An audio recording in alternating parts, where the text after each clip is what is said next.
to do things that we should. We'll feed the fire. Let's see it through and let go of what's holding us back. Just light it up and we'll burn through the past and take it higher. Is your heart rushing the way my heart's rushing when you take it all in? Baby,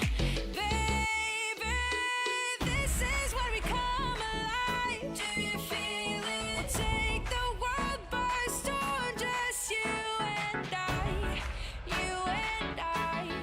Can't believe it took so long to realize. This is when we come alive. Do you feel it? We'll take the world by storm, just you and I. Can't believe it took so long to realize what makes us, makes us, makes us.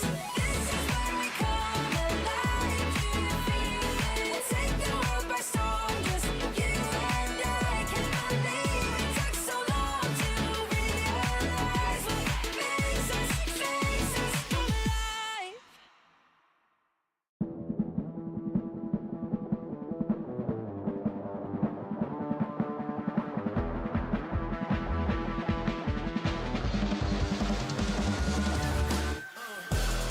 I told my mama I make it, I make a couple mistakes, but see I stay in my lane. I keep my feet on the pavement and don't you ever mistake it, no this ain't never been a game. Tell me where the competition. Seem like they all been missing. Never made a wrong decision. It's got me walking different. I stay gassed up. Please point the opposition. No scope is no joke. Just know I aim with raw precision. I went and got my bid up quick, 100 figures. They once was competition, now ain't sitting with us. Been on a wave since we've been away. Snatch the game, now we here to stay. I told my mama I make it, I make a couple mistakes, but see I stay in my lane. I keep my feet on the pavement and don't you ever mistake it, no this ain't never been a game. I told my mama I make it, I made a couple mistakes, but see I stay in my lane. I keep my feet on the pavement and don't you ever mistake it, no this ain't never been a game. It's that you can't touch me. Things get ugly, they mad now. This all must be a whole new level to count. I'm packing on the pounds, pulled up with the dog hound, and I still had time to shut it down. Now you see them all screaming my name. See them trying to switch to my lane. They ain't never fit that frame. Only present when the cash came. Plenty days I've been on the road chasing. No legend ever said they was complacent. Nah. I told my mama I make it, I make a couple mistakes, but see I stay in my lane. I keep my feet on the pavement and don't you ever mistake it, no this ain't never been a game. I told my mama I make it, I made a couple mistakes, but see I stay in my lane. I keep my feet on the pavement and don't you ever mistake it, no this ain't never been a game.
like a champion. A champion. Ain't nothing that can't be done. Oh yeah. I put it all on the line. Definition of divine. Yeah, I feel like a champion. Ain't nothing that can't be done. They told me I wouldn't be nothing. Came on now, I'm second to none. I need me a trophy, I need me a ring. I'm not with the bull, but keep it a beam. You know what it is, you know what I mean. Shit, all I do is win, win, win, win. Haters wanna hate, they ain't made top 10.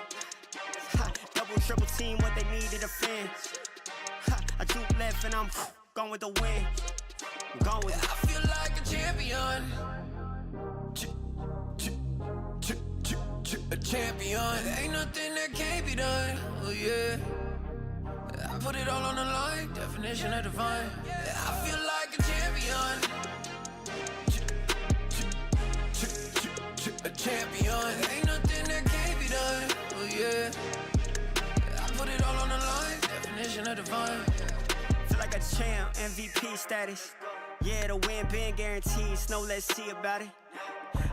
If you gon' speak about it, then be about it. If you don't bring that energy, no, I can't be around it.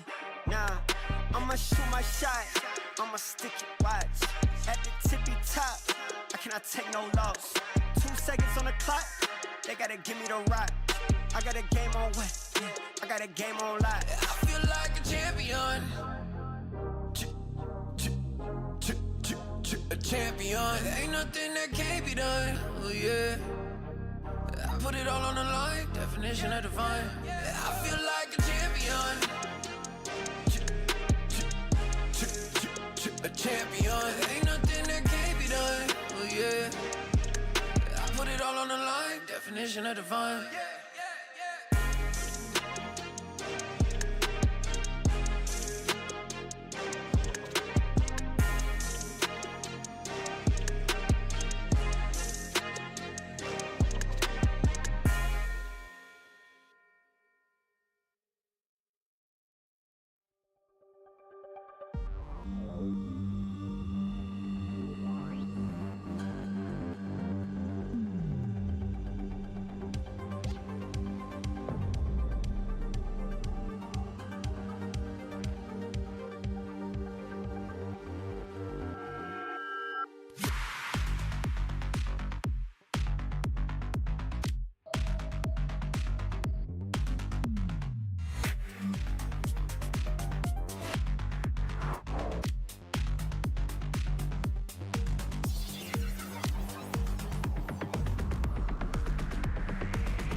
motivated, I'm focused.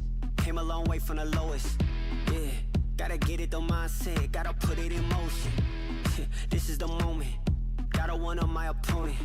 Back then they ain't noticed me, now they know it's me, I'm the chosen. It's my time, yeah, I put that on Bible. No excuses, gotta get to the final. Take all of my idols and turn them to rivals. It's all or nothing, man, the trophy is vital. Game time, bet I'm coming in clutch. No hang time, man, they can't keep up. The game's on the line, seconds on the time. Who can't fight? It's gotta be us. Better under pressure, go ahead and let it fall on me. I'm destined for it all, you better call on me.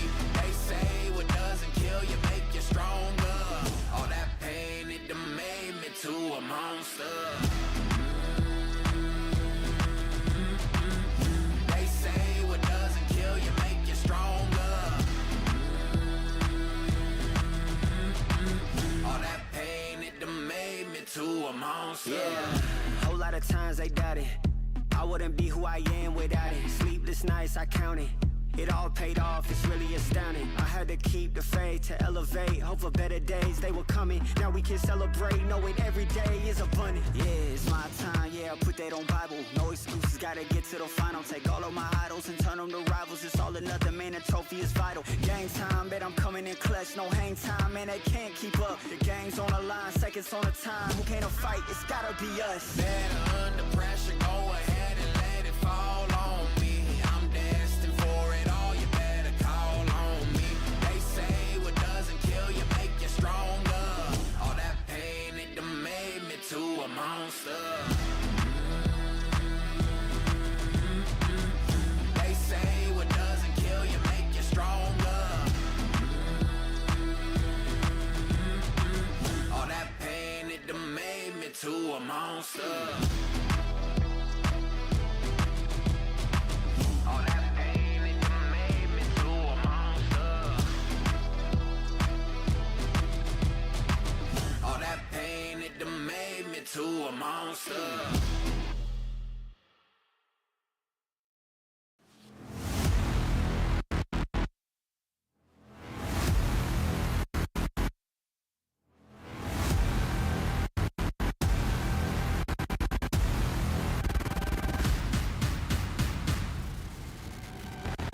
We ain't the same. Get in your lane, stay in your lane. Wait, this ain't a game. Been through the flame, now get out the way. Whole lot of change, still been the same. Put that on the name. I had to go through it just to get to it. Look what I became. Elevate, level up, way to the top, headed to the peak. All them boys wanna talk, hit them out of law, but don't got receipts. I do it with ease. To you it's a burden, to me it's a breeze. You feel that? That winner's degree, that kickback. You coming at me, boy, sit back. Came out the womb like this, hit the pedal in room right quick. Gotta get it, we going up, way up, might land on the moon. Who step in a room like this? We breaking the rules right quick. They killing the mood and up in the few, might land in a tomb. I ain't gonna lose it now.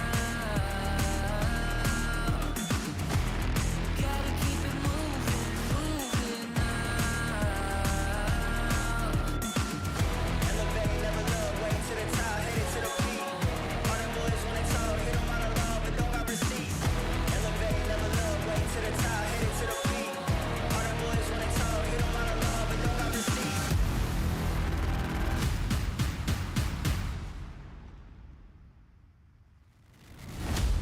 Bad with a vengeance, killing the ops and leaving no remnants. They all in attendance.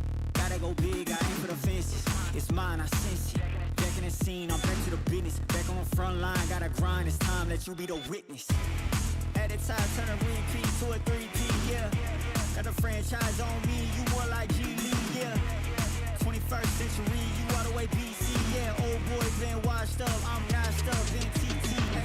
Came out the womb like this, hit the pedal in room right quick. Gotta get it, we going up, way up, might land on the moon. Who step in a room like this? We breaking the rules right quick. They killing the mood and up in a few, might land in a tomb. I ain't gonna lose it now. Gotta keep it moving now. Elevate, level up, way to the top, headed to the peak. All them boys wanna talk,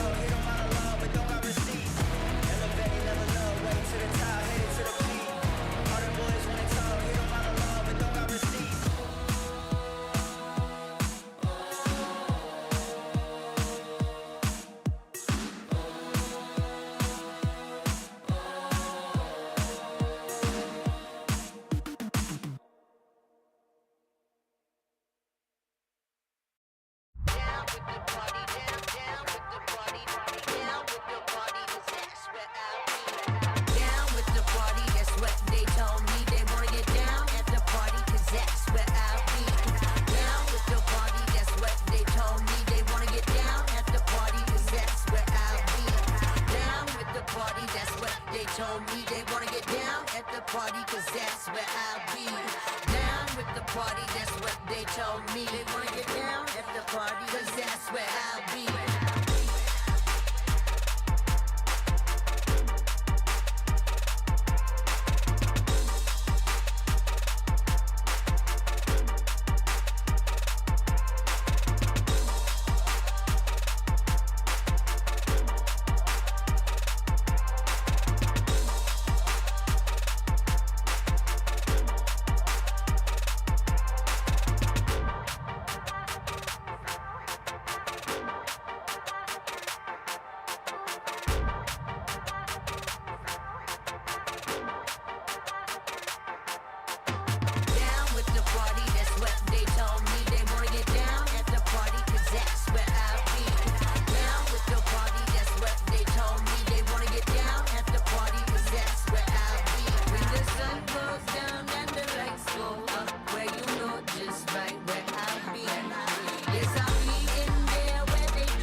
One time for your mind, get rockin'. One time for your mind, we poppin'. One time for your mind, no maybes. Just yes, yo, release the stress. In the place to be, we rhyme. Getting down on the mic, no crime. Hip hop, everybody know it's time. Yeah, we're gonna rock like this.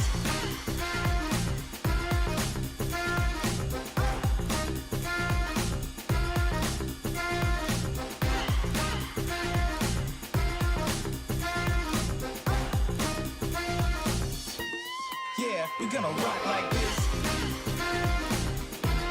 Yeah, we're gonna rock like this. We're gonna rock like this.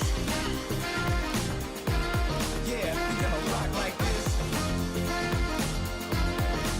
We're gonna rock like this. I just can't stop. No, no. Yeah, you got me, yeah. Ooh, no, I just can't stop. No, nothing you could do. I just can't stop. I just can't stop. I just can't stop. I just can't stop. Rock the party non-stop like this. Gonna rock the party non-stop like this. Gonna rock the party non-stop like this. Gonna rock the party non-stop like this. Yeah, we rock the party non-stop like this. Rock the party non-stop like this. Gonna rock the party non-stop like this. Gonna rock the party non-stop like this. Yeah, we rock the party non-stop like this. Run it up. We got the fire. Run it up. We got the fire. Run it up. We got the fire. Run it up.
title like there are no rivals. Doing the eyes closed, give me a blindfold. This shit is easy, like a recital. I'm taking my shot, like my hands on the rifle. Yeah. It's now or never. Yeah. It's now or never. Now or never. It's now or never. Woo. Now or never. It's now or never. It's now or never. Now or never. It's now or never. Yeah. Now or never. Yeah. Look. Keep quiet, the queen's talking, keep walking. Couple of rings brought in, lines choking. Couple of reporters reporting. Firing line with the red dot, no recordings. Taking the title like there are no rivals. Doing the eyes closed, give me a blindfold. This shit is easy, like a recital. I'm taking my shot, like my hands on the rifle. Yeah.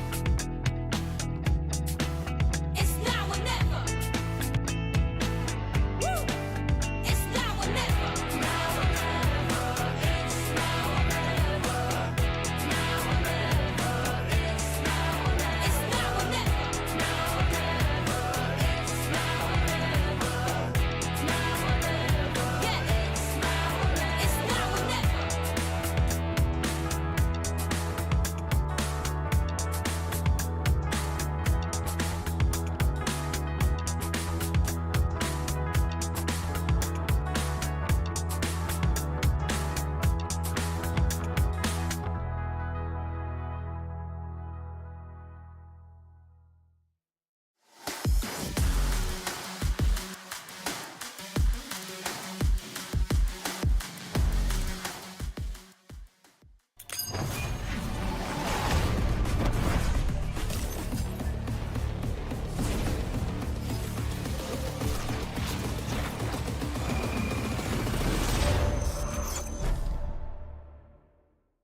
Hey yo, listen up.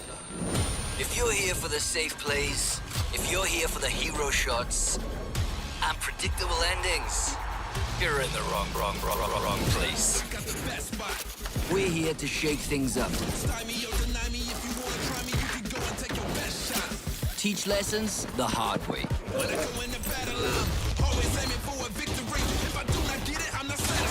We come from all over, different places, different styles, but one common goal: to challenge conventions and fight for ascension.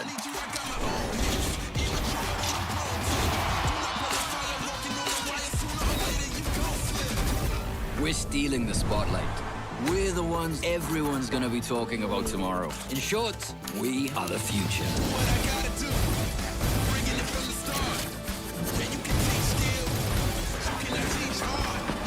Unfiltered, unpredictable, unstoppable.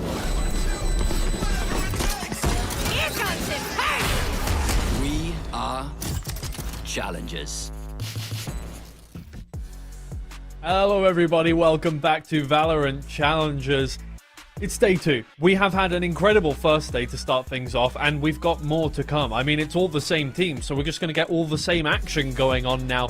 We're 2 days into the group stage, got a little more to go, but it seems like every game is just going to get more and more interesting because our games up today on this stream, absolutely insane. We didn't see a couple of the teams that we're going to see today on the other stream, but they look pretty good. I mean, from what we heard from Hazard and Cairo, they look pretty good. I'm excited to see what we will see today. But Billy, how about you? What are you thinking? Yeah, I'm the same as you. I'm energized. I'm ready to go. I got some good sleep last night after the banger series that we had yesterday. And yeah, ready to get stuck into this one. As you said, I feel as we progress through this group stage, each match is just going to get tighter and tighter as we get closer to that playoff stage. Yeah, well, let's take a quick look at the group so far so we can see what we've seen so far on our stream. Obviously, on the other stream as well, we do have 2 streams running at the same time. We'll go through that again in just a little bit. But these are the games that we saw yesterday on our stream. We saw XG Esports versus Mandatory to start things off, the only 3-mapper of the day, and it was one hell of a 3-mapper. I mean, 2 double overtimes to start things off, and then Mandatory took it away in the end. And then we saw Group D, Team Liquid Academy, heating up from what we saw them in the Northeast bracket, even though they are the first seed coming out of that one. Really impressed us there. And obviously, we're going to be seeing BBL Pacific today. They took away a 2-0 win against CGN, and Go Next versus Job Life will be on the other stream. They didn't manage to get a map against Eternal Fire, so Turkey looking strong so far.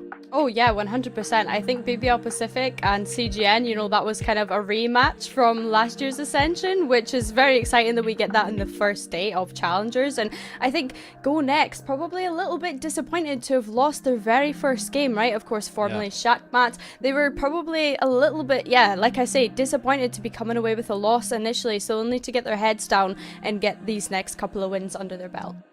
Exactly. Well, as we talk about Northeast teams a little bit more, every Northeast team is playing today. So if you're a Northeast fan, you're going to have to be flitting through the streams quite frantically. Because Metasport Seed 4 is going to be playing up against Mandatory today as well. Go Next is playing their second game against Job Life. But on our side, we're going to be watching Enterprise Esports and Team Liquid Academy once again. I'm excited to see what Enterprise Esports can bring to the table because they did put up a good fight against Team Liquid Academy in Northeast. They are the 3rd seed coming out of Northeast. Yeah, exactly. I'm super excited, as you say, to get stuck right into it. And I think as we progress through this tournament as well, we're getting to know a lot more of the teams too, Twiggy. Yeah, well, as you say that was a great segue. Well done. I'll lead us into it now. You had a little chat about all of the teams. I did. We can take a quick look at that video. Au niveau de ce backside, défonce absolument tous ses adversaires et c'est Nate! Sabırlı kontrollü iki oyuncu Gülgay'ın tam ters tarafından var. I hope you're ready, because the first ever Valorant Challengers EMEA tournament is about to begin. The best teams from each regional league have qualified to battle for crucial points on the road to Ascension. And trust me, this is where we find out who has what it takes to go all the way. Let's meet the 5 regions, 12 teams, and the rising stars who are ready to shine in this tournament.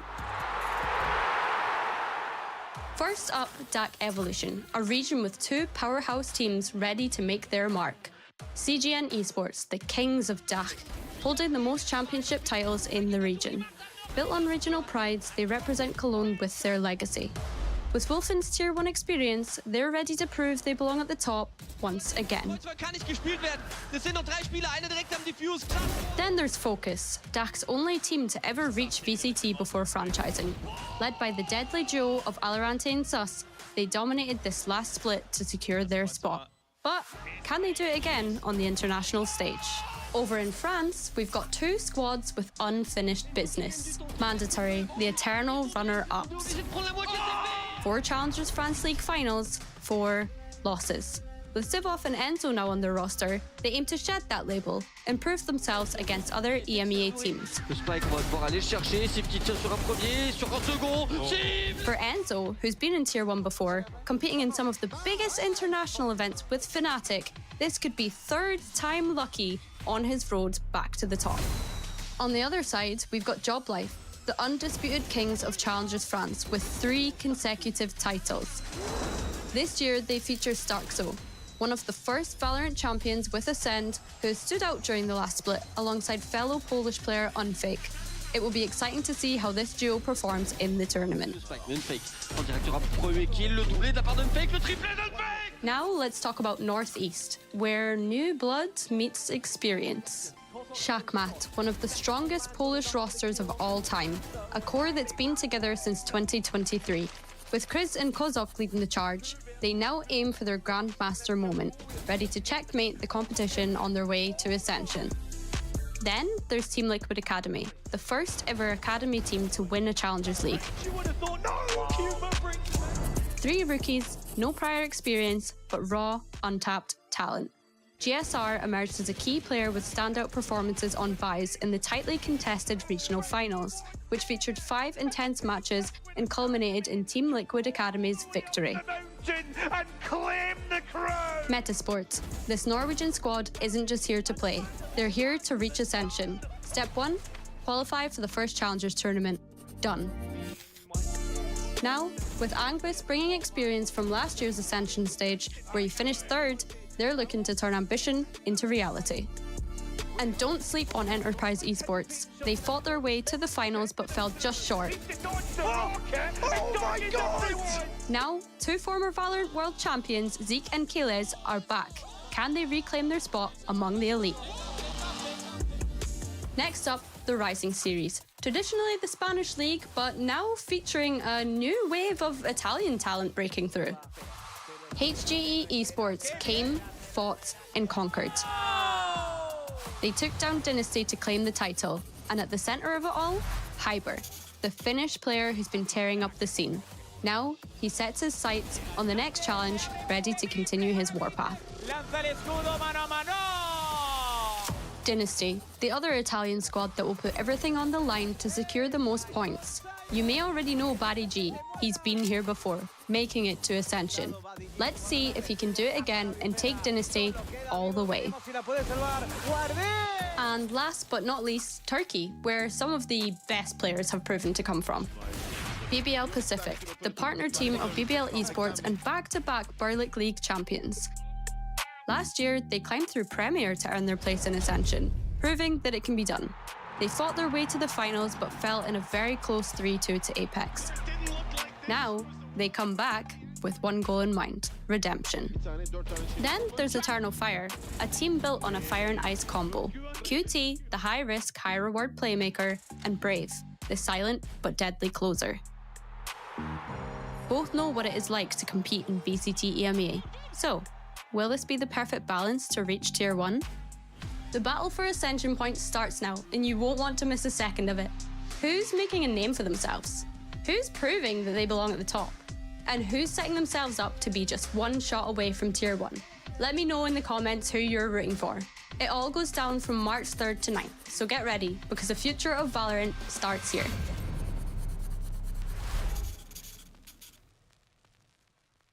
I feel like after that, we know everything there is to know about the teams, Billy. That was an amazing job. Well done. I love my content hosted by Billy. Thank but you. yes, Thank you very today much. we have more of those teams playing. And you highlighted a couple of the teams. Well, you highlighted all the teams, obviously, but you highlighted some of the teams that we're going to see today quite well in BBL Pacific. Obviously, that's going to be our first game coming up. They're coming up against Enterprise Esports. Again, we highlighted them, but they have kind of had this on-off route through Northeast. So coming up against a team like BBL Pacific, a team that is just proven to be a powerhouse already. They're coming from what looks like the strongest region. They've steamrolled their way through many games, and now they're seeming to be on the same kind of run of pace here in Challengers EMEA. What are you thinking for Enterprise Esports? It's tough, right? Because you look at the group they're in and you think already it's tough. They're coming up against two teams that made the top 3 of Ascension last year. And when you look at BBL Pacific, they'll be hungry, right, for that VCT qualification this year, narrowly missing out in that grand final with a reverse sweep from Apex, right? So Enterprise Esports, they've got the caliber of players, or at least you'd like to think so, right? They've got those 2 world champions in Zeke and Kayles, and the experience, the wealth of experience that this roster possesses. I think they can give BBL Pacific a run for their money, but maybe I might bite my words in saying that, given the explosive playstyle that BBL Pacific have. Yeah, we'll see. And speaking of explosive play styles, our second game up today will be Team Liquid Academy versus FOKUS. Team Liquid Academy looked fired up yesterday. Obviously, they have got their regular duelist back in the team, and he went insane. I mean, obviously, every time we see him just running into smokes with an outlaw, something like that. Hopefully we see a bit more of that today. I feel like that's the kind of gumption that you're going to need coming up against a team like FOKUS, who well proven in the DAC League, and I mean, a team with a long history in Tier 2. Oh yeah, 100%. And I think as well, this roster that FOKUS have put together for this year, they seem to be such a structured roster in the type of Valorant that they play. And we've seen Team Liquid Academy just completely abuse that yesterday. They just disrespect any sort of discipline that any other team will have, because they're constantly in your face. And like you say, Donatello's return was very much nice to see. He just completely was running in and shutting down any sort of setups that the teams were having yesterday. So yeah, no, I'm really looking forward to both matches that we have today.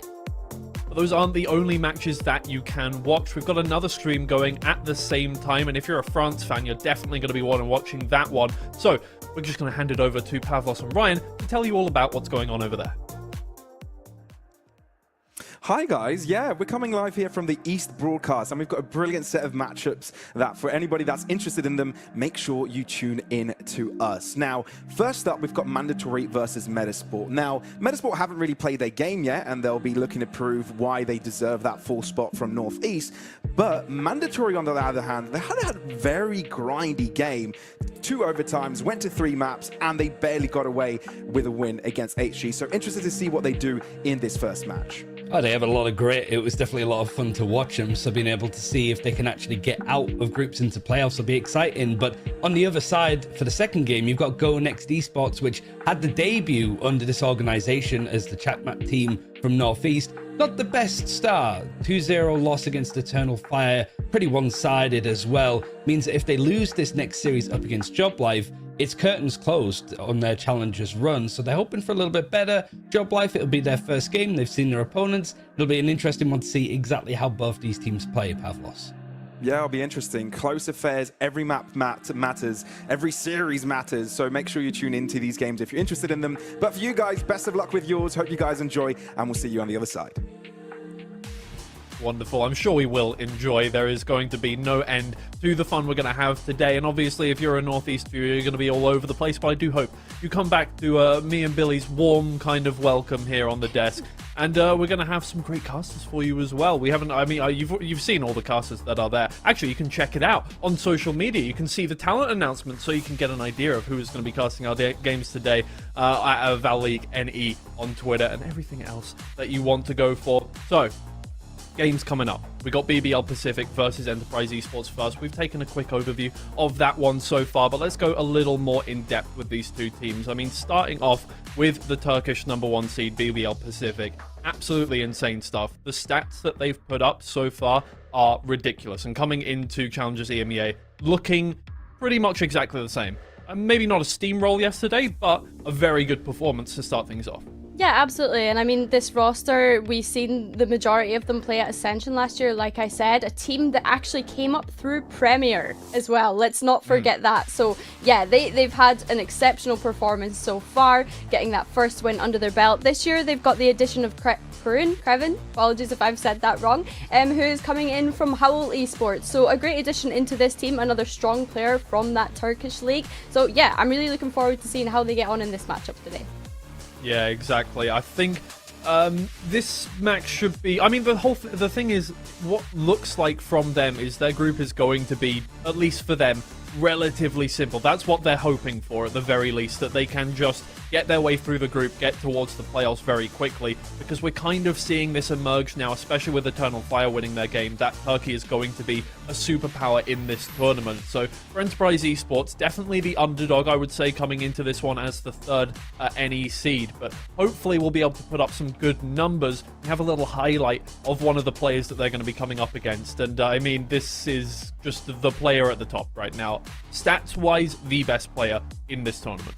Yes, absolutely. I mean, the fact that that is your stats from your opening series, your very first game coming into Challengers, is just absolutely crazy. And like, comeback, he's just, I don't know. He's just, I can only praise, like, everything that he does. He had 11 first kills, 3 first deaths against CGN yesterday, whilst playing in a double duelist composition. Let's not forget, Larocque went 9 first kills and 3 first deaths. So these stats are playing alongside a secondary duelist also. So yeah, I just cannot wait to see how he develops this year as a player. And it's one of those players as well that I just want to see him in VCT now at this point. I really do. We need to see young Ryan Gosling on camera in VCT. We need it. We need it on the stage there playing. But either way, I mean, he's put up some insane stats, like over 300 rounds as well in his own league, putting up an ACS of 277.3, a KD of 1.57, 0.98 kills per round. A kill every round. That's nobody else has done that. Nobody else has done that over all of the leagues. It's ridiculous. Over that many rounds is insane, but they're going to be coming up against Enterprise Esports, who are no pushovers. They have had a difficult time in Northeast, for sure, but they really impressed us against a lot of different teams, and they've got a wealth of experience. They got knocked into the lower bracket by Zero Tenacity, but they managed to get a 2-0 victory against them to move their way through the lower bracket. Eventually, it was Team Liquid Academy that knocked them out, but it was a 2-3 best of 5 that they lost that one too. So this is definitely no team to throw stones at. I don't know what the phrase is to say this one. I hear you. This team is ridiculous. Yeah, absolutely. And when you look at this roster, right, it's like a Champs 2021 reunion when you look at some of the names here. And 4 of these players placed top 3 in both splits of their respective Challenger regions last year, right? You had Jazz playing in France, you had Achilles playing in Spain, you had Starkey playing in DAC, Zeke playing in East. Like, you kind of meshed all of those great players from those individual leagues and brought them here into Northeast. playing their way through Northeast, coming into this, like, it's just, yeah, it's a star-studded roster when you look at the names on there. And Zeke as well, another player on this roster that I wanted to highlight, because look at the depth of that agent pool. There's 3 duelists in here, and he's not even their main duelist. Jazz is. And when you think of the roster, you would think, oh, Doma, maybe he's going to play duelist. You know, Doma and Derrica, when I think back to that OG double duelist in EMEA that we had back in the day. But no, it's Zeke. Yeah. I mean, we're in a meta right now where we're seeing a lot of different stuff coming all over the place, especially on different maps, right? Even yesterday, we saw a triple initiator composition coming out of, I can't remember who it was. Was it mandatory on Abyss? Yes. It was something, I think it was mandatory on Abyss. But either way, like, we're seeing so many different things. Double duelist is viable. Double sentinel is viable on some maps. Double controller is still viable on some maps. So you need players who are adaptable, and I think players with experience, players like Zeke, are really going to be useful for that one. We got the map veto coming up already. We're getting into the action as quick as we can right here, and Bind is going to be the one. And away, straight away. Pearl also done. I mean, most teams seem to not like to go to Pearl Bind right now. Yeah, I mean, I'm not surprised that Enterprise banning Pearl straight off the bat. We talked about Zeke's agent pool, and that is probably because they have changed their composition 4 out of the 6 times that they've played Pearl, so no surprises to see that out of the way. But Lotus is going to be Enterprise's first pick. This is a map that BBL Pacific do tend to float, so they're probably not too annoyed at the fact that Enterprise have chosen to pick into that. Indeed, Fracture will be coming up next, and for Enterprise Esports, we haven't really seen a lot of Fracture, apart from, I mean, well, there was one time they 13-0'd it against ExoClan, but I'm not sure we can really, I feel like that's an outlier. I don't know if we can really put that into the stats against BBL Pacific, so that'll be an interesting one as well, but that is a differing in kind of mindset going into this. So obviously some things have been strat booked over the course of the break. So I'm excited to see what happens. This might be a different team coming out for both sides here, and Haven is going to be our final map. Again, not really a map that we see much from Enterprise Esports. It's a very much float map for them, so it only really gets forced against them. Yeah, absolutely. In both of these teams, if we do get to Haven, BBL, they've won it twice, lost it once. For Enterprise, they have won it 3 times, lost it 2 times. So it's a bit of an even playing ground for both sides, I would say. But thinking ahead about Lotus, this is where I start to get a little bit excited, because that's when we get to see Comeback jump onto that Neon, which we know he was just, you couldn't shut him down when he played on the Neon last year. Never mind what he's going to have had this year. Exactly, I'm just checking right now, and last time out on this map, 13-5 against Eternal Fire, 17 kills dropped by Comeback. It was Lotus who put up the most kills with 21 on that one, but obviously the duelist is just going to be taking space in that kind of game. And that Neon is just a disruptor, and that is such an exciting thing to see. You can type down at the bottom, by the way. Sorry, not at the bottom, in the chat. It's off to the side, isn't it? In this? You can type in a hashtag for either team. Who do you think will win? Let us know. I'm interested to see what you guys think. I feel like there is a simple answer for this one, especially, you know, if you're kind of a neutral fan, but we'll see. We'll see. We don't know. Again, we don't really know. We haven't seen Enterprise play against any of these teams yet, so it is very much up in the air at the moment. I'm excited, and I hope that Enterprise Esports can put up a really good fight here, but BBL Pacific are definitely not a team that you can reckon with and kind of get away with anything. Yeah, absolutely not. I think that BBL have already kind of asserted dominance by getting that win over CGN yesterday, and I think when I look at Enterprise, yes, I can see the caliber of players that they have and the experience that they have, but I'm also looking at Starkey on that IGL role, right? Someone that had primarily played in the VCL DAC League since 2022 to be precise, but how is he going to cope primarily being a Challengers player, having these ex-VCT players come into the team? You know, how is he managing that? How is he being able to help with the calling, and how are the team helping him make decisions in the mid-round, right, to be able to help them get over the line coming up against BBL Pacific, because as you say, it is a very, very explosive roster to come up against. Yeah, exactly. Especially with these map picks, now it seems like that they have changed something in terms of their kind of veto. So this is a different team now. I feel like for Enterprise Esports, a completely different question. I think maybe trying to patch up some of the holes that they had against, for instance, Team Liquid Academy at the end of that season. And also, you know, I think the loss against Zero Tenacity, the start of the playoffs very much shook them and changed some of the ways that they might want to play. So I'm glad that they have made some adaptations happen. It did end for them on Lotus. 14-16 was the scoreline on that one. So very barely missing out on beating Team Liquid Academy. They would have been in the grand finals. They would have been one of the top 2 seeds, and very possibly could have won it against Checkmate, now Go Next. So I think this is a team that has that potential, and I do hope to see something very good for them on this map. They tend to play the Jet, but again, since we're seeing difference in kind of map picks from this team, maybe they have changed up compositions as well. Yeah, perhaps. You'd like to think so. I think the thing that I will be looking at is how much development has this team made from Split 1 to now, and how have they grown? Because of course, in that sort of upper Swiss stage, they weren't really challenged, right? They went, what, 3-1 in the Swiss stage? So it wasn't too much for them. It wasn't until they got into that playoffs, drop into that lower bracket on the very first day, and then they had to be challenged all the way through that bracket, which I suppose isn't a bad thing. It's maybe good that they kind of took those losses early on, so that they could learn from them and be able to come back into Challenges EMEA with new ideas, potentially, like you say, Twiggy. Yeah, exactly. We're just waiting for the agent select here, but once we get that going, we'll be able to get a good idea of what we're hoping to expect from both of these two teams.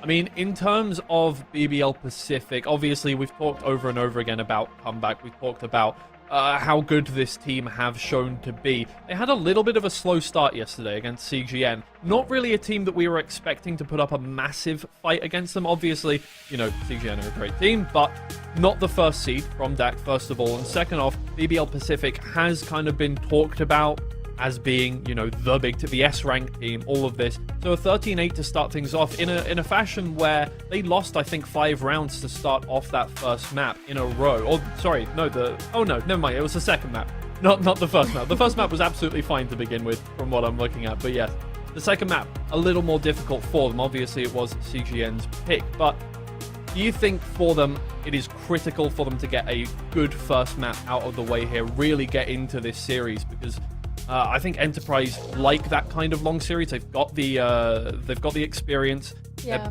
Maybe better in a kind of longer series, because we see from a lot of newer teams that when they get into a best of 5, suddenly things start to fall apart.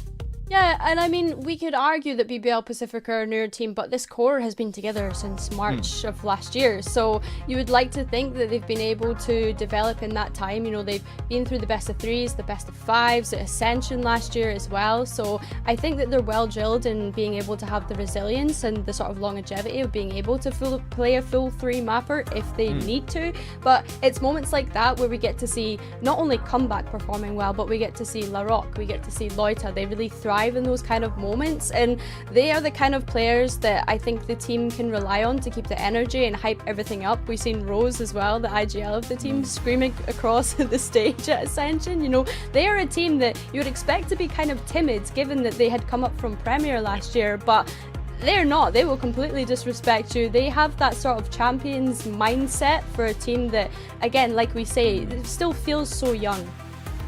Yeah, for sure. So I'm excited to see this one. Obviously, Enterprise Esports, I'm just taking another look at their kind of runtime on this map. Again, we talked about the game against Team Liquid Academy. That was absolutely insane. It went to so many overtimes. And it was back and forth the whole time. Whereas kind of when we've seen BBL Pacific play this map, they've got long streaks of round wins, and then kind of it's gone back and forth from there. Enterprise Esports may be more used to a scrappy play style, but they don't really play this map as often. They left it to float, obviously, right until the end of the series in Team Liquid Academy's game. So, obviously for them, not kind of their pick. Not something that they would want to play. Oh my god, finally we're in Taken. So, like, I was yapping so hard there. I was trying so hard to come up with something. I don't have to anymore. Yes, it is new from them. They have got a new composition. Okay. At least that has come off for me. This is completely new, completely different. Yeah, it completely is. I mean, deciding to opt for that double controller, double initiator, they're just completely dropping the Sentinel, which in this meta, I'm not surprised at all, with Waylay coming out with the absolute damage that Tejo was able to provide for a team. Yeah, I mean, I'm not surprised at them making these changes. It's nice that they've taken the time to actually do that and figure out how they actually want to play it. So yeah, I'm really looking forward to getting stuck into this one, Twiggy. Okay, well, double controller for Enterprise Esports. A little adaptation to try and bring things back against what is touted to be the strongest team in the tournament. Either way, Mitch and Tom, take it away. Thank you so much, Twiggy and Billy. Yes, BBL Pacific just one win away from locking in playoffs. But in their way stands a team with champs winners, masters finalists, and hungry rising stars. Tom, we've seen a little bit of a change up in compositions here, moving on into Lotus. BBL's map pick Where does your heart stand looking at the comps on your screen? Okay, you can say with the comps, I'm excited to see what Enterprise have to offer. I think it looks like a lot of potential chaos and aggression on their defense, what they're going to be bringing in. Where does my heart sit? It sits with BBL Pacific, because I think this is the team to beat going into this entire tournament. They were fantastic in their run at Ascension, and okay, sure, there's been a small change in personnel, but they've still got comeback. He's going to fry. Yeah, you have to think that's going to be the case now. You see Enterprise come in, double controller, maybe they can dice up this map nicely, and they'll have to on the way back into the site, already being overrun by the side of BBL Pacific, who've taken themselves a bit of a passive hold, considering you're looking at comeback on the Neon. They didn't find a pick, and they didn't want to go for that more aggressive control as a result. So now they sit and wait, setting a trap for Enterprise to walk into. Already. Bit of extra space taken by this defense on the way back in, but haven't managed to find any of those picks just yet. A lot of damage being done as Lotus already picks up a double. And while this retake, again, they managed to get more ground than I think a lot of teams would have expected to on the initial push back in, but they barely did any damage. 4 players standing for the side of BBL Pacific. And well, a clean start to this game. I'd love as well. I think that was so much shock dart damage done as they tried to push back in. I don't think there's any world where Rose believed he would have hit, I think, 2, maybe even 3 players that low. And I think it's, you know, the shock dart timing is wonderful, but it's the fact that these players, they sit on the site and they allow you to step in. Like you said, Enterprise took so much space back without resistance. And when you see that, you're thinking, oh, okay, they've set back up on rubble. They've got a post plan. Must be some utility, probably those shock darts, aftershock, stuns from Neon to push in. Whatever their plan is, they're not on the site. And then you find out real quick, this 4 dudes still stood there, and while you're trying to dodge them and take the fights, the shock darts are ripping you a new one. Now, this is a very easy round on paper. Classics across the board for Enterprise, and you can see BBL Pacific having no trouble dealing with that. Rose eventually gonna go down, but that's one of your players who's happy to be away from the pack, who's happy to play a bit loose, because there's only a ghost in play. Happy to lose that in exchange for an ult orb. One more player in the same boat from that point on. Damage will be felt, but this has been a clean start, at least just a bit of housekeeping, and they have definitely got that one locked down. Yeah, no guns lost, a single pistol, and honestly for Rose, I think that'll be fine, like getting a few extra orbs. I want to see as well if this is something that happens more often, because obviously, again, you can talk about these rounds as, okay, they're just farming up orbs, but you can sometimes see a few tendencies coming in, and the fact that Comeback watches those salvo come through at the early points of the round from Teo and just knows that they're not going to damage him until after he's crossed. So he has time to get past that utility, even without using any of the extra pace that Neon has. So if that's something they're consistently going to do, and yeah, as expected, a little bit safer this time out, because they can get past that without too many problems. Well, that's it. And you have to look into either those deeper salvos or punishing the player that gets ahead of the pack. Here, though, there's a lot of trouble for Killis. He's blinded up. He can't even see the breach util as he steps right on into it. A fault most certainly in play there as the aftershock drops him, and the A site now wide open as a result. This is a round for Enterprise. We're losing that player. Your solo aggressive A anchor completely disrupts their game plan. Hell, if I could draw on the map now, Tom, I would. Look at where everybody from Enterprise is. There were 4 players stood in the same spot. Only now do we see Starkey start to move in the other direction, but they have lost all their info, which means they have to push forward where they have numbers straight into BBL Pacific. However, they're winning the fights. Enterprise have come right back into this round, taking a commanding lead over it. A 2v1 spike dropped in the open, and Starkey's position should play well against where their Cypher's gotten to. Krevin, maybe he has managed to thread the needle slightly. 30 seconds left. This definitely gives them an opportunity for a couple of 1v1s, but I like the adaptation from Doma. Just repositioning back towards tree. Sure, you're going to give up the spike, but that's absolutely fine. You're not risking a horrific 1v1 duel that could easily be picked off. Kraven, though, is going to opt that, okay, there's probably someone on A. Maybe there's a gap for me on this B site. The thing is, though, Starkey's already pretty close. Not close enough to deny this. Paranoia will make this almost impossible, and it should be a freebie of a kill, and it will be. A decent response from Enterprise, but especially considering how that round started with a really, like, well, I guess well-placed utility dump from the side of BBL Pacific. If they're going to be able to get opening picks like that, when they have a bye, I don't know if the round will falter as it did in there. Yeah, I think the real issue here is just the rock, paper, scissors of decision-making from Enterprise. Again, the fact that they made a mistake, in my mind, going with 4 players to the A site so quickly. They expected a quicker take from BBL. That didn't come in. They fragment into a one player kind of outside of B and 3 out on the A site. What are you going to do from there other than push your breaches with the pack? You flash out, you see if they're there. And that spot, like they're playing a very strong opening of a game of battleships, they landed exactly where they needed to.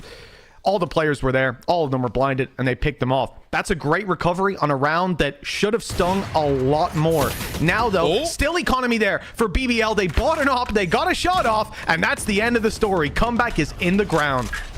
Yeah, great start from Jazz. Now, they do have a Rolling Thunder that can get them into this C site. BBL Pacific are not out of this round just yet, but that is a sublime start. I mentioned it, that there are aspects of Comeback's gameplay that almost give me, like, reminiscent of CNED. Like, he's just going to go swinging into duels. He's going to go without utility, without support, and try and take those fights. And that's what this round has been. Greven trying exactly the same thing on the other side of the map with deep control. And that's now a 2-player advantage coming in for Enterprise, and all they've really had to do is win their fights. Yeah, it's been a nice trade back and forth across the map from this side. Being able to take that deep control early, find that duel, catch the lurker coming up, not faked out by the over rotations we've seen in previous rounds, albeit did work out in just the last. And now, Enterprise have a perfect setup to fight back in. 3 players on that attacking side, and already we're going to see Paranoia used. This does run the clock down somewhat and puts some more pressure on the other side. Rose just 1 away from that Hunter's Fury. Love the new graphic there, by the way. Rolling Thunder going to be put into play as well, buying them that little bit more precious time. Rose goes down. There's her ult door, but much too high a cost. Loida for 1, but he's dropped on the run through the smoke, and this one's looking done and dusted. There's no way. Loida, he can't get it done, and the round falls into the hands of Enterprise nonetheless. Yeah, no, they managed to clean things up as well. Loiter not being able to get out of there and managing to expend a costly ultimate. And I like the swing. Like, that's the thing. It feels like this Enterprise squad is going to be one that might be a little bit tougher for BBL to play against. Just because themselves, they are very happy to take some of these individual fights. They're happy to push and pressure teams. And when you have a composition like this that has the element of delay, but then also this aggressive initiated duelist combination, I was going to say, speaking of that aggression, you're going to have some initially, and while with weaker weapons, that's not a bad trade. No, not at all. That's gotten a little bit better as well. The Rock ripping the head clean off. Comeback's aggressive, and he's going to get a reward for it. Not able to double up this time, but at least gets out of there with his life intact. For BBL Pacific, they started this with pennies, but now they're eating good. Zeke, though, stealing 1 back, making this doable. Presumably now, though, he'll just wait for Killaz for the retake. He wants to get that planter. That's a risk, and Comeback almost punishes it. A single kill would get that Armageddon online. An ultimate that can pretty much clear the entirety of the backside for Teo, but he needs that kill first, and that combination is perfect. Stun gives a freebie over to Comeback. For Killaz now, a 1 versus 3. Economy not in the greatest of spots, but still believing he can take this one home. That makes one of us. Not going to be able to finish it off. And while what was a pretty poor buy with a Stinger, I think there was a Guardian in the mix. It wasn't pretty, but they get it over the line. Well, it was the Guardian that found that pick, right? That was the breach. Yeah, it was the second, right in this moment. Second kill. The big swing out and the clean shot to the head. My goodness. But yeah, Zeke did his best, and you can understand why he goes out for that little bit more aggressive stance on the plant as well. Comeback nearly punishing it. He's always there, always around the corner. That's something you're going to have to think about, because sure, he missed the shot that time. We saw an op shot earlier not land, but let me tell you, he's warming up, and it's only going to get more difficult as the day goes on. For now, Cam's still going to grab them that information. It wasn't shot out at the start, so 3 players spotted on the big push, and that's an immediate response from BBL. They know that their back is slightly secure. They've got a trap there, but the pressure's on, so they need to push forward. They've spotted Killaz as well. He is in a lot of trouble. This seems to be the story of his game so far. Just every time he tries to maneuver into a better position, there is an aftershock coming through from Larocque, who has had a fantastic start to the game. And I agree with you. I think we're going to see Comeback get better and better, which when, at least going into this round, you're the top fragger on your team, it kind of says the caliber of duelist we're talking about. This guy is one of the hottest prospects, and with only now a few months until he's actually allowed to play in the league, still 17 years of age, I think there's definitely going to be eyes on this guy. Coming into this tournament, still opportunities. Not a bad kill to come through onto Rose, but, well, again, you're just seeing that attack side sniping Neon. There's not many times that that collection of words comes together, but it does when you're watching Comeback. Yeah, and to be honest, even when it does come together, usually there's going to be a bit more of a critical tone to whatever's being said, but he's a hard man to criticize most of the time. And like I said, this is him on a somewhat slower start. He is still 7-3 up there. For Comeback, you know, we've seen a few shots he missed. He missed one shot and we're like, two shots. Hey. Push up on seawater and a long op. So that's 2 shots. I'm just saying. He's hit at least 7. Listen, that's a bad percentage. That's a very bad percentage for Comeback. Okay. For me, that's great. For anyone else, yeah, good. But for Comeback, it's poor. He's got the op back out, though, and here's his chance to redeem himself after such a terrible start to this map. I mean, my God, he's not going to last long. Not really. He's incredible. And we'll see the push into the B site be relatively unchallenged. It's an off angle by Viper that presumably we're going to see either smoked off or with a lot of pressure on. You're going to have those flashes coming out of Dome. It's whether they put a Rolling Thunder in to start with. No, it's just straight up aggression. They want the duels, and they'll take him here and now. Comeback for the double. This is more like it. A little double opener, sight taken, and off hungry for a little bit more. That's the triple on the board for Comeback. He doesn't take criticism likely by the looks of things. Now he's warmed up. Comeback with the ace, and it's 5 rounds for BBL. Yeah, you could say a bit of a quiet start when you watch rounds like that. Dear Lord. Like, it was an early start that was scary for Enterprise. You had the sort of the use of the drone to try and get information as the smoke faded and as they went to push. I was like, okay, Killers has hit that first shot. That was it. It all went wrong from then onwards. Again, I always want to give credit where it's due to the other players on the team, because there's so much solid supportive utility coming out from BBL Pacific to make that look as easy as it did. But well, overall, the credit has to go to Comeback. Like, that was just his round, and I hate to say it, but I feel like we're going to see that throughout this match. And that's my main worry for the other side of Enterprise, is I think that on an individual basis, there's very few players on this team, if any, that I can fault. I think that you're looking at, in the tier 2, some of the best players you can get. The problem is, if I was going to put any players above them, a lot of them play for the other team. And I also think that they probably have the better synergy as well. They've been together a long time. They played through Ascension last time, and they got all the way to that final. Most of them wouldn't have even been able to be in the league because they're too young. Yeah. So, and again, I think you look at someone like Rose, who, if you've ever had a conversation with Rose, is someone who really does have a deep understanding of the game. They come back, just drop that off the map, and then go, oh, wait, I want it. It looked like he went back to pick it up. Like it does seem like that's what he did. He could just be trolling, but they've got the credits. The body language there looked a little strange. Drops and goes, oh, no. Anyways, yeah, no, I agree with you. And look, at the same time, Enterprise, this is a team, when we look at experience, it's easy to look at Enterprise and go, well, they have it. And certainly at the top level, and we look at Champs, obviously, at being here a long time, but BBL, the core of it at least, has been building up that experience over time. And it might not match pound for pound, but it might be enough. And what we're seeing here, a very clean response to, sure, we had a timeout from Enterprise, but they didn't come in with weapons. It's not one that we expect them to, off that timeout, suddenly turn it around. It's the next round that we're really focused on. But considering this did start off back and forth, and even with, you remember that round where Killaz gets picked off, and it really feels like BBL could have had a lights out start to this map. And the kind of close back and forth still results in what we're looking at now, which is a 5-2 scoreline, but also Doma hitting some beautiful shots there. A little more of that, and Enterprise are going to be laughing. That's a good bit of economy punishment, albeit, you know, a drop in the ocean compared to what BBL are working with. Yeah, and we also mentioned experience. I think that also extends further to the coaching staff. I believe that this squad has been working with Legia as well, who obviously we've seen throughout his time in Counter-Strike, but also was working with the Bleed squad. So they definitely have the right personnel behind the scenes. They have the right players within the server. I just don't know if they have enough to beat this BBL Pacific squad, because I think if you don't come into this believing this team is favorites, you're mental. Like, I think they have to be at the very, very top of the list. So it is going to come down to, okay, can this squad beat them? Because that's the brutal aspect of this tournament is you are out if you don't win your group. That's it. There's one spot to go into that playoff stage, and if we're all being honest, we think that one spot is going to BBL Pacific.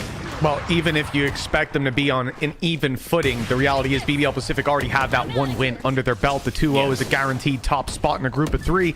And here we've had a bye round for Enterprise, a chance that immediately saw them get destroyed. Doma, head ripped off. And now, okay, there's going to be a response, an ultimate that forces them back off the site. A pick for Yas. Starkey with another. This is on the road to recovery. At least it seemed that way. Low HP on the Cypher that remains, but the kill still flipped the other direction. It's only one standing. An operator in the hands of Yas with 2 players to find. Low HP might not matter. And the op picked up on the other side. It's whizzed right past his head. It might have caught his hat. That one certainly did. A clutch, a 3K, and a chance for Enterprise. Honestly, I love the response that came out from Enterprise initially. They lose that opening pick. They use the Viper's Pit to stop any aggressive push forward, and then use that Armageddon to clear out the backside. So either you're going to be forced back towards the broken door, or you're going to have to leave, and that's exactly what happened. And then they still had players ready and waiting, or more so they had Starkey waiting to actually do the damage. Obviously, still came down to a clutch. We still see the caliber of the players on the other side, but impressive nonetheless that they had that quick thinking to use those ults, because they've had them for a while. They've had them in combination. The problem, though, is that BBL Pacific still have theirs. So coming into this one with that Hunter's Fury, Rolling Thunder available as well, this is a good opportunity to immediately break back. And if you look at the credits over on your left, they are not good. No, not in a pretty spot.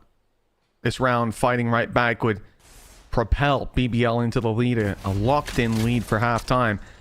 But even after losing some of these opening picks, Enterprise, they lost Doma. A few rounds ago, they lost Killaz, or towards the start of the game on that A site. They've been really good at recovery in both of those rounds. Rolling Thunder used here, and it's avoided as well. Enterprise playing off-site with the knowledge that that's likely to come through with where the ult economy was at. We're going to have the plant coming through in just a moment, and Hunter's Fury for post-plant. Enterprise need to be a little proactive. If this clock runs down, BBL will have the advantage. There's comeback spotted already. They're not going to walk into this up. Ooh, they try and force him off the backline, and Yas is getting all of that information. Kreven up close, though. They haven't cleared that angle, and with combination of Larocque, this is already falling apart. We spoke about it, and it now seems like exactly that. A flash in the pan, an attempt to break back into this game, and unless Killers has got the best play of the day, he is going to be falling with the rest of them. Come back with another triple, but it really does seem, Mitch, that if BBL Pacific get into those post plants, it's ropes. Well, this is the thing, and again, there goes the op. Again, we have to. He just doesn't want them to have it, man. He'll take it, he'll do what he can with it, and then chuck it away and take the outlaw. He doesn't believe in them hitting the shots with that, I suppose. I think it's literally just for the play.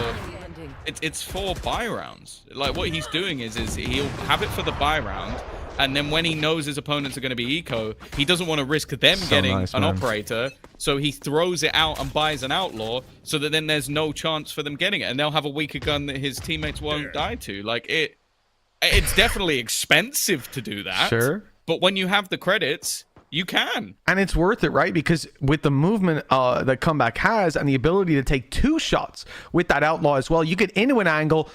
Margin for error increased for someone like Comeback. He only needs to hit you once and you're going down. Hell, probably he's getting 2 kills. Let's see. We just missed the opportunity. Killaz walked right past. Then Yas catches the timing on sight. This is a good start for Enterprise, but unfortunately Comeback has then found his mark cleanly. That smokes down one of the controllers down. They still have Viper, but pre-placed wall. It's going to be a little bit more restricted in terms of what they can do. Yas with another nice shot. This time the rifle, the one picking off that kill flash. Good! The spray gets there eventually, but he will be dropped for the 2v3.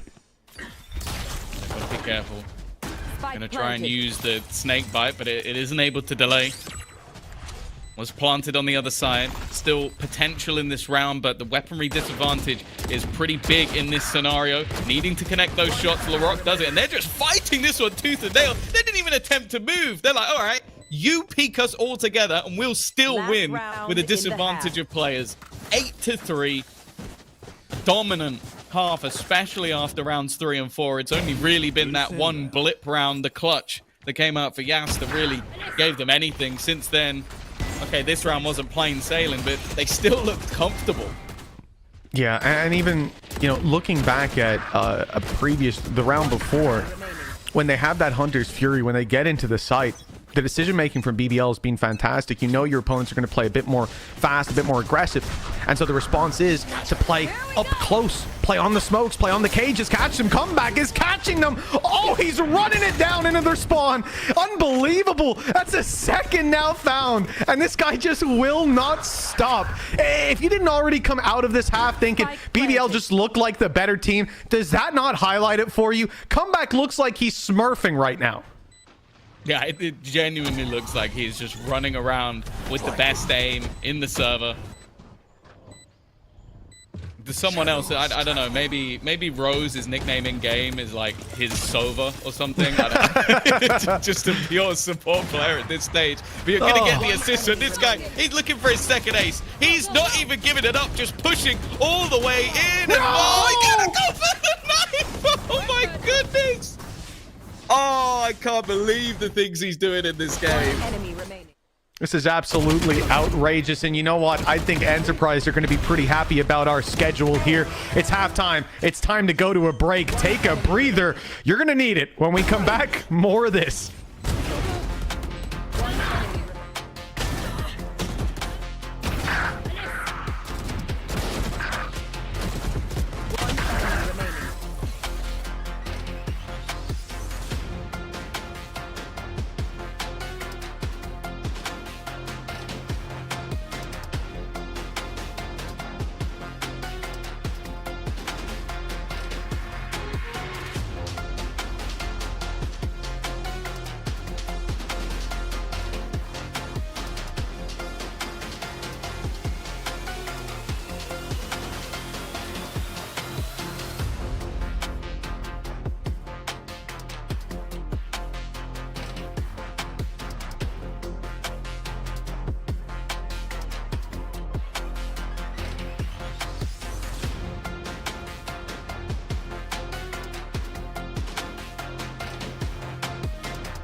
Welcome back, folks. 9-3. BBL Pacific are looking incredible at the moment. And maybe we can be specific. Comeback is looking incredible at the moment. 21-6 coming out of that first half. And if you weren't watching it, well, I think you should go ahead and watch it back. Some phenomenal play from this guy. Genuinely looks like an immortal in a gold lobby. It is unreal to see him just running around the map like this. And you have to wonder, can Enterprise put a stop to it?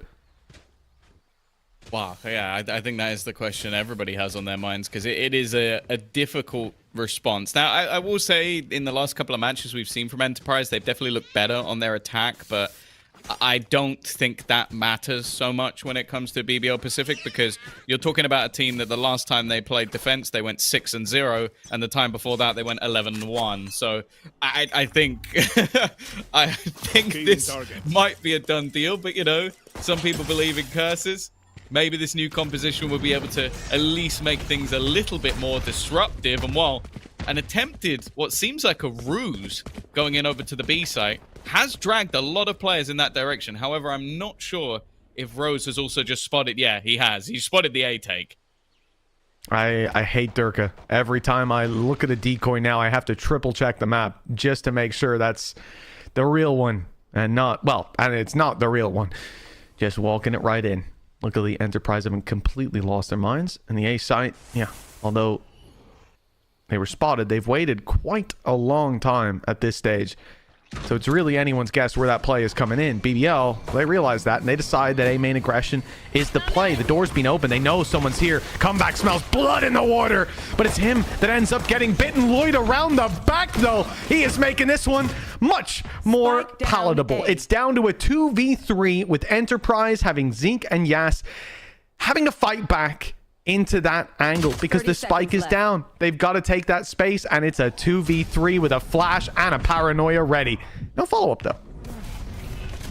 Oh, this is the thing. They've got 20 seconds. So it's going to... If the clock gets low, Kreven could even just run away. But, well, let's be real. That's never going to happen. That's not their style. They want to get these kills. They want to try and clear out these remaining players. And you know what? Actually, I take it back. Lorok has done just that. He's like, you know what? There is 0% chance of you winning this round because I'm in the spawn. You can go hunting for me. You can try and kill my teammate. But there is no chance of this round going in the other direction. And while Lorok will even come back after time to finish off that remaining player, I think this has to be another sort of scenario where, well, you give Rose his flowers. Sure, you sit at the bottom of the board 3 and 9, but this is a sort of response in a pistol round that you just do not expect. That's why Enterprise is sitting. They know that they've got some players about to push towards B. They hope they can take A control, maybe split back through the door. That seemed like the overall plan. So what do their opponents do? They throw the biggest spanner of all time, and they push as a full squad towards that A site and drop the spike. That is the round over, and that's a call that the team needs to believe in if it's ever going to work, and evidently they did. I set up for a perfect pincer, but the goalposts were moved, and now Classics in the hands of Enterprise. It's not a pretty look. A couple of kills still, though. Starkey and Doma trying desperately to pull this one back, but come back again on the Outlaw. He's just a menace, and one that delivers every time. 11-3. BBL Pacific, well, they seem to be on the green. Now all they got to do is just tap it in. It just feels brutal at times. Even though this is still low by weapons, you just watch what he's actually doing and just 180ing players at such high speed. It is. There are times where you must just feel hopeless, and when you're doing that, the two players who are at the bottom of the board are champions winners. Like, it feels mean to laugh, but that's crazy. Like, he's literally schooling them at the moment. Yeah. We can talk about this being BBL's map pick, but it does feel like it's a little something deeper than that. Again, desolation in these early duels. The spike left in the spawn. BBL, they were so fond of their attack inside, they want to run it back one more time. This time they win again! 6 HP, but it's enough for BBL Pacific to hammer another nail deep into this coffin.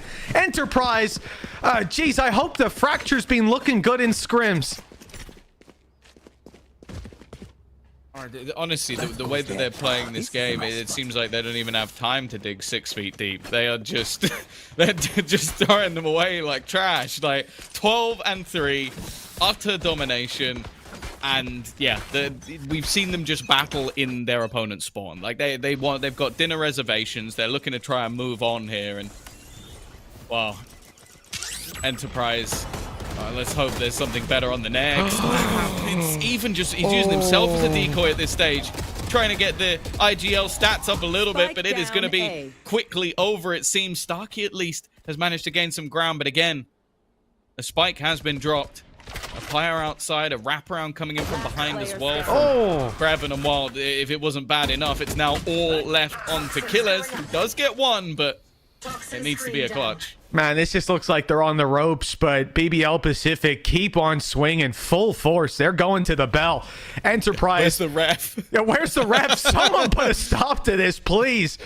Like, again, Rose got revealed inside that smoke, got 2 kills as a result. They couldn't even do damage until the round was basically done.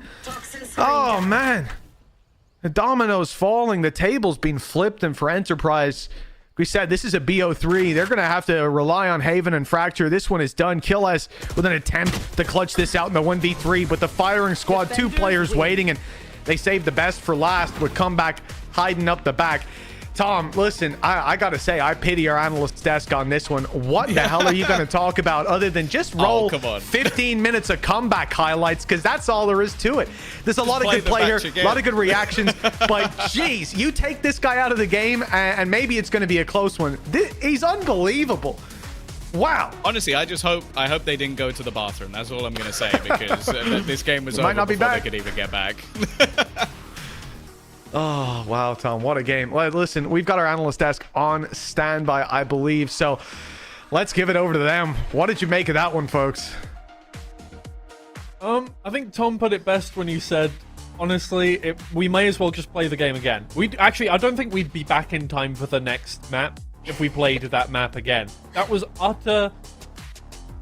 I don't know what word I can use that wouldn't be toxic. BBL Pacific have just wiped the floor with Enterprise Esports, and they've left more of a mess than was there when they got there in the first place, because Enterprise Esports have melted away into absolutely nothing.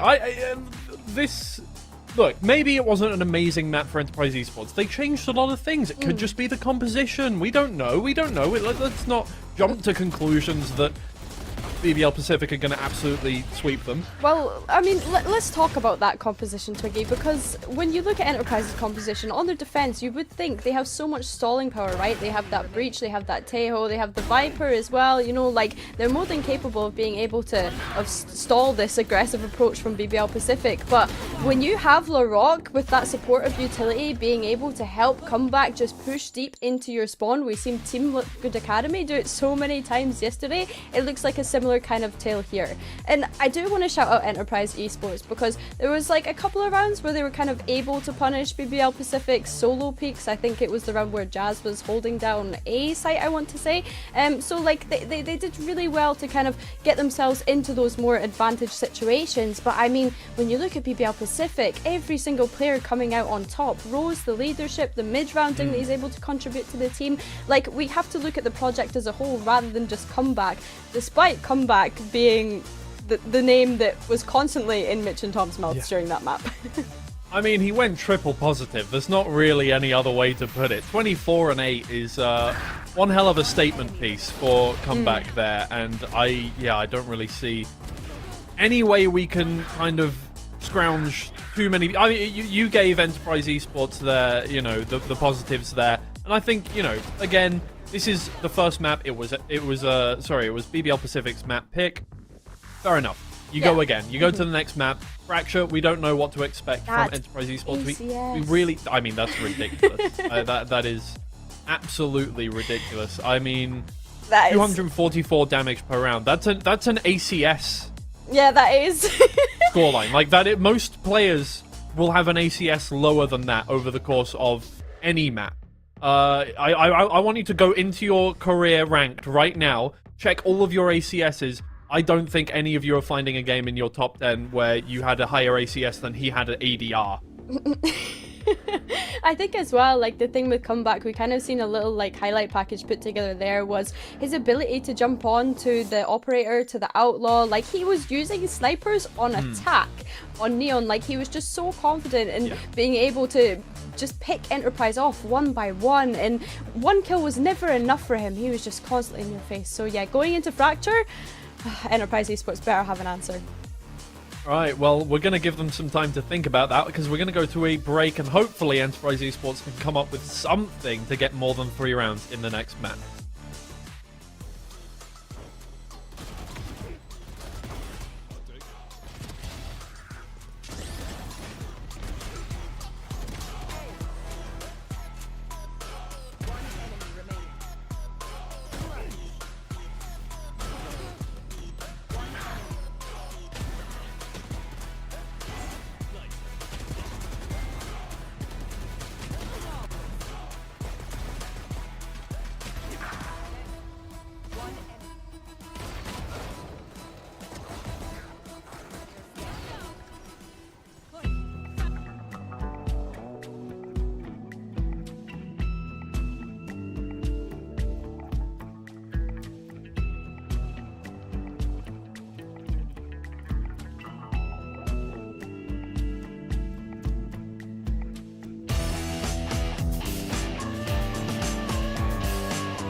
food chain. Wish all you want like you blue cakes, but I'm on the road like I move skates.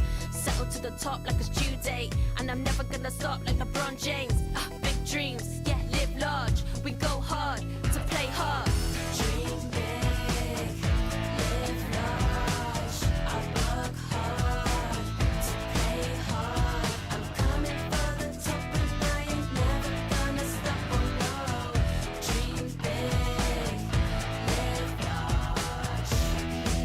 Work hard, play hard, go hard, play hard, work hard, play hard, go hard, play hard. Wearing them out like a bootlace, rise to the top like a souffle. I bring the heat like Dwayne Wade, dishing them out like a food tray. Big bars like I move weights, and I'm serving them up like a food plate. Yeah, big dreams, live large. We go hard to play hard. Dream big, live large. I work hard to play hard. I'm coming for the top, and I ain't never gonna stop. Oh no. Dream big, live large. Work hard, play hard, go hard, play hard, work hard, play hard, go hard, play hard.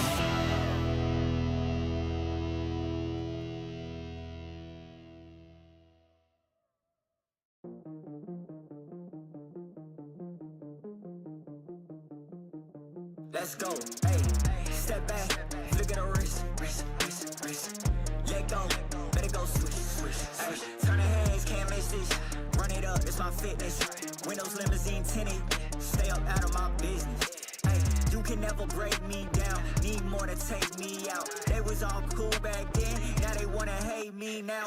Funny how it goes. Can I get a countdown and drum roll? No time ain't an option, no. Sit back, watch this unfold.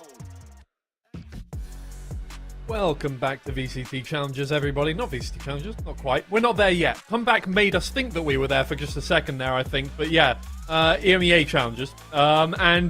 Things are going pretty insane. That was a quick map, I think is a fair way to put it. And I'm not like I'm completely. I feel like I've skipped 30 minutes of my life and somehow I'm here. But either way, we're waiting now for the second map to come up. It's Fracture, and hopefully Enterprise Esports will have something in a way of a response to BBL Pacific here, because that was not a convincing performance. It's not the end of the world. We have the rest of the series to go. Obviously, we can keep going, oh, they got rolled, they got rolled, but it's not over yet. No, we've seen so much from Tier 2 that, you know, any team can come back into any situation, and even just yesterday, BBL Pacific put up great numbers on their first map, and then had a more difficult time on the second map. Almost went to overtime, didn't quite. Either way, hopefully Enterprise Esports can bring that kind of level. They don't usually like to pick Fracture, so that at least tells us that there is a bit of adaptation going on in the break between the last time we saw them play and now. Yeah, potentially. And I mean, you want Enterprise to be able to win this one out. If they do lose it, it would be the only team that they have lost Fracture to. So yeah, maybe some adaptations, although thinking ahead to the Agent Select, this is a map where both teams play very similar compositions. The only thing that kind of swap out is the duelists. They do play two different duelists on this map. So it'll be interesting to see how the head-to-head actually comes up against one another if they do decide to keep the compositions that they've played in their respective leagues. So yeah, honestly, I'm looking forward to getting stuck into it. I'm hoping it's a lot tighter of a series compared to that first map that we just had. I am as well, at the very least so that we can talk about something, because there really wasn't a lot to talk about. We can go again once over, you know, the Neon plays, because it's likely that we'll see more Neon here on Fracture from Comeback. A lot of the time playing with, well, an Outlaw or an Operator there on the attack on Neon, running into smokes. I mean, it's very similar to what we saw yesterday on Team Liquid Academy's side, where they got really, really confident and just started playing with the Neon. Just go in, get stuff done. Not even necessarily getting first kills all the time, just disrupting all over the place. Yeah, exactly. And this is a signature agent for comeback, right? He plays Neon across 3 of the maps, so you know that he's very well drilled on how to play the Neon. And I think as well, when we look at Fracture, this is a Neon map that he plays, we need to consider the rotation time as well, right? At Fracture, one of those maps that doesn't take as long to rotate, but when you've got that Neon, the speed boots that she's got on, you'll be able to help out and assist wherever it may be. And if he's playing the Outlaw and the Operator, Enterprise Esports, they're going to have to really watch out for that on their attack. Yeah, I think so. Look, for Enterprise Esports, again, not really playing it as much, but we've seen it from them before. It's been, at times, incredibly convincing. They've got a 13-0 victory under their belt on this map. It's not against a team like BBL Pacific specifically, but it's a good kind of show that they can do something with it, and hopefully the reason that they chose it today is that, you know, they've really drilled that one through, and they've done an incredible job of patching up any holes that they might have had on Fracture, and hopefully, even if we're seeing a different composition come out from them, we see something similar to what we saw that one time there, because Enterprise Esports, let's not put it any differently, they need to come up with something here. The onus is on them. Look, BBL Pacific have played their cards. They've been like, look, here's what we're going to do. We're playing it like this. And they're probably going to play it exactly the same. Hyper-aggressive. Comeback is going to get in there, get stuck in, get kills. And it's going to be up to Enterprise Esports to answer back. So I'm hoping for them. At the very least, they're going to have had a chat with the coach and just been like, okay, let's slow it down, maybe wait for them to come to us. And I don't know. I don't really know what to say because there's not really a way that you can counter comeback. You've just got to try and soak up the pressure, bring things back in your own way. I'm glad you brought up the word pressure because I think that's exactly what Enterprise Esports will be feeling right now. You have to think about the stakes of this tournament as well. It's do or die for Enterprise Esports at this point in time. BBL Pacific, they already got their win under their belt against CGN Esports the other day. If they win this next map against Enterprise Esports, they're off into the playoffs. They are chilling. They have all this time to prepare for playoffs should they win this next map. This is what we have to consider. Enterprise Esports, like I say, it's do or die. They really need to figure out a way on how they can get themselves back into this one. And when you look at the caliber of the players, the experience of the players that we keep referring to, you'd like to think that they have the amount of resilience that you'd be able to tackle this kind of challenge and come into this one with a fresh head. Yeah, and this is something we've got to kind of consider today and tomorrow across all of the groups, right? Is that every one of them now are going to have a team starting to, at the very least, get towards that spot. And if they get into the spot, both the other teams are out immediately. So CGN Esports are really cheering on Enterprise as well at the same time. And I mean, I've seen posts from other teams saying, you know, I want Metasport to win. Obviously, HG Esports really want Metasport to be winning their game against Mandatory today. So there's a lot of this kind of thing going on where, you know, if one team just gets 2 wins, they're through. Yep. It's as simple as that. There's no way anybody else can do anything. It's not 2 teams are through and going into the playoffs. It's 1 team from every group. So with BBL Pacific specifically on this one, there's such a team that is head and shoulders above everybody else that everyone is just trying their best to slow them down slightly. Anything. I mean, 1 map right now would at least give Enterprise Esports a little bit of time to get back into things, because even if they do win this game, they then need to win against CGN Esports, who put up a good fight against BBL as well. Yeah, exactly. And to go back to Enterprise Esports too, like, we look at this organization re-entering challengers with the pickup of this squad, right? Picking up players from like all of the different regions and putting the kind of best players they can together. So if they were to go out today, I would think that that's a failure for Enterprise Esports as an organization, right? They've come into challengers this year thinking like, we need to get these players back up into VCT. That should be the goal for the players on this Enterprise Esports side. All right, well, we're going to take a look at the agent pick here. No changes really whatsoever. We've got a breach on the side of BBL Pacific, but that's not really Pacific. That is a major change, Twiggy. Oh, wait, hold Sorry, on. I'm going to hold I thought they changed out there. the Teo. They did not change out the Teo. Never mind. So, usually it would be Rose playing this breach, but instead he's going to be jumping onto that Tejo, and LaRock is going to swap over onto the breach, which I think is really intriguing because, of course, we see Rose on that Sova time and time again. With them not playing a Sova in this composition, it was always going to be a question of, does Rose pick up that breach or does he pick up that Tejo? And it looks as though they're going to make that change to move him over onto that Tejo. Whether that's been his decision or their coaching decision, I guess we'll soon see. Okay, an interesting change there, but on the side of Enterprise Esports, nothing different from what we've seen from them before, so hopefully it's all in the strategy today. Either way, Mitch and Tom, take it away. Yeah, it's back to basics, I suppose, for Enterprise. Tom, you believe that's going to be the difference maker? They turn it around here?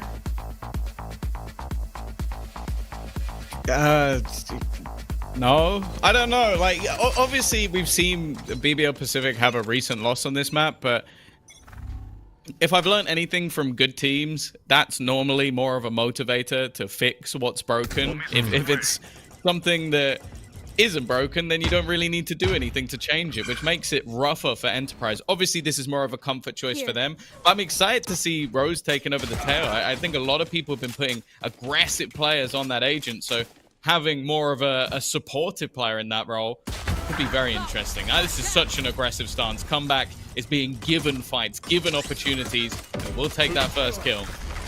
Well, players spotted behind that box. They've got their targets, and selection's good. Kill towards the spawn. BBL have space, looking for it on both sides of the map. This is a very chaotic pistol round. Starkey's pushed into the spawn on north side. Will be wrapping up right behind Comeback, who's low on HP. It should be an easy kill.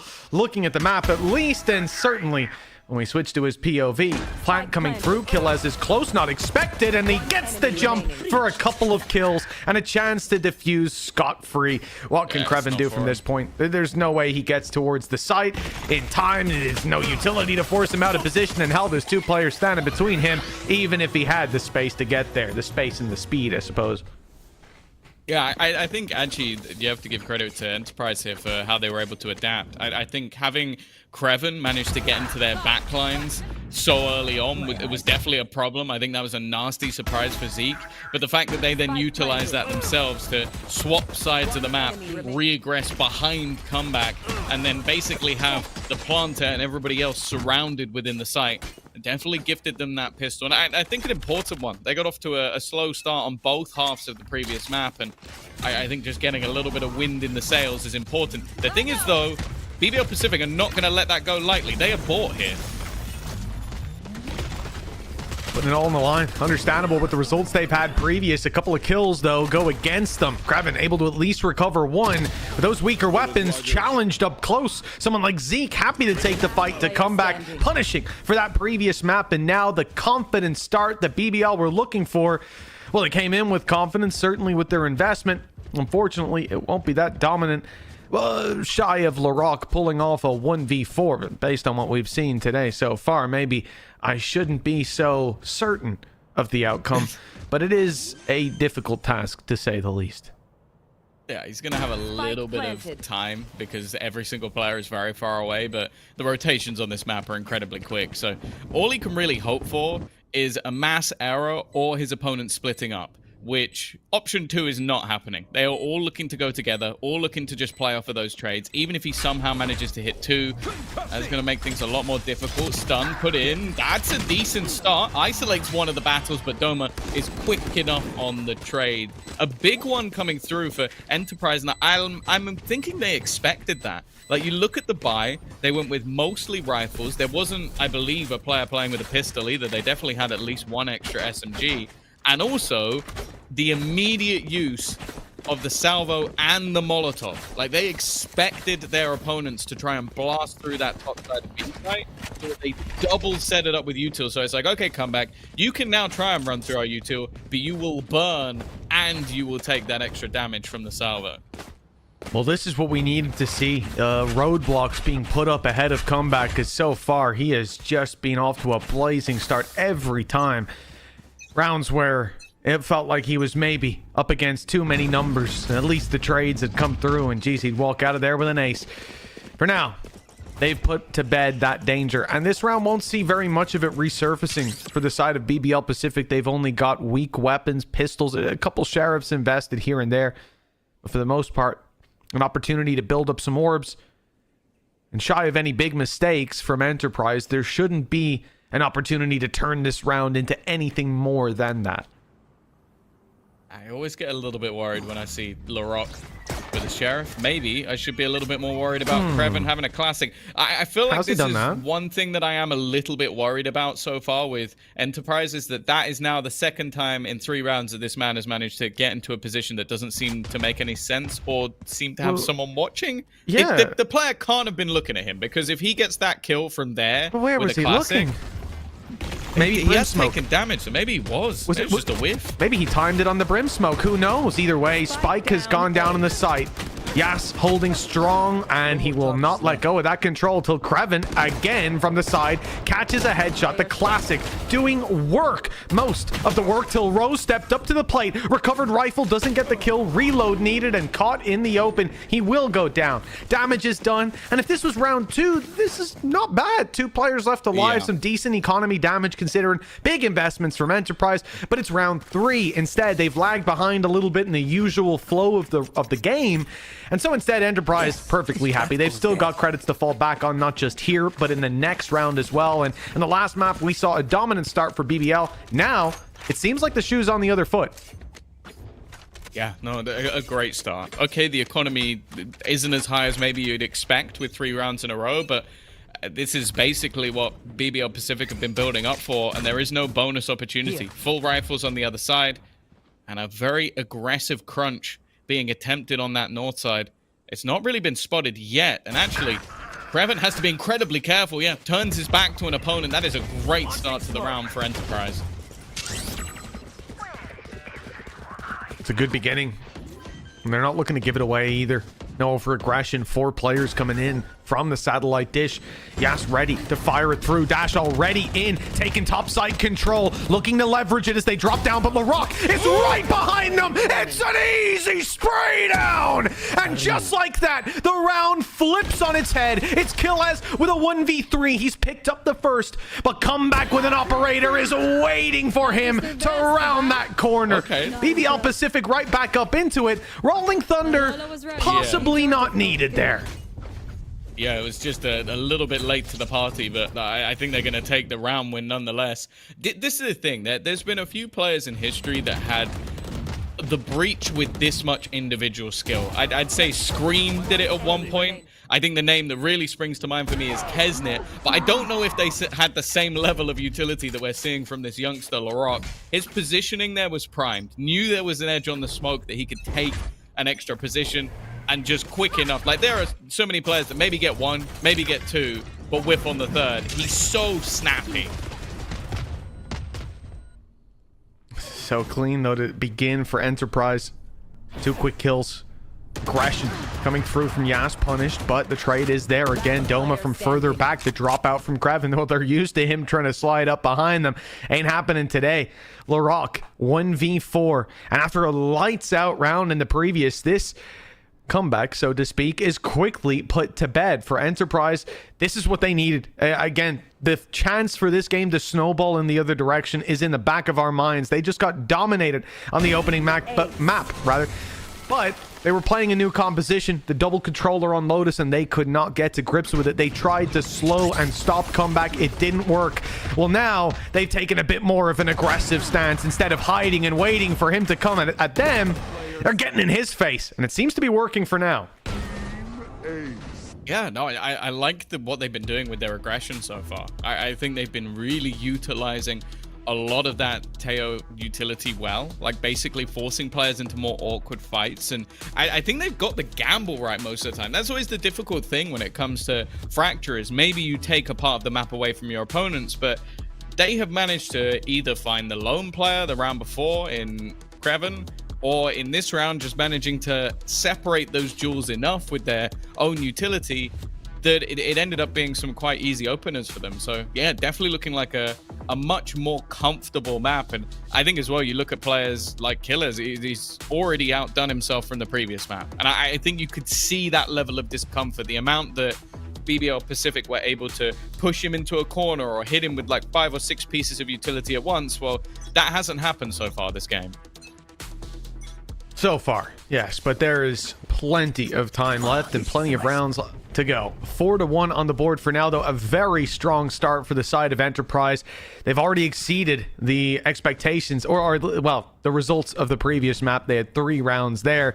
And early on, putting Comeback to bed. He's now down towards the bottom of the scoreboard on the server as well after dominating every duel he went for previously. But that can only last so long. And for Enterprise, while he's being shut down, while these aggressive plays are working before the adaptations come in, you have to hope that they will have enough of a buffer built up. This is a very weak round for the side of BBL. That Outlaw is shredding anybody that it gets its sights on, as long as the trigger's pulled at that time. A body shot, enough to kill. And BBL don't really have enough to fight against any of the other weapons in play. So, again, it should be a relatively easy round and one that builds up that economy even further for Enterprise. Nicely done by Doma. Yeah, an attempt to be a distraction from Comeback, but it's met with an immediate shot from the bullet. Oh, a chance for Laruk to at least get himself a gun.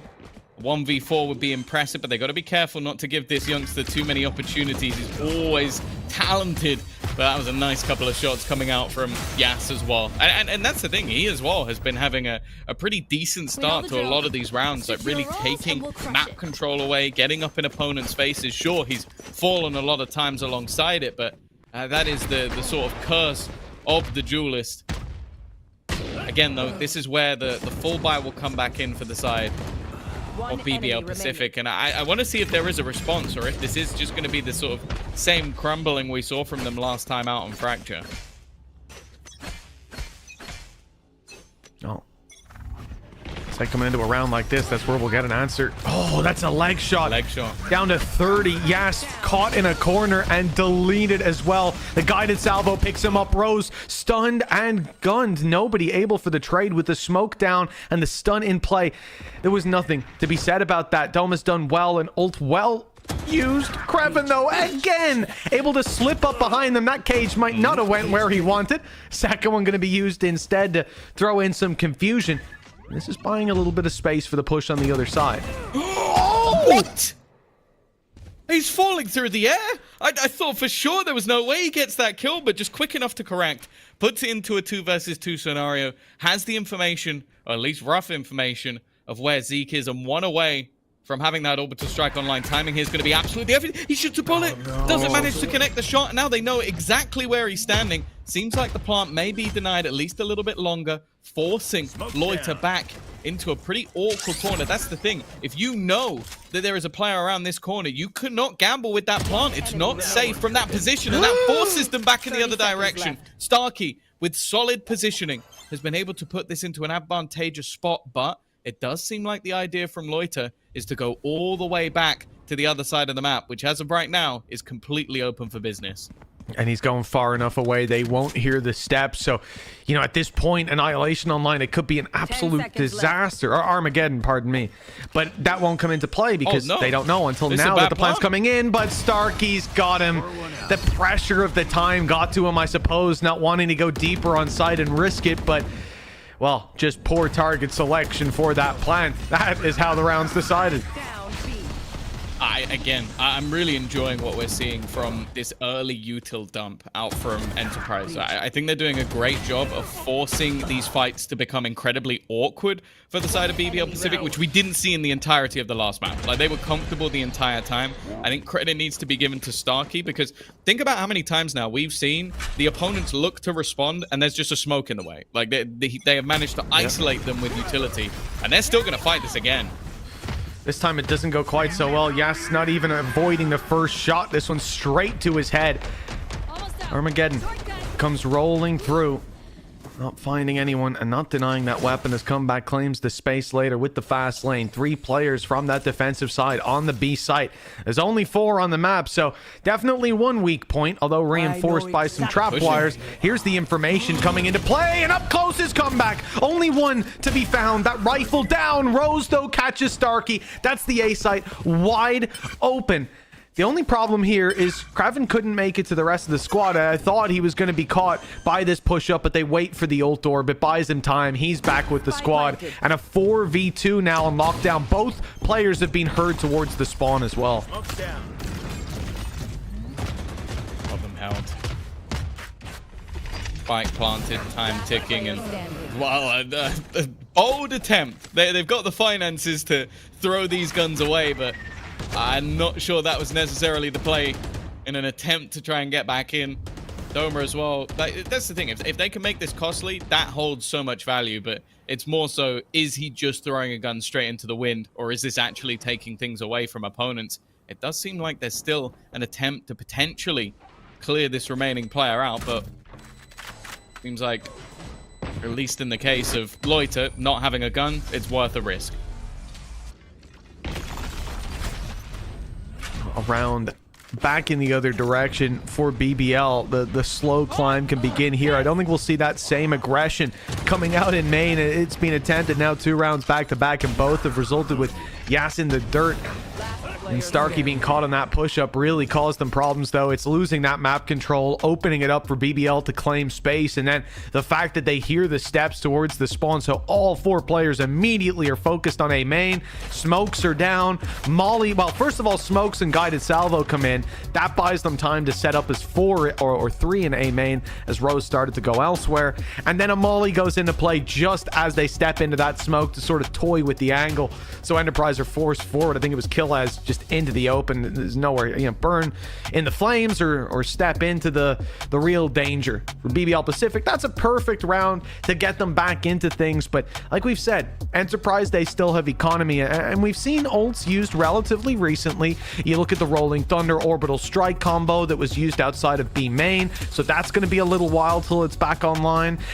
You don't have the Blade Storm anymore. That was a little further ago, but obviously Zeke just after using up the Armageddon. So we've used a lot of high impact ultimates for Enterprise. The good thing is, though, like I said, that credit economy is still there. They'll have their rifles, and more importantly, based on what we're seeing, they'll have their operator on Yas. So that early dash through B main not looking as likely, but his early aggression might just be a little more dangerous this time.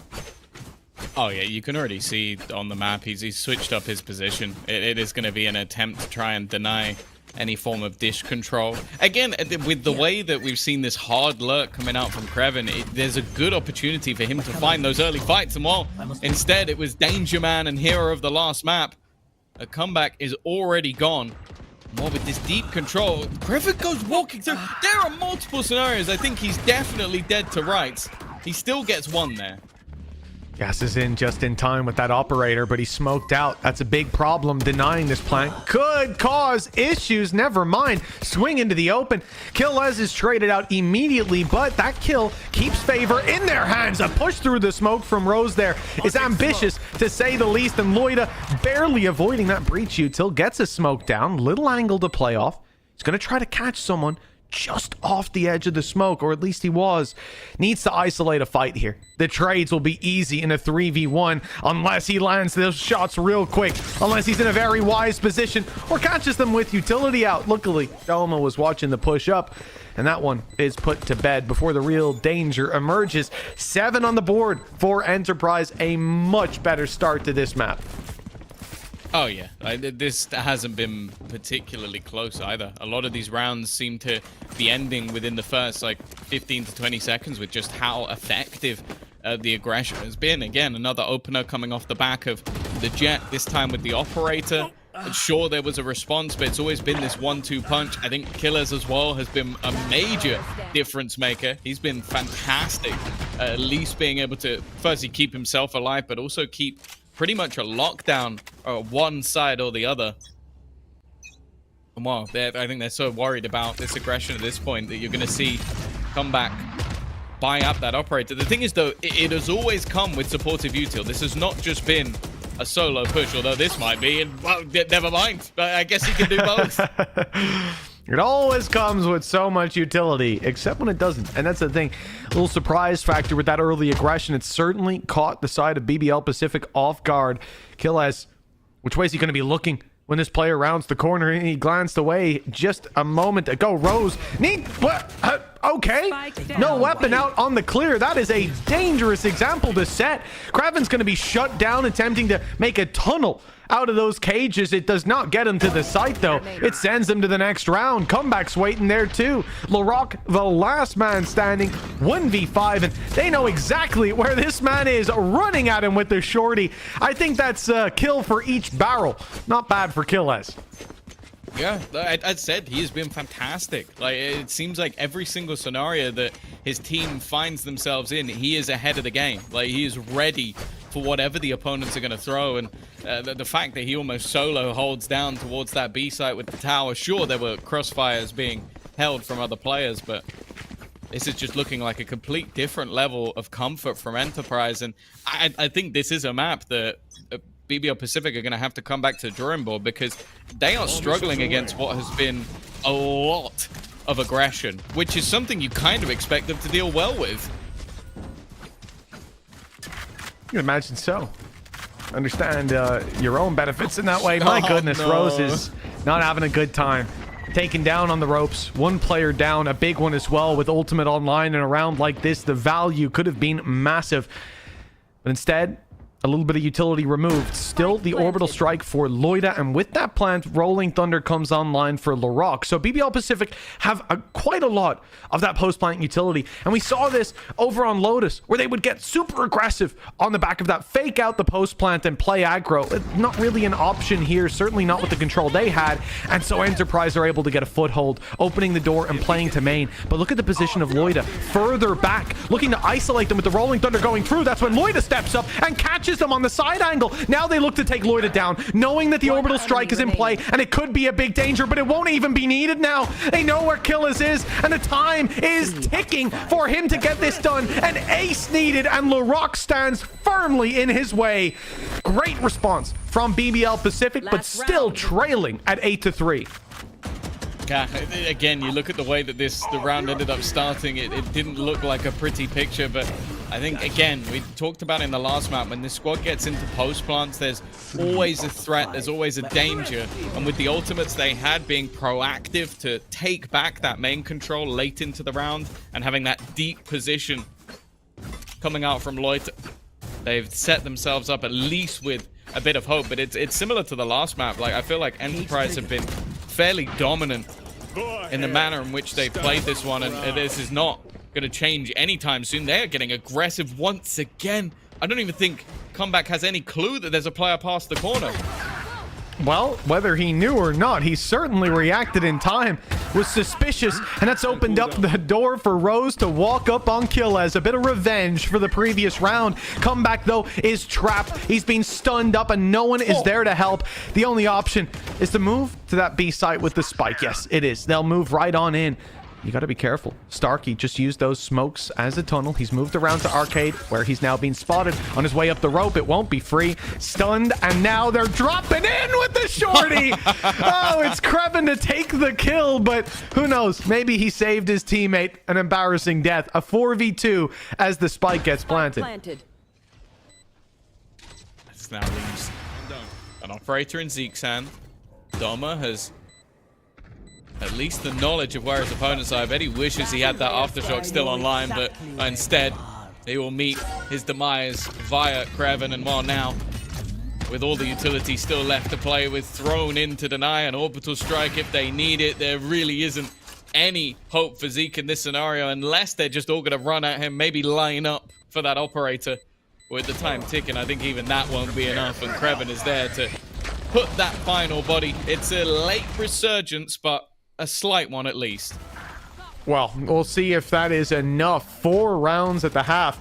Certainly a different flavor than what we had on that first map, but well, you certainly hoped that's what you're going to get if you're a fan of good Valorant. If you're a fan of BBL Pacific, hold on. There's still a second half. We'll be back after this little break to see just how this series is going to end.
Welcome back, folks. 8-4 now. Enterprise in the lead and looking a lot better. They've certainly been able to turn around our minds from what we saw on Lotus. They've dealt with comeback almost every step of the way. In fact, I think Kreven has been the real menace here. A battle of ciphers and a map like Fracture, always a joy to watch. Now we move in to BBL's defensive side.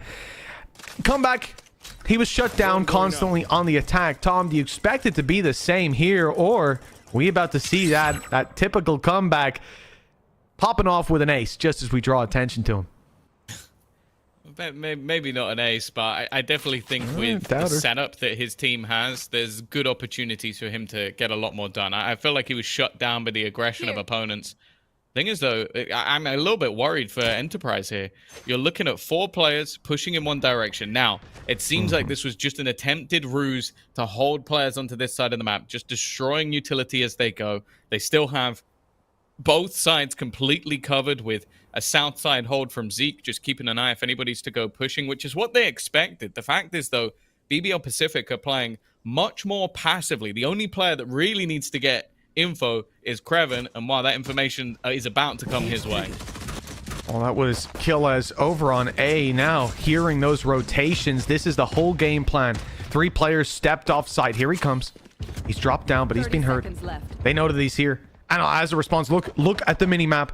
All of those players that just left A are coming back. They're realizing what they've given up, but smokes are down. They're locked out for now. The cage that Kill has bought a little bit of time. The smokes do one better. And now the drop out of heaven should secure site for the plan. 12 seconds left. Time is low, but the job is already done. And as they flood through those smokes, BBL Pacific realized just how many players were waiting for that. 9-4 and a very well executed fake here in the pistol.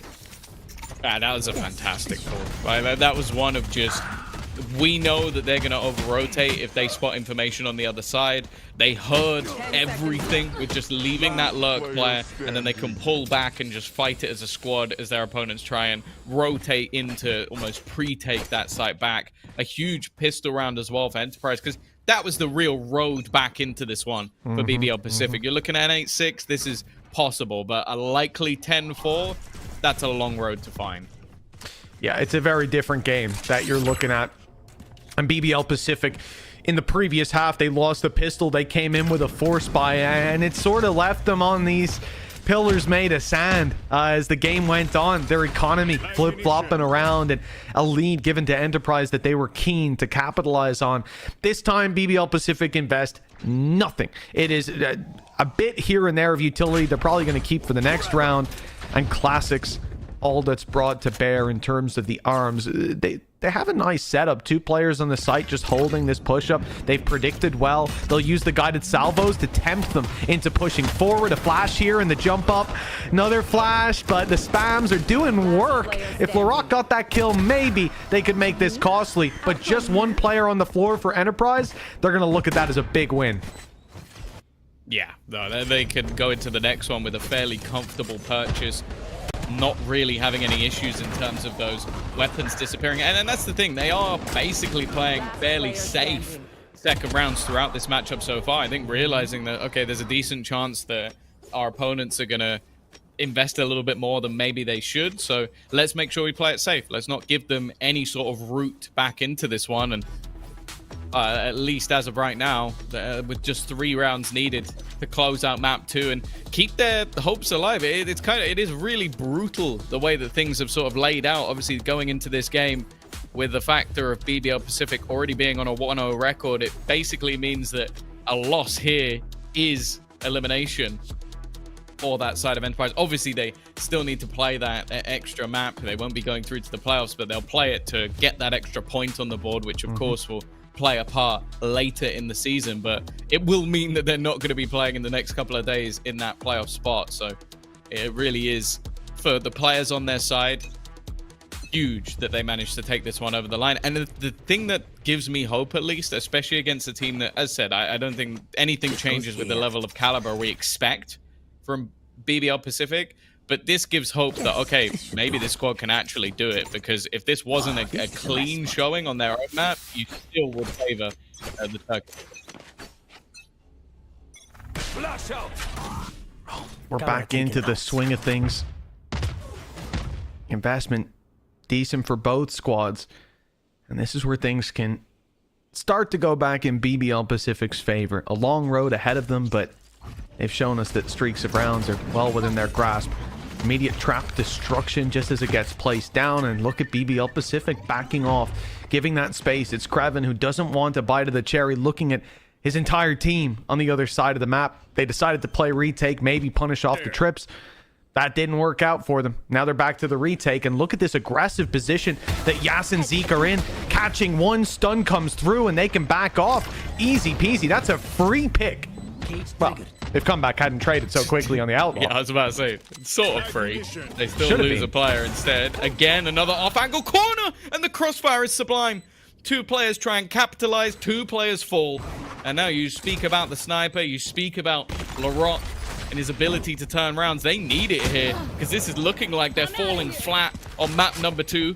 A second kill has come up, but it's too little too late. There isn't time to get back into the site, kill off 3 players, and attempt a defusal, so it will just have to be the retreat and a semi-bonus round victory for the side of Enterprise. This is now, again, another dominant showing on their own map choice. 11-4 up, and I don't see this stopping anytime soon.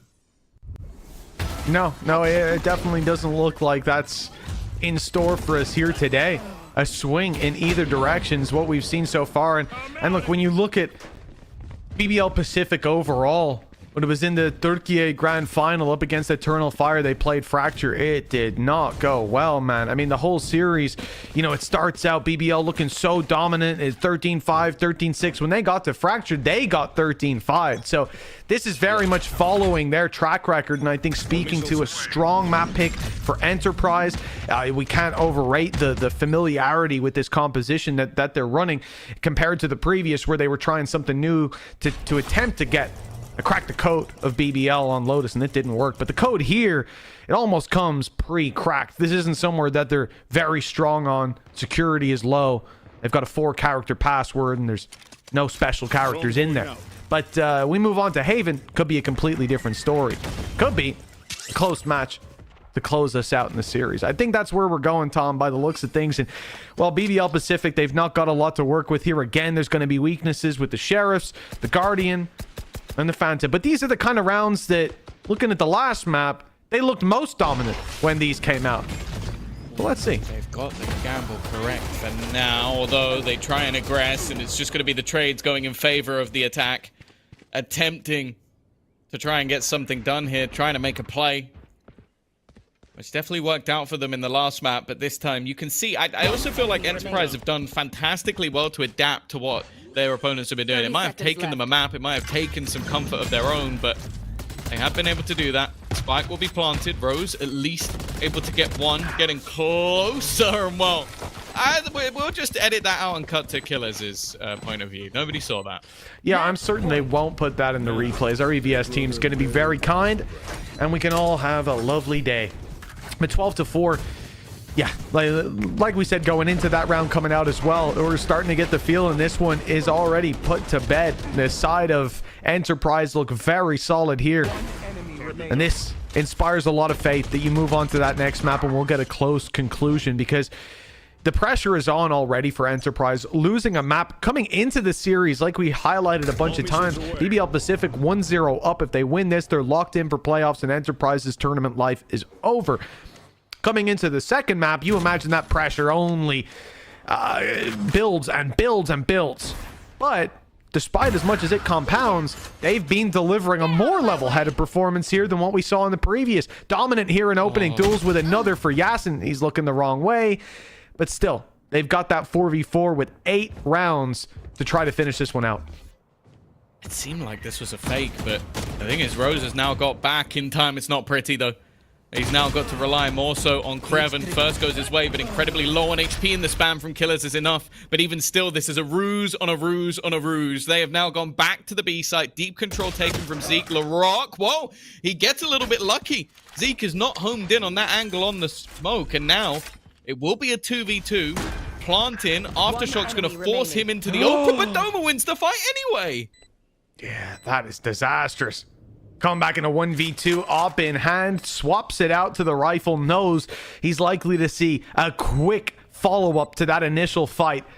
Doesn't quite know where Killers is, though. Now the info's in his hands. Unfortunately, the fight was quickly followed up, just as expected. Doma in there for the kill, and 13-4, we end it. Tom, what a remarkable turnaround for Enterprise. We can talk about the map, we can talk about the composition, but ultimately the mental game to keep yourself in it. I mean, this is where we talk about experience and all the experience that this Enterprise squad has. I think it has certainly helped them out here. Oh yeah, I think they had much better synergy. They looked very comfortable in the way that they sort of had that defensive side. But luckily, Mitch, you and I don't have to talk about this because we have the analyst desk, so they're going to do that for you. That's a very nice way to put it, Tom. That's a very nice way to put it. It sounds kind of like you know what? We should let you do it next time because it feels like I'm taking something away from you, which you really seem to enjoy. But either way, yeah, I think the way I kind of viewed it, especially in the first half, is that it was a complete change of pace. There was no opportunity there for BBL Pacific to even start to control the pace. Comeback never really got going. Never really went for any quick, aggressive plays that caught Enterprise off guard. I think maybe part of that is due to Fracture being a massive map, right? Lots of long sight lines. Difficult to get in close quarters like he did on Lotus so many times. But also part of that is just Enterprise Esports seemed controlled and calm and collected and able to just kind of, again, soak up pressure. Oh yeah, 100%. I mean, BBL Pacific, they really struggled to deal with any sort of aggression to Enterprise Esports throughout them, right? Especially starting on that defense. Like, they rarely found themselves in a post-plant situation when they were attacking, and then they weren't able to get a single round on their defense. Yeah, you have to feel for BBL Pacific on that one. But I think, look at Enterprise Esports, a lot of the things that they did successfully was, you know, having those crossfires set up in their post-plants that looked very well drilled, and they were able to recognize the sort of defaults that BBL Pacific were able to have with that Neon, with that Tejo, with that Breach. So they knew that they were always going to be kind of towards that A main early round and fighting for that space. So they just go, okay, we'll go to the top side of Fracture instead. So I think it was really nice from Enterprise Esports all round. And I was singing and praising the role swap too, right, for BBL. Like the fact that we have Rose jumping onto that Tejo, we have Larocque back onto the Breach. It seemed like it made sense in my head given the stats that Larocque has put up on this Breach. You know, he's such a great Breach player, so it kind of made sense to me for them to have that agent swap, but unfortunately just not working out for them in this one. Yeah, and for me, look, I don't want to single out anything, but especially there were a few rounds towards the middle of that game where to me it looked like Rose wanted to be using Breach utility to get self-sufficient kills, but was just walking into gunfire a lot of the time, completely unsupported by anything. And I think that was kind of the story for BBL Pacific. A lot of the time it seemed like they wanted to play a similar game to what they did on Lotus. It just wasn't working out for them. The cards were not falling in the correct way. And again, that could be due to any amount of things, but I think part of it is basically just it didn't really allow any kind of fast, aggressive, close quarters combat where you're forcing the other team into a duke-off.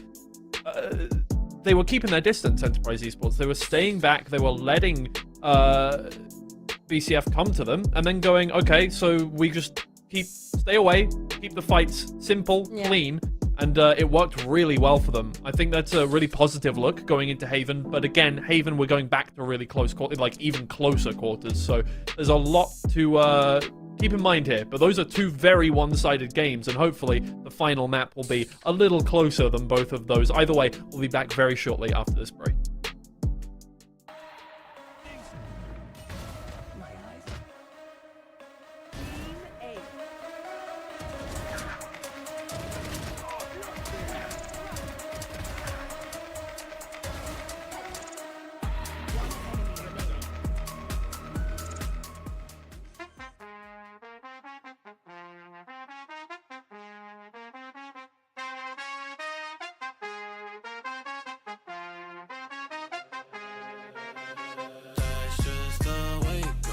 That's just the way it goes. That's just the way it goes. The way it goes. That's just the way it goes. That's just the way it goes. That's just the way it goes. The way it goes. That's just the ballin', spotting, ballin'.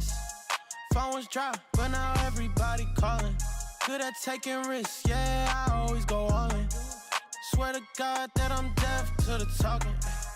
I can't hear it, see the finish line, I know that I'm near it. Yeah, cut the check and I'ma clear it. Ain't nobody out here that I'm fearing.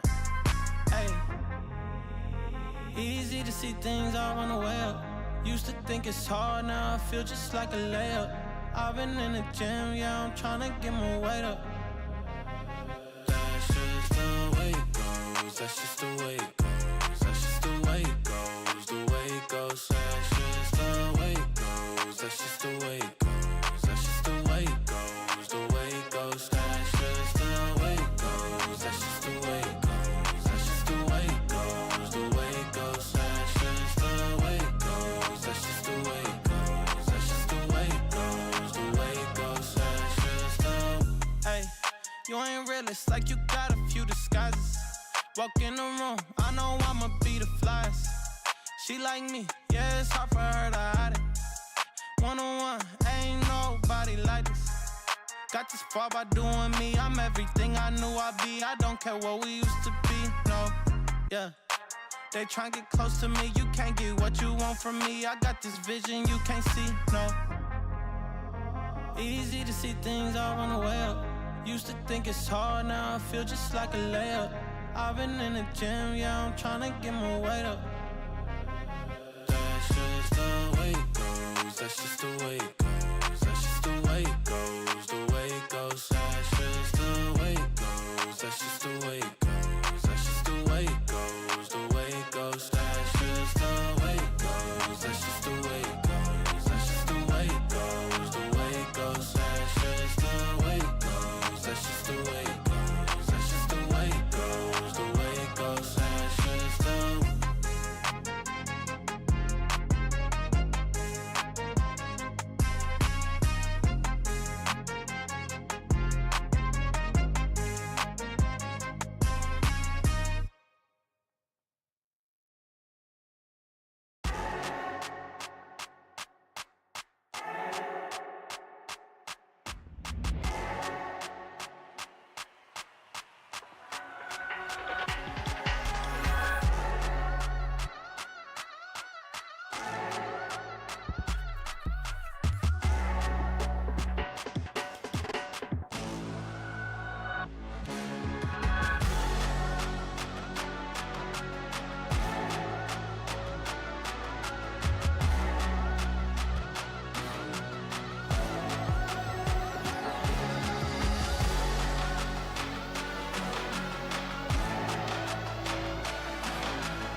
Welcome back to Valorant Challenges EMEA, everybody. It's turning into an interesting series here. We have a game on our hands. I'm looking at my hands and there is game all over it. So a little bit of an interesting series now because not just, you know, it's kind of back and forth. It's really back and forth, one-sided on both maps that we've seen so far. And now as we come to our decider here on Haven, we don't really know what's going to happen. Up in the air, this is a float map for both teams, so we really don't know exactly what to expect. BBL Pacific really didn't bring anything to the table on Fracture. It was a falling flat performance from them, which is very unexpected. Yeah, I think as you mentioned as well, Twiggy, before we went to that break, is that we didn't really get to see Comeback come alive in that last map, and I think that's because he was shut down so early on into the round on their attack that he wasn't able to go in and create that space for them.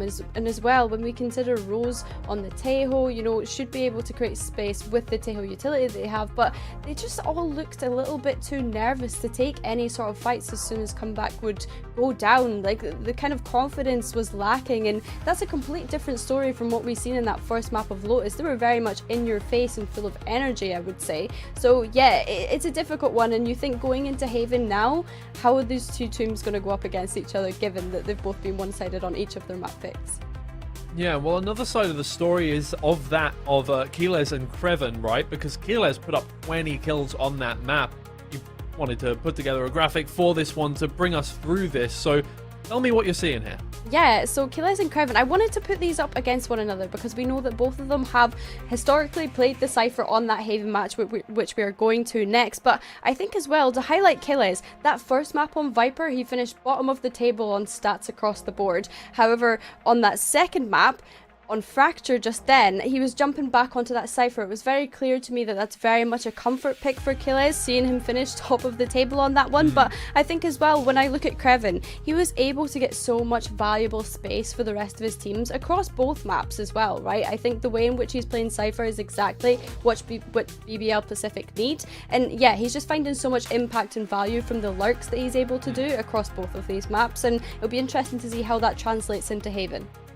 Right, of course, obviously the Sentinel is going to have quite an impactful role on Haven. So many short sight lines that if you're not running your Sentinel or you're not running your Sentinel well, you're going to get flanked all the time. You're going to get run through different map points. You know, obviously 3 bomb sites makes it very difficult to hold down everything on the defensive side. So you need to be very careful, very diligent at all times. So Keyless and Kreven are going to have a pretty tough time on their hands once again because, I mean, what we saw there was so much going on, especially on the side of Enterprise Esports, that was unexpected towards BBL Pacific. There were a lot of flanks, a lot of times where, especially Rose on the Initiator, was getting killed right at the start of the round, way behind everybody else, or way in front of everybody else. We saw one time where he was killed on the ropes within the first 10 seconds of the round. So there's a lot to take into account from these two teams here, and it seems like they're trying to figure each other out at the moment. They're duking it out, and they're kind of having this mental game go on.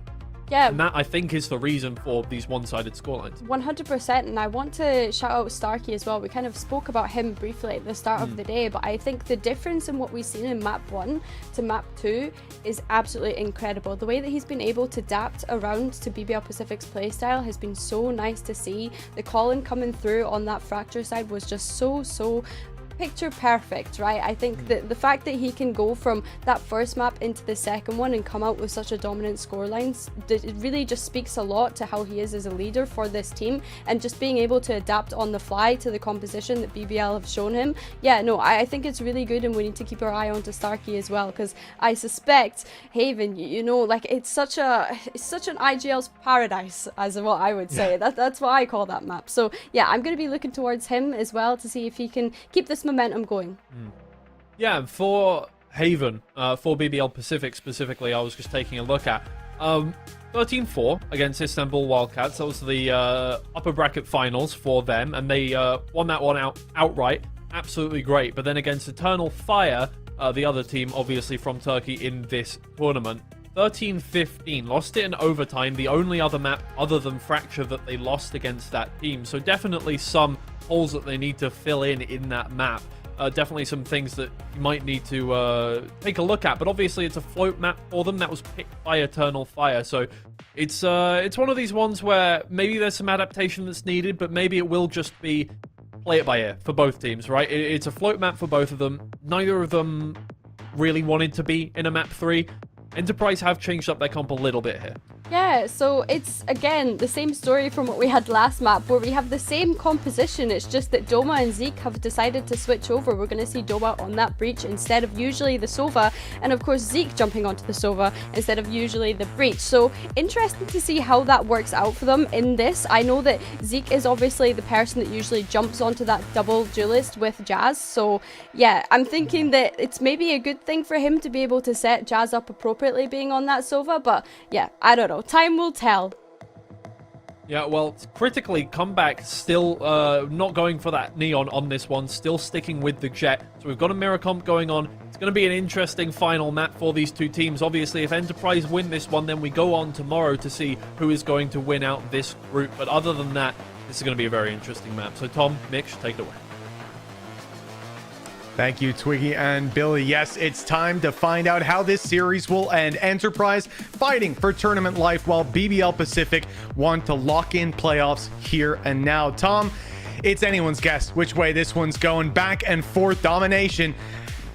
This third one, though, Haven, it's a beautiful decider. I'm expecting a close game after what I've seen so far.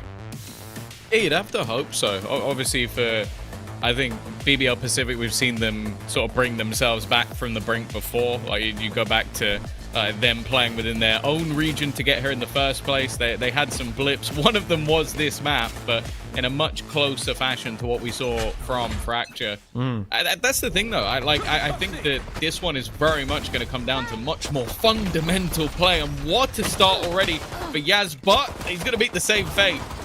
Plenty more pushed up, though. Not expecting this level of aggression from Enterprise. They sent the cavalry and then some towards this A-long aggression, and that is going to work out this time. I think it was Zeke from the grave to close that one with the shock dart. A little bit of martyrdom in play. Enterprise up 1-0. Yeah, I honestly love what I've seen in these last couple of maps, because I think map 1, they looked out of it. Like, they were attempting a new comp, they got pressured off positions, but when it's come to the last 2 in their defensive side aggression, it's been sublime. Like, there hasn't been a piece of utility out of place. I think Yaz has been able to capitalize on a lot of it, but there's always been a follow-up. There's always been a double down, and I think that's what's made it so difficult for BBL Pacific to deal with.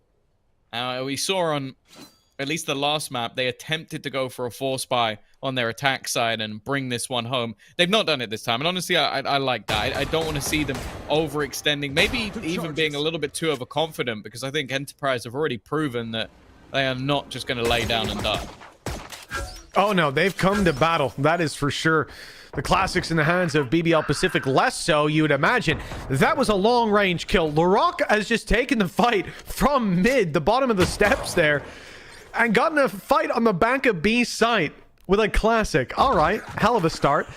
Zeke, though, well, he's not looking to give away any more picks. That's a response right back. That's smokes removed, which, especially when you got classics, you're really hoping to block off some of that vision and close the distance. See what they can do to make up for that. Flashes for Larok, and a chance if they can catch them off guard. Big weaponry disadvantage, though. I think already having a decent amount of info as to where these players are. Zeke's going to look to try and pressure, but he gets caught. That's definitely a mistake. Spike looking to go down, and a headshot connected onto Doma, but he's still just cleaning them up. Third kill goes his way, and Yaz is there to close. A little bit more costly than maybe they would have liked, but I think they've only lost themselves a Marshall, and then I think oh yeah, Stinger. there you go. It's the Stinger, so that's fine. 30 seconds left. Yeah, it's not the end of the world. I think Doma did a remarkable job to clean that up the way that he did. The utility that was in play there could have put a lot of pressure on him, even to fall back at the first sign of the aftershock.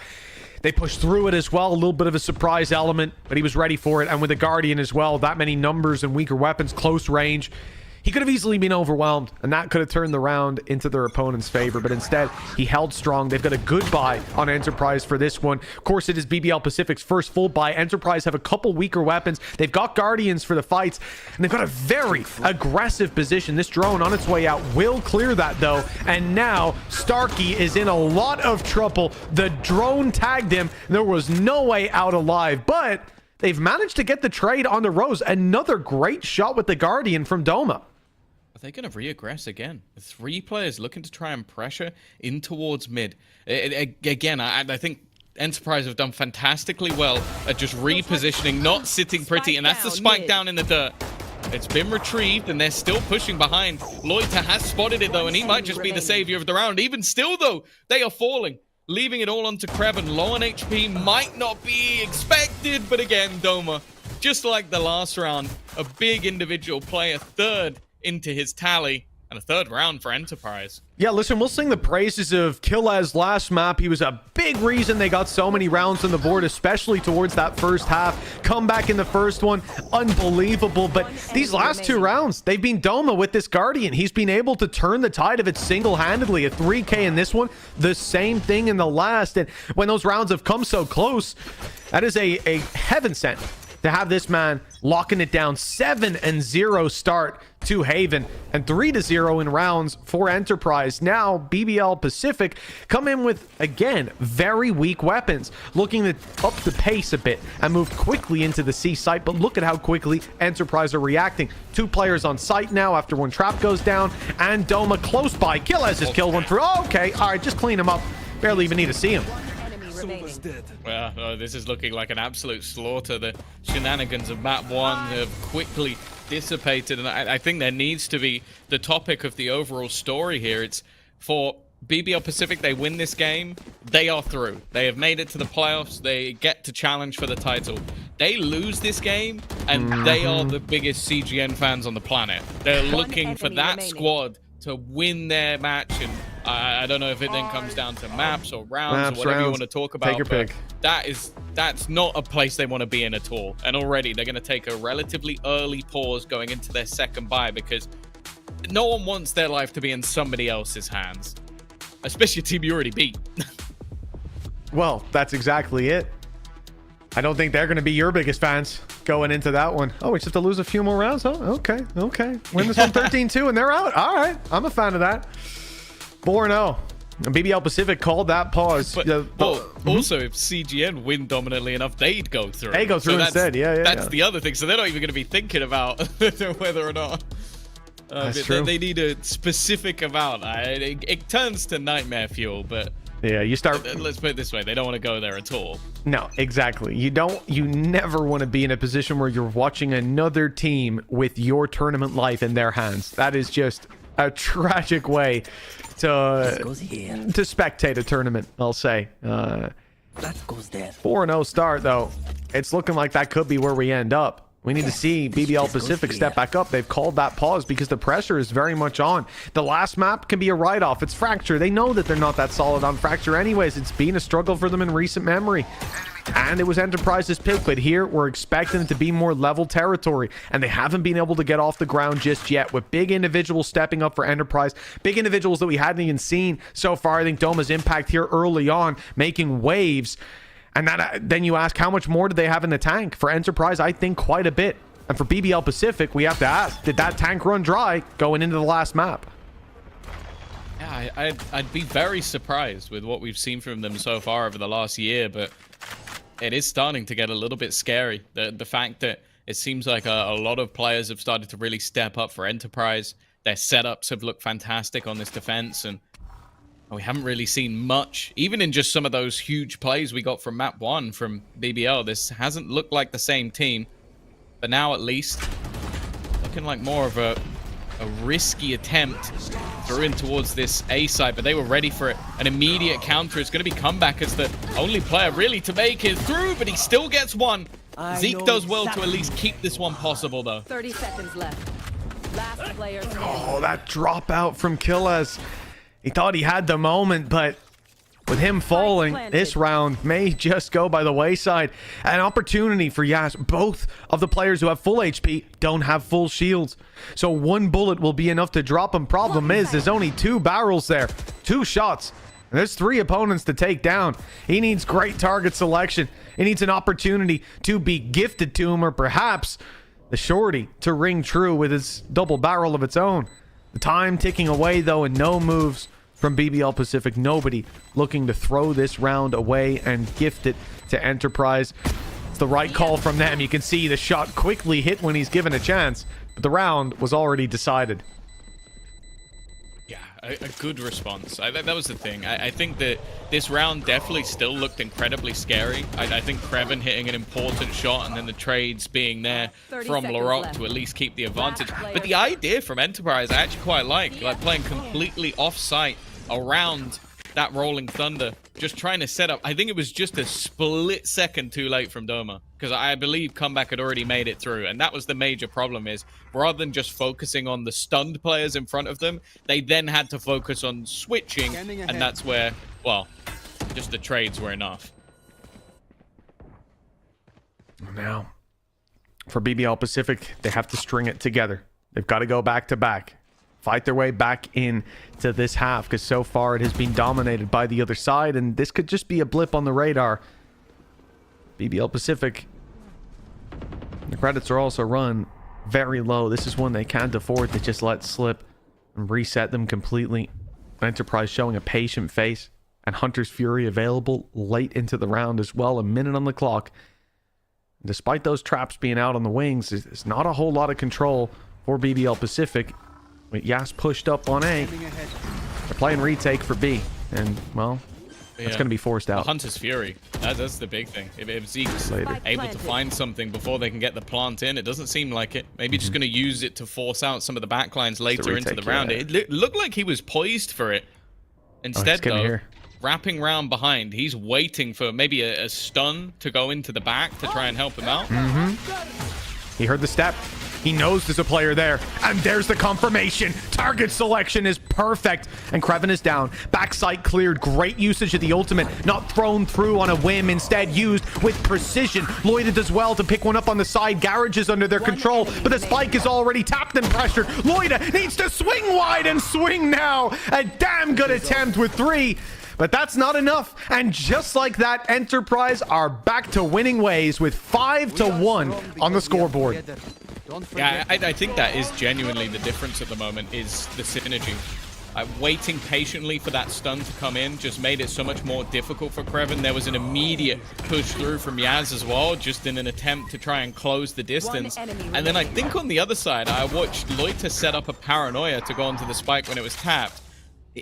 Before he throws it, I think Comeback peeked through the smoke. Now, I don't know if the smoke faded, but either way, the paranoia was probably about half a second to a second away. But he was dead before it got used, and that just made it worthless. Hunter's Fury put into play here. And we talk about using it with precision. It clears some angles, but doesn't find anything beyond that. Zeke immediately answers on to Comeback. Quick kill, yes. Oh, he shot a body. Doma is just cleaning them up. And eventually, the op gets a chance to find its mark. Some fresh prey, but look, it was just the one kill before the round was done. That was a blink and you miss it one with 6-1 on the board. Wow. It's a low buy for BBL Pacific, and you'd be forgiven for thinking that this is the previous round. But no, they had rifles. Just didn't look like it. I don't know, this is ended up being an absolute slaughter. And again, that's a usage of ultimates as well. This is not now a team coming in with everything to play with. Oh, he can use a Blade Storm, he can use Hunter's Fury. No, both of those went. Both of those were invested in the previous round, and both of those got absolutely nothing. The comeback of map 1 seems to have completely disappeared. I think he may even end up with definitely more kills in one map than the last 2 if things don't change significantly soon. And then on the other side of things, Doma's having a fantastic time on the breach. We talk about this role swap of him and Zeke, and I don't know if the idea was that Doma would top frag while playing it, but maybe it does just come down to comfort, because he looks very comfortable. Oh, it is. And we said this, the start, he had 7-0. It was 2 big 3K Guardian rounds that set them, or not even set them on the course. They were already on course, but geez, they were getting knocked about by the waves. This man, he took the helm and he brought them through that storm 6-1. They're looking pretty, barely a scratch, plenty of planks left down below. And for BBL Pacific, they're letting on water. This is a sinking ship right now. We need someone to correct course. The buckets better come out in force, or this one is going to be a forgettable map 2 and 3, or one that they'll be wanting to forget at least. Damage again off rip. It's a low buy for BBL Pacific, but they're being shredded on this mid fight. You could just see the confidence from the other side of things, wanting to re-peak, wanting to refight. They have found their form at the perfect time, and unfortunately, the opposing side is seeming like if things don't change soon, it could be leaving their life in the hands of another. Not something you want to see. But one of the favorites for the entire stage of EMEA. This was sort of talked about as maybe even their event to lose, with how good that we've seen them be with their second place at the last Ascension. Obviously the team that beat them now in that VCT. And just look at the space that's already been taken. Yas has pushed all the way through. Zeke has now spotted another, but they're just attempting to try and fall back. Isn't going to find anything. And well, Yas is having an absolute field day, working his way just 2 now off having that Blade Storm once again. Well, I don't think he's been particularly quiet all series. Yes, he's been there, he's participated, but it's just the limelight was stolen by Comeback, especially on that first map, and how strong he was performing. But now you're starting to see that consistency. Yas has been there every single map, and what we're seeing right now, well, Comeback's not got 12 kills on the board. You know what I mean? We talked about a slow start when it came to Lotus, but it's not just him. You can't look at one player, especially attack side Jet, and say that, well, that's the reason it's going wrong. Every push they've had, Enterprise have had numbers, they've had utility reactions, and they've had the fights too. Someone like Doma absolutely hitting his form here. The question is, for BBL Pacific, where do they look to recover on this? And a big fake is what they've gone for. Ult used on C. That's the pick they needed. They took space on C. They caused the rotations. And if Yas got that kill and got out, this round's in the bin. But instead, he's punished. A side is taken. And Zeke thinking about getting involved, taking a pick. He might just have to fall back. Hold on. Stone goes through. He goes through. Zeke wants to take the fight right to them. A confident base. And he's leading the charge with great success. A double opening. Rose on the side will meet the same fate as Zeke locks this one down. It's only Comeback in their way. 2 players on the site, one lagging a little behind, but he gets there just in time for the kill. Beautifully played by Enterprise. Good stun by Doma, but Zeke hit another level on that retake. He took 0 damage, by the way, in that entire That's battle. true. Like, the first guy in, when they had full control of the site, had Heaven under their control, had a player ended up moving into under. Like, there shouldn't have been any way that he gets back in and finds 3 kills, let alone doing it while taking 0 damage. But that's the thing. The level that we saw from him in map number 1 is not the level that we expect from someone like Zeke, someone who has been a Champions MVP, be it a while ago, but even still, this was an impressive round. And, well, unfortunately, it's another one to the tally of this BBL Pacific side falling flat. They are 8-1 down. The best chance they have is to at least get one of the last few rounds. Well, that's a depressing reality, but if they can string this together, still 8-4 possible. Still doable. Hunter's Fury is put into play. If anything, it just stops the drone.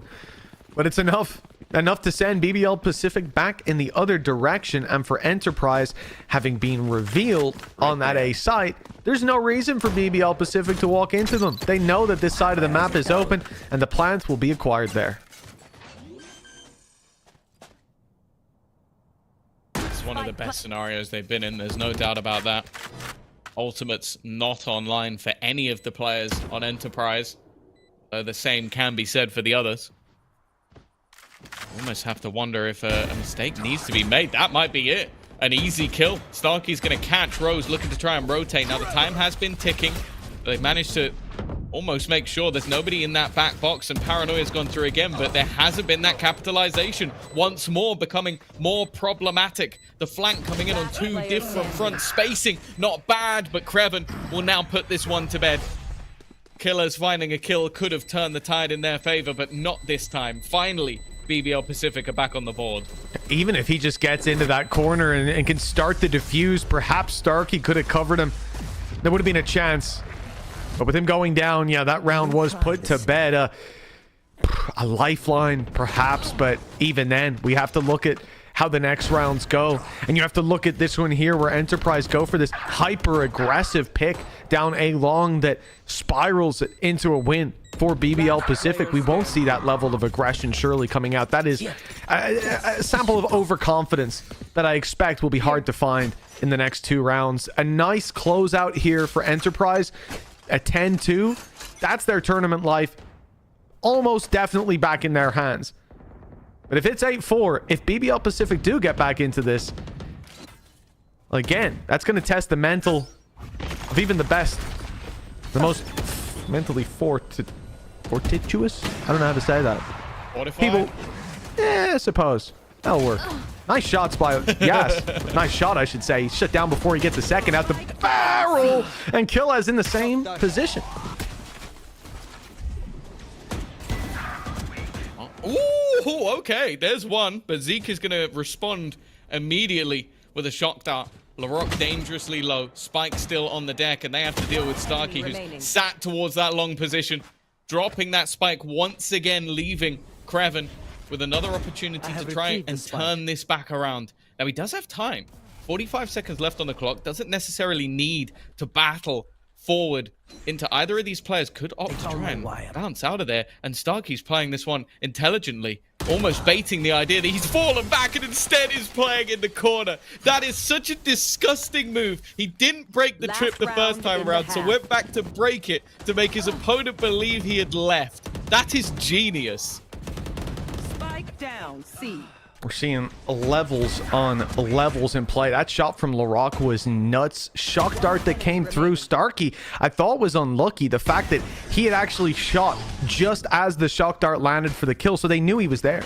Element of surprise completely gone, and yet still able to correct for the finals. That's 9-2. A nail most certainly in the coffin of BBL Pacific. And, you know, they came into today 13-3. They won the first map. At that point, knowing that just one of the next 2 is all you need to take yourself to playoffs. That Rolling Thunder goes through on middle, delaying them slightly. Yas pushes up as a response. I mean, it feels like there's something I'm missing to the usage of that Rolling Thunder. I think it was just to try and force them back, knowing that he was going to take that much ground. Timing is going to be everything. The players on A side telling them that there's nobody here. Instead, Yas is still in their backlines. I don't even, if he's going to get there in time to help, he won't. But maybe he can catch Zeke out. He needs to catch Zeke out, and eventually will. Even still, keeps this one in an even scenario. The defense, not out of this just yet. Yeah. This is where you'd love a Rolling Thunder to fight your way back through, but that ult is gone. All of them are for Enterprise. The fight out of heaven with 2 dropping in. Still flashes at least to work with. They've got some of their own. On the side of BBL Pacific, Larocque gets caught, 45 HP, barely holding on to life, but Kraven inside the smoke. Oh, he's an animal and hard to put down. Drop out of heaven. Oh, it's getting nothing. They don't even cross the boundary. Not outside the window frame as 9-3 is locked in for BBL Pacific. It could be a lifeline, but a hell of a long road to go. Yeah, we'll have to wait and see if they're going to be able to turn this back. But we'll be back after the break.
Well, it's time to finally reach a conclusion in this series. 13-3 and 13-4 to D-Tom. BBL Pacific, their defense is going to have to be flawless if they're going to fight their way back into this, and it starts with this pistol round. Camera taken out. They need this 1-2 punch to be effective, and well, it's gone pretty well for Comeback. Finally starting to see some life in the superstar duelist, and Killer's looking to try and put him down. Hasn't managed to do so. This is definitely looking like the start that they needed, but ultimately, there's still a couple of players to deal with. This 1v1 for Rose could be everything. Timing as well is going to be pretty important. Killers is being wrapped on. Doesn't even realize how far the players have come. His teammate has sort of left him out to dry. Starkey was busy looking at that A side of the map while his sentinel with the spike was fighting middle alone. Comeback with 4. Could this be the start of something? Well, I think that might be a better half than the last one put together. Where's he at right now? Comeback, 7 kills. Yeah, that is a tough thing to imagine after how this series started out, but it just goes to speak to how strong Enterprise have been in that first half, how they've shut Comeback down in both of these last maps. But here in the pistol, like you say, Tom, maybe that is a resurgence, the resurgence that we needed to see from this man. 3 kills in the first half, 4 kills in the first round of the second. If he can keep this momentum up, the game is very much back on. For now, we won't hold our breath. Enterprise are 9-4 in the lead, and it will be an eco for this one. The next could easily fall into the attacker's hands. It's a long... Oh, this one could either. How has that happened? The timing on Starkey to get past the camera, that shouldn't be allowed. Rock's got to be careful he doesn't overextend. There could be a gun into the hands of the opponent, or a more deadly one at that. Yas has already managed to get the Spectre. That's not too much doom and gloom, but if that Guardian and Bunter on the other side, that could have been a bigger problem. Kreven, though, already going to equalize the numbers, and the weaponry massively in the defense's favor. Great paranoia. Most of the squad's been hit by that, and the Cloudburst not going to provide the safe haven they hoped that it would. Starkey down below, though, already put 2 into this round. The smoke is good. It gives them an angle, but Kreven lands the shots anyways. For him, it was a 1v2, but he won it all by himself. Loida happy to take the upgrades on the back of it. It's BBL Pacific with a much-needed round on the board. Yeah, but still an incredibly costly one. That's one where you've still taken a large amount of damage. Weapons have been dropped, and a lot of it is just for kind of ridiculous gaps in your defense. Like, it shouldn't be possible for Starkey to just walk up, like, with no pressure, no worry, no control, and get a free kill on a player on long. That is a mistake, and those are mistakes that we can't afford to be seeing. What I will say is, I feel like Kreven has been the sort of one danger, I think, when we looked at the last map. He's still been doing decently in this one. The rest of the squad have not been there in the same capacity. They got a lot of information, but it's hard to execute in the back of it. At least it was to start with for BBL Pacific. Never mind. Z quickly makes it difficult in the end as well, with a triple kill and a complete shutdown of that early aggression. The idea to overwhelm them towards A long with a double crunch.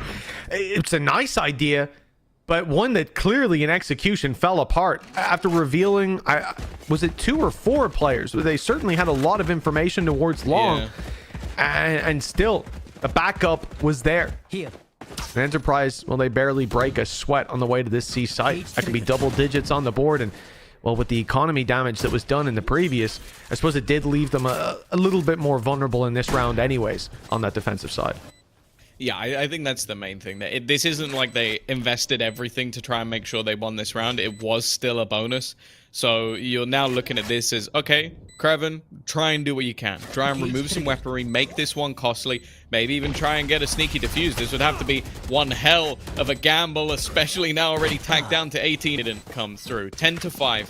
Enterprise now 3 rounds away from having their own life in their hands in this tournament. A victory versus CGN, which I think after this win they'd be favored to take, could put them into that playoff stage, and more importantly, could eliminate both CGN and BBL Pacific. The thing is as well, you're looking over at CGN, and they must be thinking, okay, we actually come into tomorrow with a chance if Enterprise can close this out. I'm not going to pretend I've run the numbers, so that could be wrong, but I could definitely still have something to play for.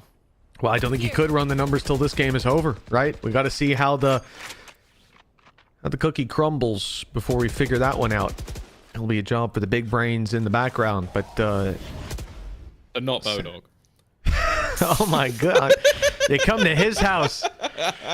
That's just no need for that. Bodorg, that was not Mitch. That was Tom. Okay, let's just make sure that's reflected in the fine that he gets delivered. All right, trade from the Jets off rip. It's Jess to win that fight out, but they might think the A side's a little weaker as a result of that pick. It absolutely is not. 3 players quickly in position to take those trades if necessary.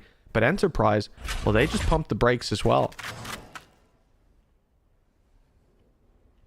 Again, it seems like they managed to get the start, but there always is that response. 3 players well placed. Stun will hold them back a little bit longer. 35 seconds on the clock, and they don't really have ground anywhere else. It does just have to be this push through, but the counter utility has left them kind of screwed. They've already used themselves the paranoia. It just has to be the run straight through, and that's never going to come out well. Killers, 22 seconds. A chance for an isolated fight, but LaRock just bounces out of there. The right decision, making sure that this has to be an impressive 1v2 rather than 2 isolated battles. Well, it now just has to be a full stick onto that spike, but just look at where his opponents already are. So they send 1 in.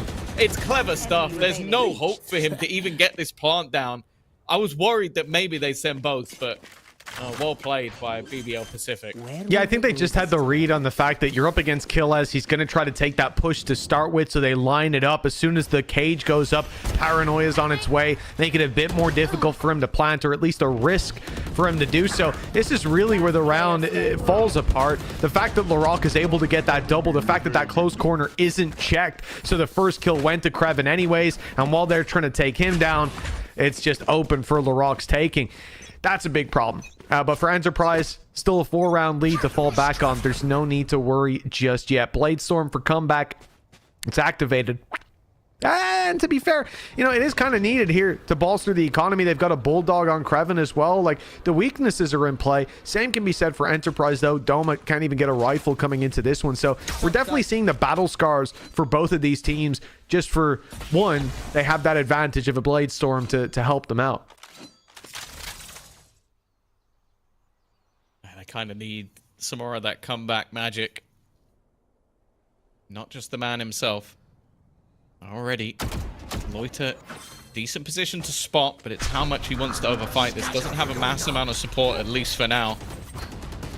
Almost trying to sell the ruse that maybe some space has been taken again. It seems like a narrow choke. A single knife is all that's needed, and a single bullet for Loiter as well. That's 2 players dropped. It definitely seems like we're starting to see a little bit of life in some of these superstars, and with 40 seconds left, I don't even know if Enterprise can go for this. They'll have to just basically run it down. Yeah, they could. I don't think they should. That's for certain. No. And I think looking at this round as well, you have Zeke coming in. He had the Hunter's Fury with the orb on C long. And just as he gets it online, well, he's delivered an orb for free, a shot to the head from comeback, and that's the whole round plan as well. Just gone. You were going to be using your breach to get through that choke point, get the plant, and then Hunter's Fury post-plant. We've already seen the impact. In fact, looking at the timing of when they took that in the group up, we might have even seen Hunter's Fury to open the space on C-Site, which we've also seen, used to clear those corners and force fights on unfavorable ground. Instead, they're put to bed by a Bladestorm out of comeback, who's now starting to, as you said, warm up into things. He started this half out with a 4K when he had 3 kills in the previous half. And now this Bladestorm, high impact kills. Again, the economy for Enterprise is not in the healthiest of positions. And so forcing all of, putting all this pressure onto that squad early on. I mean, not early on, but this is exactly when they needed it. Any later, the game's already over. BBL Pacific have woken up just in time. Let's see if they can keep going with this same momentum. There's a bit of aggression on A from BBL, but yeah, they're backing off. But that's the thing. As you're talking about a single orb or a single kill, and he can drop that gun over to Doma and they have a 4-buy. Like that's currently the scenario we're looking at. Like, they didn't spend all of those extra credits, a few pieces here and there. And the thing is, though, yeah, having that operator basically allows this defensive side to gamble. They can get 3 players into A, 1 watching the cross, and then it's basically just the comeback show over on the C site. if they're to go that way. Enterprise, though, they're clearly expecting to be tested. Sat back, watching for anybody who's going to attempt to push, but at least for now, it is very, very patient from the side of BBL Pacific because of the confidence they have in their duelist. Confidence reinstilled over these last couple of rounds. The stack up, it looked like it was going to be pushed onto. You saw 3 players from Enterprise on a long. You saw the spike there as well, but with 30 seconds on the clock, a very different look to this approach. The attack side, they're moving to B. They've avoided the trap on that A site. 4 players were stacked up there waiting for them, and instead they have picked the one site in which nobody resides. Utility is here to delay them, though. With 12 seconds left, the plant needs to be found. Hunter's Fury thrown in from Zeke to try to buy them that space, and it does. The plant is found, and the kill on the back of it from Starkey. He won't find more, but it keeps it in a 2v3, a winnable position for this attacking side. Loida trying to throw a spanner in the works, though. He's managed a triple already. The ace possible, but he's the one tapping that spike, drawing them out into the open. They now need to see it, and there it is. That's the information. They're not defusing. Time back on their side for the attack. Good trade out to start with, and a finisher from Loida. His 4K has kept BBL Pacific hot on the heels of Enterprise. I think that was his last bullet. I genuinely think that was his last bullet. When he went into that smoke to tap the defuse, he had 5 bullets left, and that was not a clean final spray to get that last. So I think he literally had 1 bullet max left in that clip. That was incredibly close for comfort, but as you said, that's what they needed. That was the lifeline. Yep. Yeah, it is. It's the final bullet that ends up hitting onto Killers. That is, well, maybe just a little bit of fate that takes him through the round, because otherwise that was all but over. And then look what it's done to the economy. I said they kind of left a few pieces here and there, so they can have the Blade Storm pad the gap a little bit, but it means another round where they're just going to have a pistol on one of their players. Well, it's like Duel of the Fates, you know, the last few minutes BBL Pacific have been holding on for dear life, a massive fall below them, but it looks like at the final hour they have found their footing and pulled themselves back up. LaRock goes down, but Loida is here again! After a 4K, he's already up for the triple, back to back for Loida, and BBL Pacific hold strong. That was a dangerous start from Enterprise, but a clean finish again. Loida just pushing up to 20 kills. Again, the setup's great. Like, you have the stun into the back line, which combines alongside that aggressive push from Yaz, but they just cannot deal with Loiter. He was there on the site moments after that push came in, and, well, he survived the entirety of the round. I mentioned it. There was a consistent factor of Preven, and then some of the other pieces were missing. Well, Loiter has filled that gap. 1 round the difference. Enterprise, we mentioned it. If they win this game, they go into tomorrow with a fighting chance. They lose, and they are out. It is done. They will have played 1 match, and then the tournament is over for them because of the fact that BBL Pacific have already beaten CGN.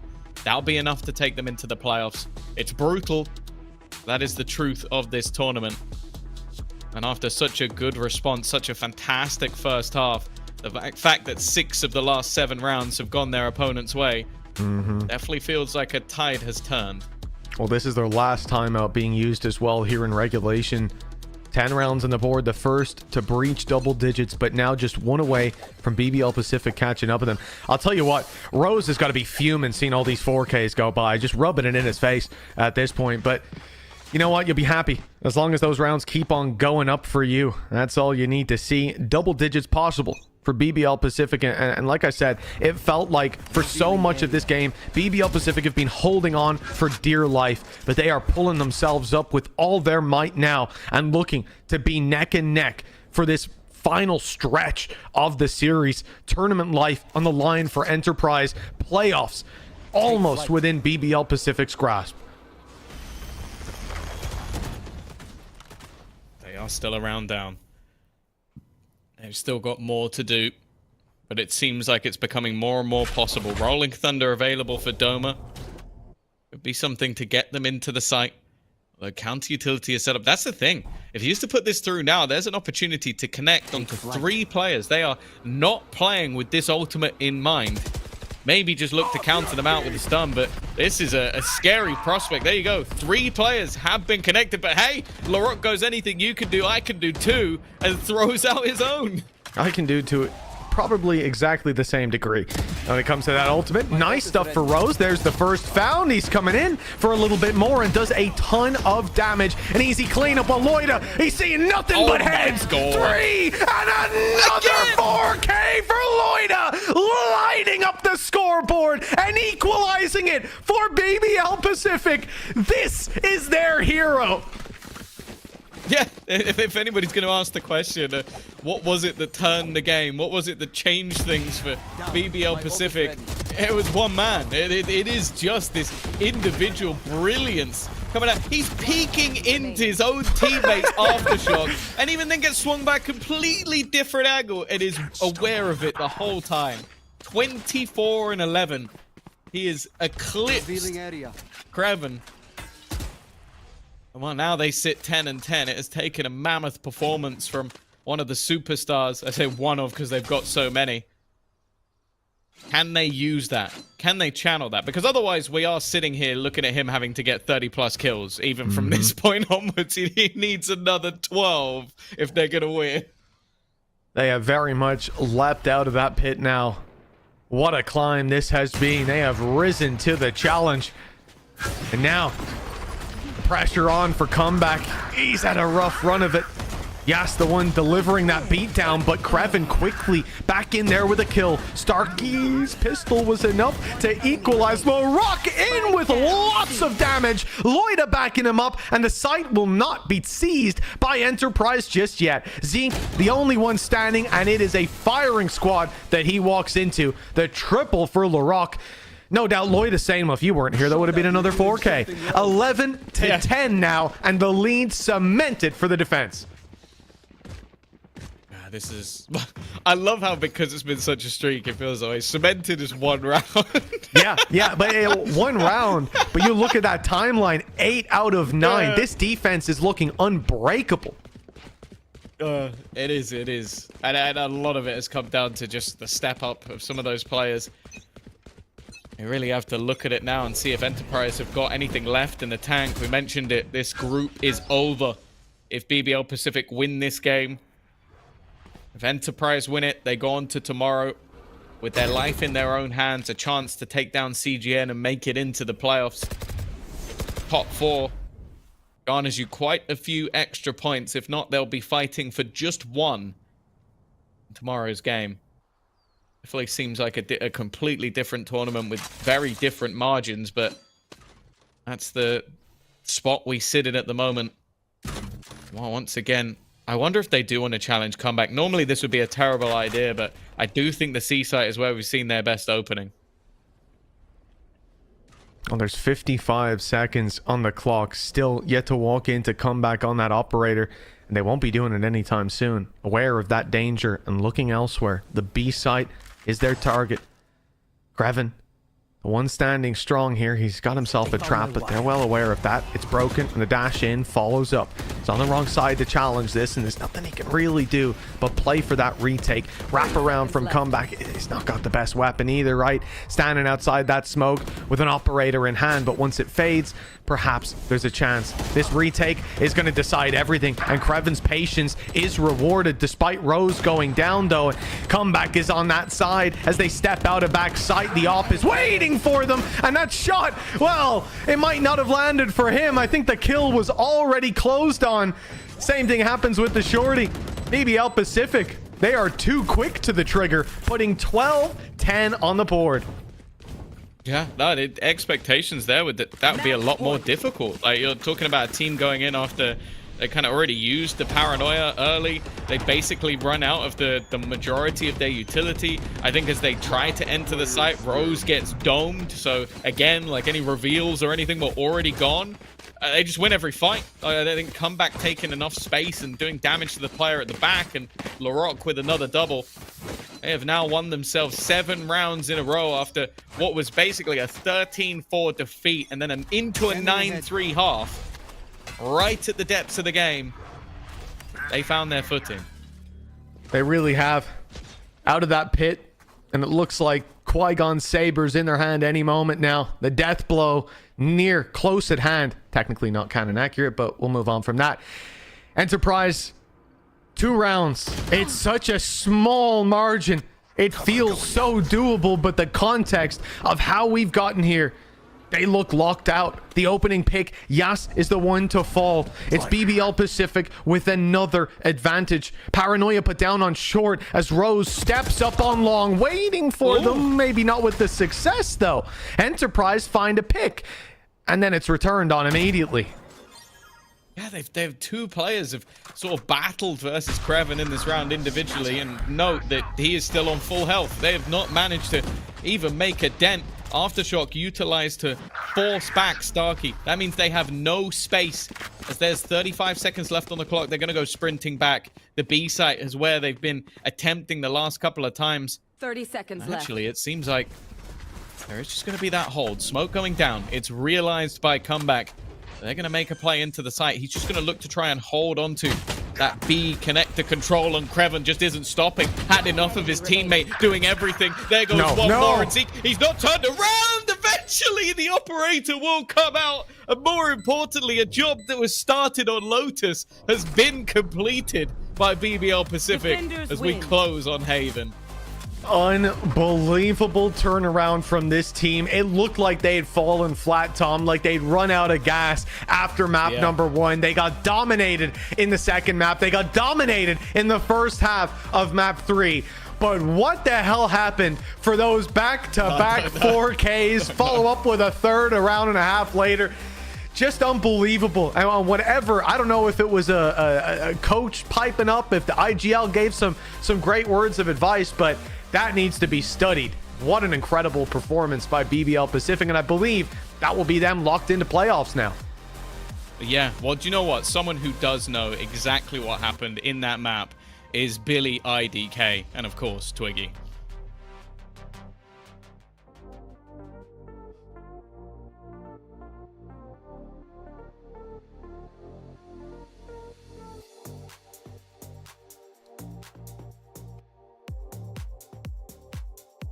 Yeah, 100%. I believe you might be muted in VMix, Twiggy. Don't count me on that. But yeah, I think it's really funny that Tom decided to lead that with IDK. It's kind of, you know, the clue is in the name. But yeah, it was a crazy, crazy map, right? BBL Pacific coming into that second half, a 9-3 down. I mean, yeah, it was just absolutely ridiculous. And I just think as well that we have to highlight the kind of individual players that were having their standout moments, right? You have Lotus that's having back-to-back 4Ks, 3 rounds in a row, and really just being able to come up for his team when needed, and just being able to string those 6 rounds together. It really built a momentum for BBL Pacific and helped them get back into it. Their defense looked so much better on Haven there. Yeah, well, I mean, I should be back now. Hopefully, I'm back now. Sorry for time skipping a few times there. Just technical issues. Anyway, I mean, that was absolutely insane. I was saying before you couldn't hear me that those 3 4Ks in a row just completely... I don't know what happened in the mentals of the team. Maybe it was just being backed up into a corner that made them go, okay, we're going to lock in now. We just have to bring it. Because I can't think of any other way that went, right? The first half was... not good. The first half was just almost a shambles, I would call it. Like, getting that last round in that half was absolutely massive for them, obviously. But then, I don't know, it still didn't really feel in control until they got to about 10-7, right? And then things started to get really in their favor, and they built that momentum. And so often, Valorant is a momentum game, right? I think you can tip the scales, and then once those scales are tipped, it's so difficult to get them back. And that's probably the reason why it took them so long to get that momentum back after last map. 100%, and I think that a lot of the good things that Enterprise Esports can take away from this was they had such good defensive protocols in place, and they looked so disciplined in their approach on that defense, which is what allowed them to string so many rounds together at the start and resulting in a 9-3 half. And yeah, I just think that their setups looked really nice on the defense, and Zeke as well, a standout player for me. He was kind of able to dismantle any sort of attack that BBL Pacific had coming into any sort of site. He was able to hold down sites on his own. I think there was was one round in particular, round 9 I think it was, where he's just solo A and you have an across the map stun come from Doma. So yeah, I don't want Enterprise Esports to be too disappointed with their performance. There was definitely good things that they can take away from this. So yeah, I mean, BBL Pacific, they have to be happy with the fact that they're through to playoffs, and I was getting concerned for them, Twiggy. I mean, we'd seen them kind of lose their head in that Ascension's grand final when Apex reverse swept them. The longer the series went on, the more we kind of seen their mental go in pressure environments, and this was a complete pressure moment, right? It was them having the opportunity to put their life on the line and make it to playoffs. Yeah, and I think that is something that they're going to have to consider moving forward. Obviously, they've made themselves safe in the groups, but they're going to be moving into playoffs now, and they're not going to be coming up against the likes of Enterprise Esports, but technically Enterprise Esports are in the lower half of the seeds of Northeast, let alone, you know, compared to the whole field of amazing teams that we have coming up. So I think, you know, BBL Pacific definitely have some things to think about, but really good groundwork to go off of. Obviously, the first map, absolutely amazing. No notes on that one. And the comeback was incredible. The comeback was incredible on that third map as well. Yeah, oh no. Well, I mean, that's not exactly what I meant. Loiter was the one who was really lifting the team up towards the end there. But either way, I think this is definitely a team with so many positive notes. We just need to see that consistency come on through, in my opinion. Yeah, 100%, and I think Krevin as well, I want to give a shout out to him. The way that he was able to perform across every single map of this series, he is such a great pickup for this team, right? His consistency was absolutely incredible. I think Cypher is such a great pick for him as well. We mentioned it in the previous map. He was able to get in such great positions to add value to the rest of BBL Pacific, and yeah, it was just great to see all these players be on form.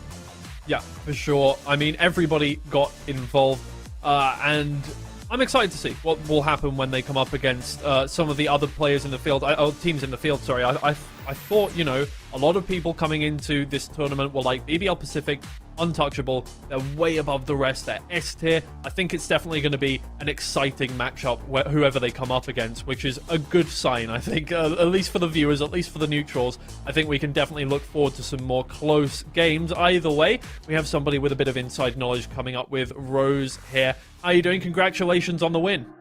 Thank you, man. I'm just so tired, you know. I can't speak very well now because of my throat. I just screamed so hard. That's why. I'm just all right. That's what I can say. I won't make you talk too much then. We'll just have a couple of questions for you. I mean, walk me through really quickly what the kind of mindset was with the team there towards that second half of the series. Obviously, first map, amazing, and then things started to go downhill. How did you bring yourselves back from that? Like, we just analyzed their Lotus so hard. Like, I just did it yesterday. That's the main thing, I guess, for my game plan. Like, I was like reading their brain, you know. That's what I can say. Like, I was in their head, you know. That's the main thing for me. Like, I was giving so good calls for my team. Everything was perfect, and my teammates just killed them, you know. That's it. I'm just giving calls and I'm just speaking, and they're just killing for me. That's it. Yeah, I was going to say it must be easy having the young talent that you've got in your roster, Rose, but this is a little bit of a different BBL Pacific from what we've seen at Ascension Grand Finals last year. How has it been implementing Krevin into the system that you have in place? Like Krevin, I think he is the best Turkey Sentinel players like in Turkey. Like he's in top 3, you know. For me, he's top 1, to be honest. Like he knows everything about Sentinel, and he knows what he can do about Sentinel player. And he was my ex-teammate before the like 2 years ago. I was playing with him in his ex-team, I mean, sorry, like Whole Esports, and we just parted ways. Like I just went to a different team, and he just came back to here. Like and he's so happy with us, I guess. Like he's the I will say again, best Sentinel player for Turkey, I guess. To be honest, for me, and like when he came to team. He was just feeling like he's in family, you know, like how can I say? That's what I can say, to be honest. Great. Well, I mean, thank you so much for having a chat with us. I'm gonna let you rest your voice now. That's all the questions we have. Thank you, and congratulations once again on getting through to the playoffs. Thank you so much. Have a nice day, guys. I would have loved to pick his brains a little bit on what team he was kind of looking forward to playing against, or maybe, you know, concerned about. But obviously, it did sound like he had screamed quite a lot in that last one. And fair enough, honestly. After that kind of series, it's not like it was an insanely close series, is the thing, right? Yeah. It was 13-3, 13-4. These are two incredibly one-sided maps, and then just an insanely emotional third map there. I'm not surprised whatsoever that there was a lot of emotions going on in the voice chat.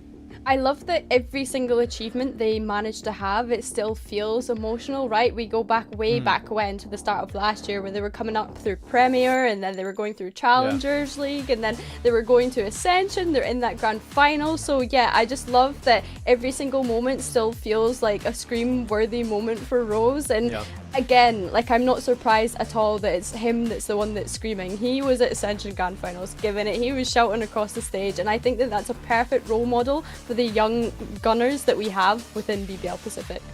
All right, well, our first team is locked into the playoffs in BBL Pacific. Congratulations to them. We're going to go to a quick break now, and maybe we'll get our second team locked in after this next series.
you're here for the safe plays, if you're here for the hero shots and predictable endings, you're in the wrong place. We're here to shake things up.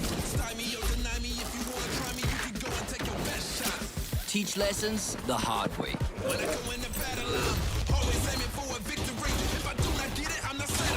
We come from all over, different places, different styles, but one common goal: to challenge conventions and fight for ascension.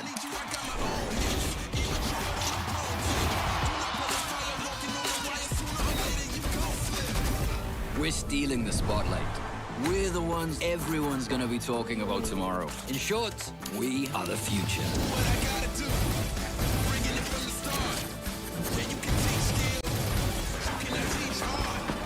Unfiltered, unpredictable, unstoppable.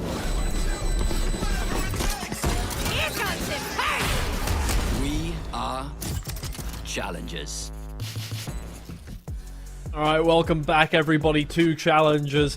We have another series for you, and it's an absolute banger. This one should be insane. I mean, we thought the last one was going to be relatively one-sided. It was not. It was a really, really interesting game, but this one, I think, has been kind of set up to be a brilliant game from the get-go. We got Team Liquid Academy. They've been heating up. They looked amazing yesterday. But we've now got FOKUS against them. Seed 1 from DAC, and this is a team not only with a great kind of level of experience, they've got lots and lots of talent. They've been doing incredibly well, obviously, in DAC coming to this as the first seed, but also, this is a kind of team with an interesting history in that they have also played in Northeast. They've kept a similar core to who they have played with in Northeast as well. So this is a team who has just been making the rounds in Tier 2 and really, I think, hasn't had the chance to fully prove themselves as a really high-level team. Yeah, of course, and as much as we're showing Team Liquid their amazing gameplay from yesterday, I do, want to touch on FOKUS because they are the team that we haven't yet seen play so far, right? I mean, they ended their year very quickly in 2024 when they struggled to make Ascension EMEA, falling to Mouse and VCL DAC. And then, speaking of Mouse, they've decided, okay, let's bring Zus, their former duelist, in, and he's now joining FOKUS for 2025. So yeah, no, it's really nice to see FOKUS kind of put the puzzle pieces together and come back into this one, even going all the way to the grand final of Split 1, which we have not seen FOKUS in a grand final in Challengers in a long time. They managed to 3-0 CGN in that grand final. That's the first time that org has won in VCL DAC since being in VCL DAC.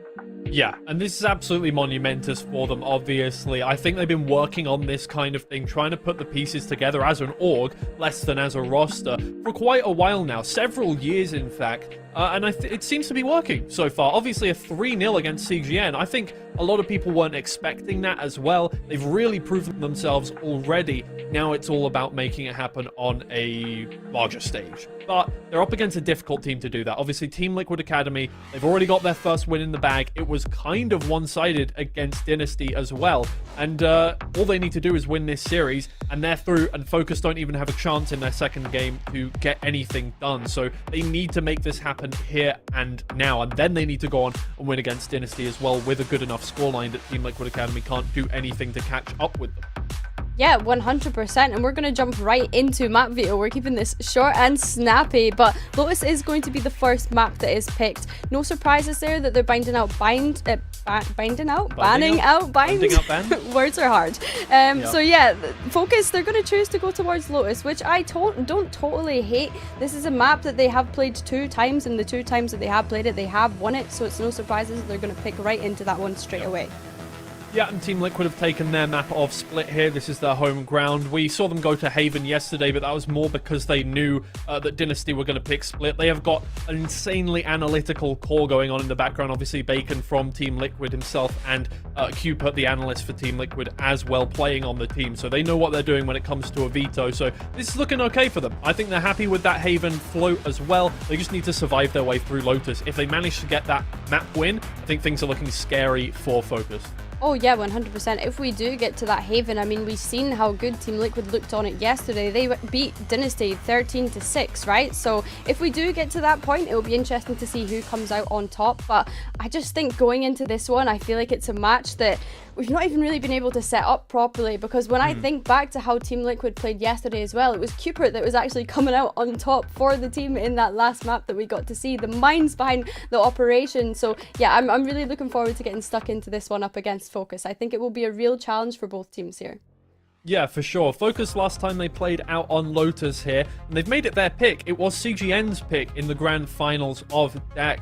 It looks like they've taken it for themselves. Maybe there's been a little more planning going on, a little more of a strat book being built up. They run a relatively kind of basic comp on that one. When I say basic, I mean involving agents that have been around since the start of the game is what I mean by that, not in terms of strategy. I just mean it's a look. I mean, you see Vice, you see Deadlock, you see everybody coming out on this map from time to time. So go ahead and put some hashtags in chat. I want to see who's seeing what here. Team Liquid Academy, obviously from Northeast, #1 seed. DAC #1 seed in FOKUS as well. I want to see a split going on with those two there. So throw down a hashtag and you can vote for who you think is going to win this one. Once again, Team Liquid Academy, obviously they have a momentum coming in. They won their game yesterday quite handily against Dynasty. And I think starting off on Lotus, maybe not the map that they'd have liked to start on, but I don't think it's a map that they hate.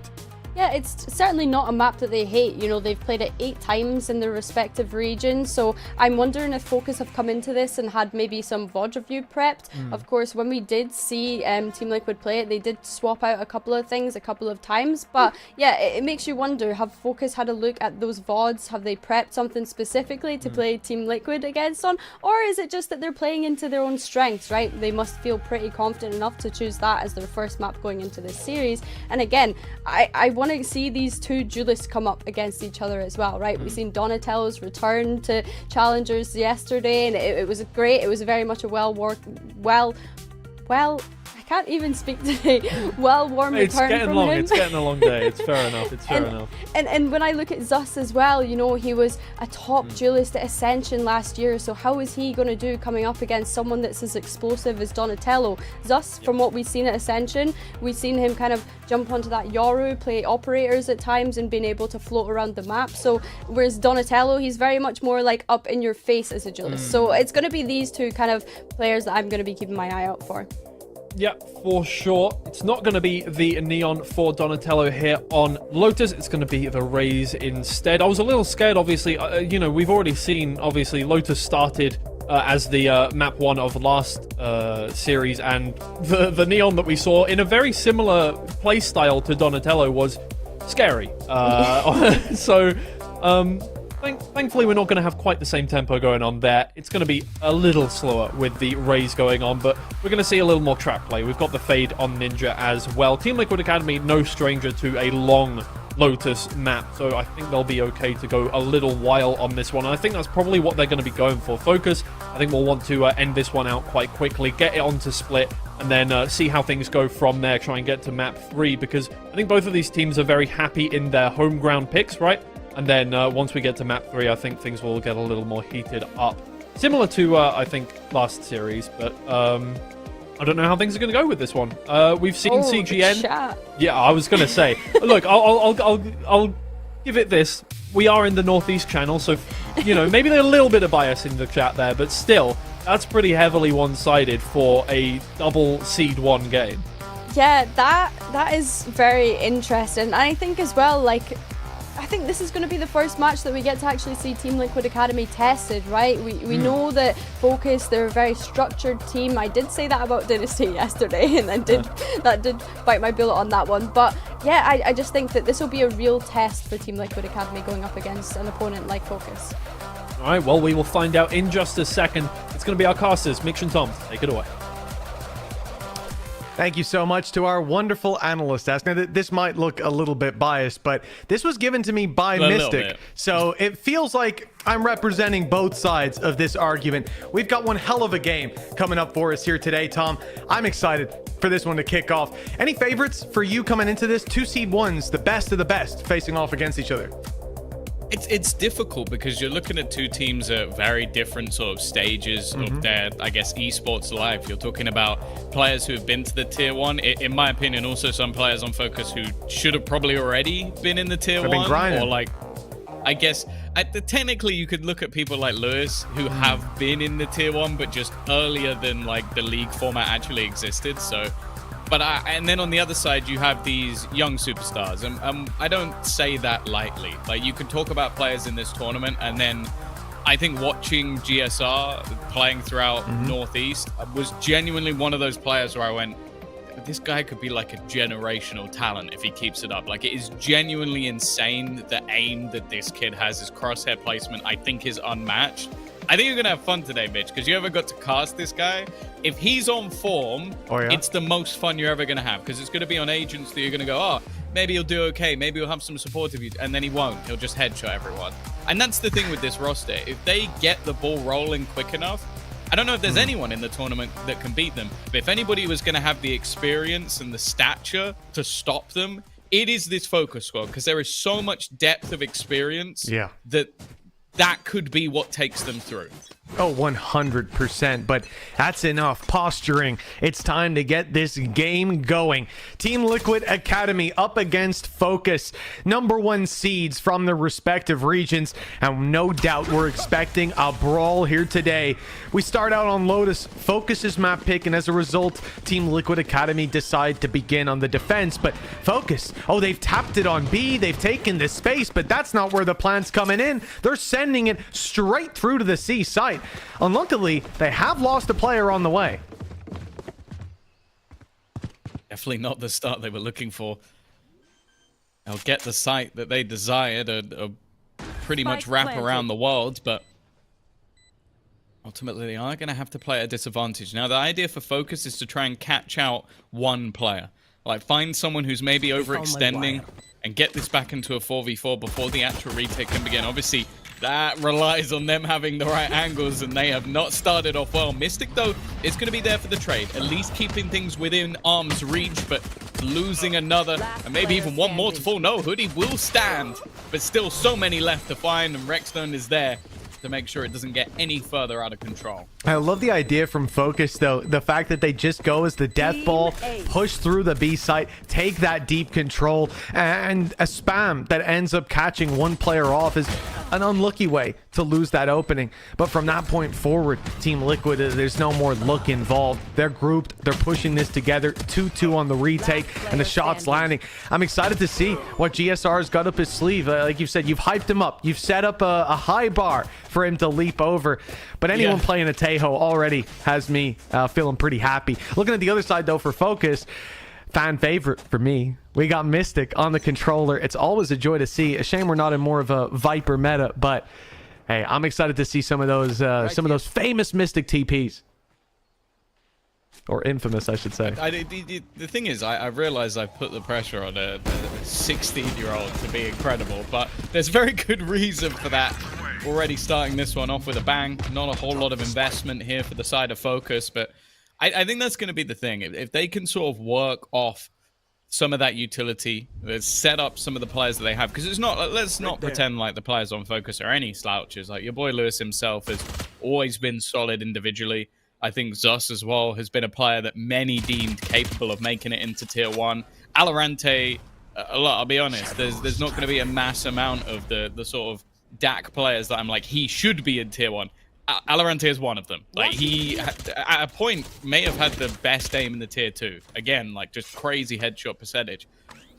We'll see if they could do it, though, because that's the thing. I think this year, this team, I think I say this every year, it looks pretty stacked on paper, and already winning over in DAC is a great start.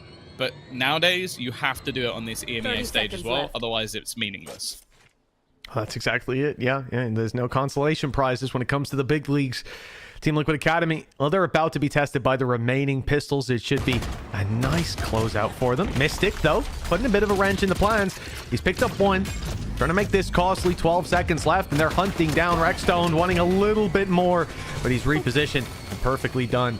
2-0 for Team Liquid Academy, and I believe they don't really lose anything. So, all in all, successful second round. Yeah, they'll buy straight up with an extra couple of weapons here and there, so it's going to be a dangerous one going into this round number 3. This is the thing, is like, you're walking into this crosshair. I think that's always going to be one of those things where if I now see GSR holding an angle and there's not a piece of utility forcing him off, I'm going to put the odds at 99% for him to hit that. I want to see, that's the level of game I want to see from FOKUS, is making it awkward, making it more difficult, and maybe even getting in the heads of some of these youngsters. That's not a bad start. 2 early picks coming up. Your boy Lewis taking the contact, and although the utility is solid from Liquid Academy, they don't really capitalize off it. No, it's not quite going to be the easy 1-2. They take the space, they push up, and they fall down immediately. FOKUS putting up quite a bit of resistance around rubble, and they don't even push off of it, moving in the other direction instead. And, you know, quite defensive traps, normal traps that you'll see put down. It does leave a lot of space for Team Liquid Academy to have pushed up, but at this stage of the game, with the picks and the aggression they've seen, they're just not expecting there to be anyone on this side of the map. It's the right read. FOKUS will be walking in for a free plant. And from this point, you know, Team Liquid Academy, Cooper probably wants to get rid of that Spectre. I don't think there'll be a save on the cards, and the same kind of thing for the Guardian. These are weapons that they can afford to lose, but you don't just want to throw them away. You want to make sure that if you're going in, you're making it costly. You're dropping something on the other side. Now having Cupid just making sure that if anybody tries to push too far out, maybe he can drop them. But yeah, holding on to extra weapons would be nice. The thing is, it's like, realistically, you can go for it here. You're going to have the finances to deal with it in the next, but I think holding just to try and catch players on the exit is so much more important. They're not winning the round. They're not going to take this one over the line, but maybe they can get a gun or two out of the opponent's hands and still come in with a buy for the next. It's going to be Cupid that has the best chance. So there you go. Rekstone gets one. Paranoia is available for him to play with, but has to try and get past that trip. And you know what? That's one more dropped. From a flawless round to only 3 surviving and a comfortable buy back in for Liquid Academy, I'm okay with that. This goes here. Yeah, it's not the end of the world. I think we've ended up in a pretty good position. And again, this aggression early on that we're seeing, this space being fought for, I expect to be a feature of this map as it goes on, but a little bit more success to it than what we saw here. Team Liquid Academy reset here with full rifles, with that operator in play as well for Ninja, and this, well, this is very much going to be a statement of a start if we do see that aggression continue. Ninja, though, with the op, he'll probably sit back, and you can see that Donatello's just holding the angle. Okay. But later on, he'll go for a little bit of control. Op goes on the rotate, looking good in terms of early map control for Team Liquid Academy. FOKUS have not really found much ground, but they're looking for just a full-on B hit by the looks of things. I'm looking at much more direct setups. Maybe again, just realizing that fighting these guys isolated is not likely to work. Another classic from Ninja's gameplay has been playing these initiators with an operator in hand. Is it going to be expected? Well, it definitely is now. It's us trying to pressure, but just using all of that fade utility almost just to try and hold them back. The problem is Donatello has gone down. Hoodie finding that eventual opener and now falling into the post plant with no ultimates available for Liquid Academy. Getting back in is not going to be easy. No, and now it's looking that little bit worse. Ninja's been taken down, and Alorante picks up a double on site. That is putting to bed any hope for Team Liquid Academy in this round. And despite Cupert finding a pick, this may just have signed his death warrant. They know exactly where he is, and that weapon known to be in his hands. They know he's tagged up. There is no way out of there. Mystic hunting him down to put 2-2 on the board. FOKUS, they've closed the gap already. So I wanted to check my earlier claim using the sort of DAC split one as the sort of, I guess, litmus test for is Alorante still the headshot machine. So I sorted by headshot percentage, and he does have the highest by 8%. He is on 45% headshot, while the next highest is 37. Now, I know at times that can be meaningless, especially with, again, utility that can take away half your health. Sometimes even aiming at the chest can make more sense, but it is definitely still the case that this guy is a headshot machine. well. That is an interesting opening. I assume, looking it down, I assume that was a C's indeed, alongside the guided salvo. That, you know, you see that often with the Raze nade. Less successful, I think, with the salvo in recent memory, but, well, there you go. They also already tried it. Yeah, it's not a surprise They either. already tried it, it didn't work, so it's not even like it's a surprise. Well, it is still shocking to see. And Team Liquid Academy, in a round like this, that's definitely a lifeline. They've got pistols for the most part. Marshall in there as well, but FOKUS grouped up as a pack. They got a trap behind, so that weapon won't be found for free, if it's found at all. Cover going out. Two players towards this back of sight. Nice shot from Ninja. Already one in the deck. Actually going to throw out those ultimates. That's where the real value was here in this round. A lot of ultimates close. Hoodie left on just 1 HP and has to almost try and swing off the back of this. They are losing their lives. Only Mystic stands. Still full health though. Still an opportunity as they fight in 1v1. Timing is everything, but Mystic will take it home. Putting, well, the academy of his ex-organization in the dirt. What a play from him. That round should not have gone the way of FOKUS. Not at all. With how it started, sure, that was their round to lose. Up against pistols, they lose to a guided salvo opening and get crushed on the side hit.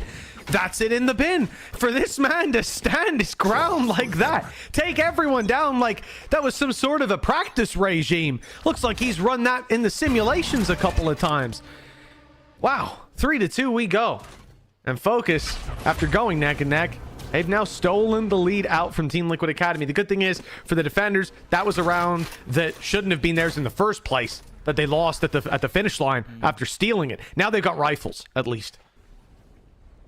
It's still gonna sit in the back of your minds though. Could have been in the lead, could have had an opportunity. They're gonna switch up the way they're using those salvos this time though. It's gonna be Zus to kick things off with a double. Even still, the scoreline kept even, but at least one of those players lost had an ultimate online. The lurk from Valorant is met with his counterparts, and Donatello is not stopping. And well, after almost impeccable aim in every single fight in the last round, Mystic unfortunately can't quite land this time onto his opposing Omen. Well, it is also a little different once they're packed up in terms of what they're bringing in firepower. You can see there's a little bit of a discrepancy in what he's going up against. But even still, could be a little better. 3-3 we go. Team Liquid Academy back up on the board, neck and neck yet again. Ults coming online for both squads, but it's FOKUS that are leading the charge there. We've seen this A aggression. It's constantly run into some roadblocks. Again, the same utility is going to be there to greet them. You've got a nade, you've got the salvo, and that keeps them back for now. But FOKUS are planning for that this time, sending 2 players towards B main, taking this control slowly, systematically, and meaning that all eyes cannot be focused on that A choke point. Deep smoke robs them of information as well. So now Team Liquid Academy, they're not really sure what's going on. It seems kind of obvious it's a B split or a B hit, but now again, there's a further level to it. FOKUS bringing the spike towards the C side. Seemed like the goal from Rexstone is basically just to sit pretty, sit passive, and if anybody looks to cross into the site, just try and pick one off and then fall back. Already, he knows that they're outside this position. Cupid even trying to back him up with some smokes to cause a delay. They are going to be crossing over, clearly aware of his position, but all it took was a millimeter. And he's going to be able to find that open end, and that's it. That's all he needed to do. That was the goal. Fall back passive. You've got a showstopper as well for an attempted retake, even a Armageddon. If they want to clear out the back of the site, the only real danger, Mitch, is there's a lot of ults on the other side. But that's exactly it. They have this little bit of a safety net to fall back on already. FOKUS putting through the Hunter's Fury. This is just to stifle that push. Stun in has delayed Donatello slightly. And now, although they'll get space, they will not be finding a kill off of that Showstopper. Taking space on the site, but the Rolling Thunder will do just the same. Showstopper in for FOKUS, and that's what we're talking about. The combo of ults, and now the firepower is there to back it up. They've got site control. Team Liquid Academy wrestling for it, but the jump up from Cupid quickly sends him down below. Rexstone, he's got 2 to take down, and maybe there was a chance. For a moment, I was worried. But FOKUS, they get there in the end. No one beats my Really impressive calling from FOKUS. That was a moment where it seemed like things could have gone wrong, but after they get the plant, they're well aware of the ults on the other side. They wait for their opponents to basically expend everything. Armageddon, gone. Showstopper, gone. And then they use a Rolling Thunder in tandem with their own. They know that space is gone. They know that it's been taken. But their utilization and timing was absolutely everything. A brilliant round from the DAC number 1. Well, now things are a little bit more problematic for Liquid Academy. Pistols, a Marshall, 3 players in this back corner. 2 of them have been revealed. Well, good night. Yeah, it was a nice attempt, but FOKUS just a little bit too attentive on the way in. They're not going to be given that gap for free. The reveal got them everything. Now Rex don't last alive on the rotate with the Marshall, being hurt already, so they know exactly where he is, and 2 guns trained on that position only underlines the issue. FOKUS, 5 rounds on the board now. The lead most certainly theirs, and it's time to see how far they can extend it. Team Liquid will be back up with a bye, but there's been a lot of decent investment of their ults. You know, we had that big round for FOKUS where they had ult economy on their side, and we saw how that played out. It was actually used to counter a lot of the ults on the other side. So although FOKUS had a safety net, you kind of think Team Liquid Academy's safety net must be coming up. They already burned straight through it. That's the unfortunate truth, is that everything's sort of been expended already, and a lot of it was used, with FOKUS countering everything out. So gonna have to try and find something a little bit without that extra utility. That's not the early fight we were expecting. It seemed like Donatello had the drop on Zus. Instead, he still loses that fight, and well, the Paul's going to go aggressive, lose his life to, I believe that was a stunned up Cupid. So doing well to hold the line. In fact, again, he's going to find himself a second. This is starting to look better for Liquid Academy. Oh, it is. And it gets there with GSR in for the double to close the round out. 5-4, just a 1-round gap. And for Team Liquid Academy, we're seeing much better reactions from them here. That deep push stunned up. Cupid's still able to hit that shot, double up onto Alorante as well. And I gotta say, Ninja scared me a bit, because Cupid seems to have the idea, I'm gonna fall back, I'm gonna, wait a minute. And he just ran in. He just sent it, but he got his kill, and it led to the players in Waterfall being able to come out and storm the site. So can't fault him for it, but he was eager for that fight, let me tell you. Interestingly, it's going to be Liquid Academy here, though, taking the pause. So obviously, a lot of experience of when to call them, as you do have yourself, obviously, Cupid, who is ex-assistant, and then on the other side of things, you've also got Bacon, who has been in that role as well. So we know that these guys know what they're doing in terms of that timing, and even though they won that last round, I imagine this is maybe just okay, getting a little bit overexcited or spotting some tendencies that need to be changed. I don't mind it, especially because getting as many rounds as you can on the defensive side of this map always ends up being quite important. Again, you look back to some of the closer games that have been there for the side of Liquid Academy, and they normally had their rougher halves when it comes to the defense. The last 3 times getting 4, 5, and 3 rounds, and then coming out with 8, 7, and 5 on the attack side. So we know that that's normally where you see them thrive that little bit more.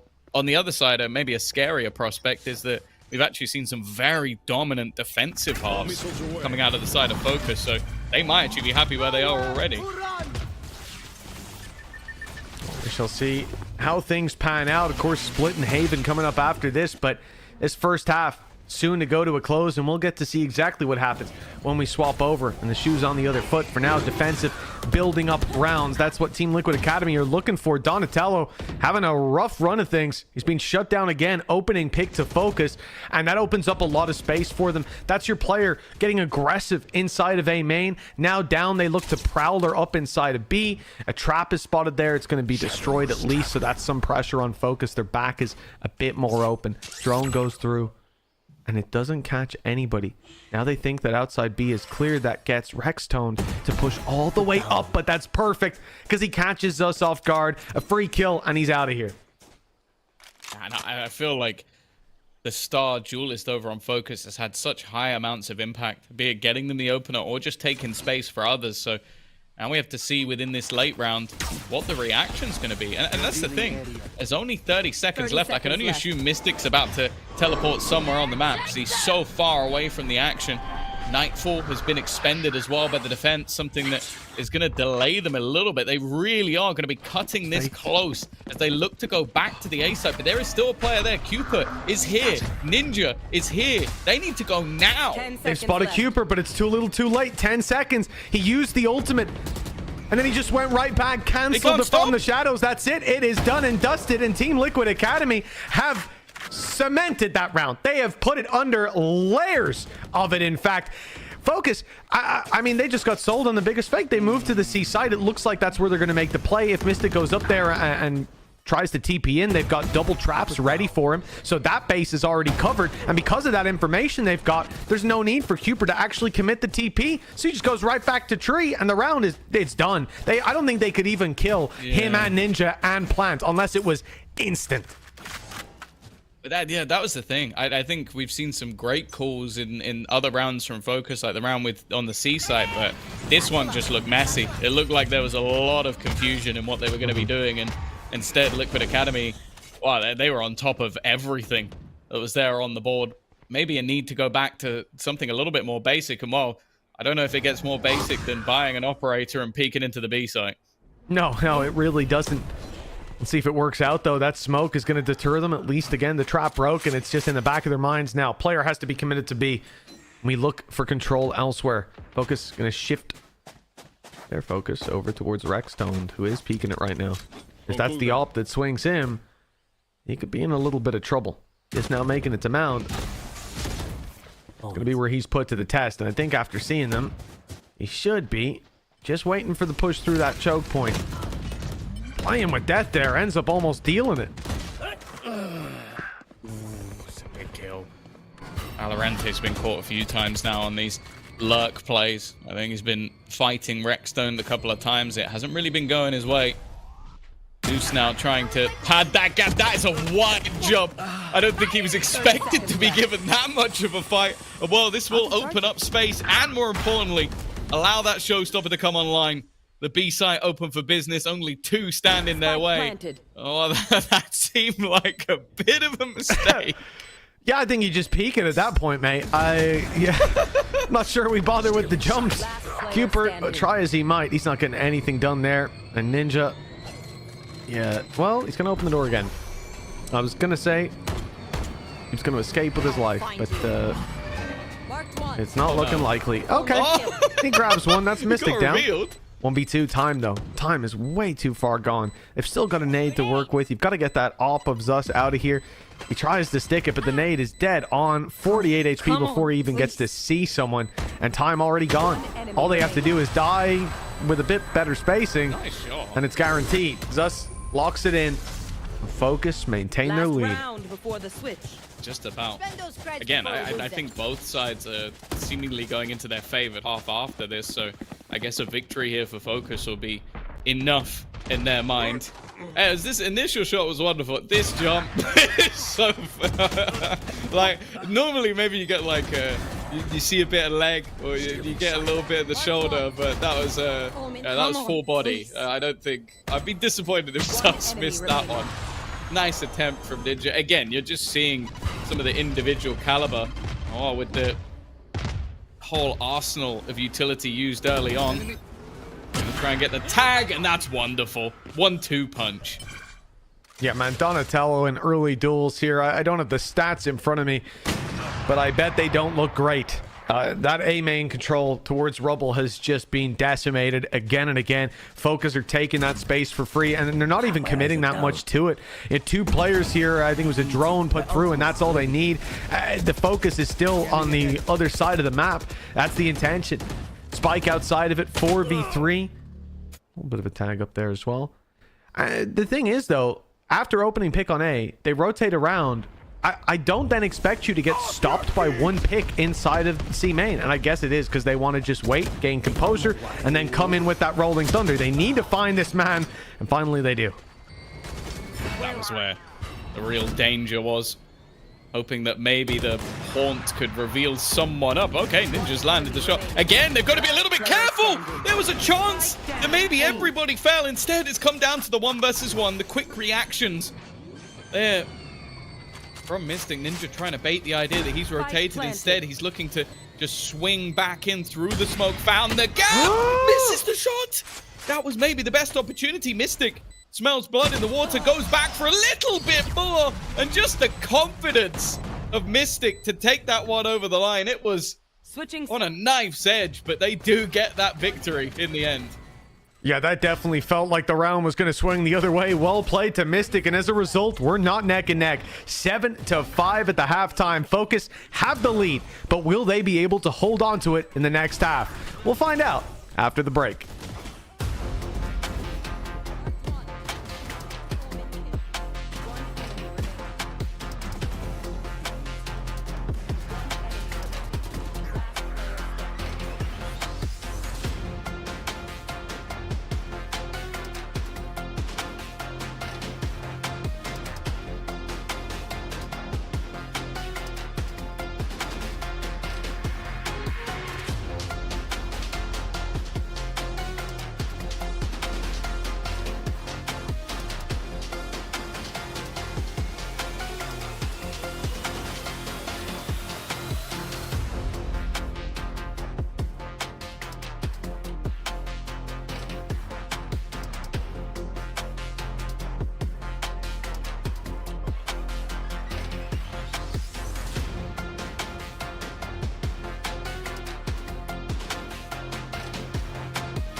Welcome back. FOKUS about to mount their defensive side as Team Liquid Academy moved to the attack. Now, when we started out this map, or maybe halfway through that first half, Tom, you were telling us that this is really the best of both teams when we move into this half.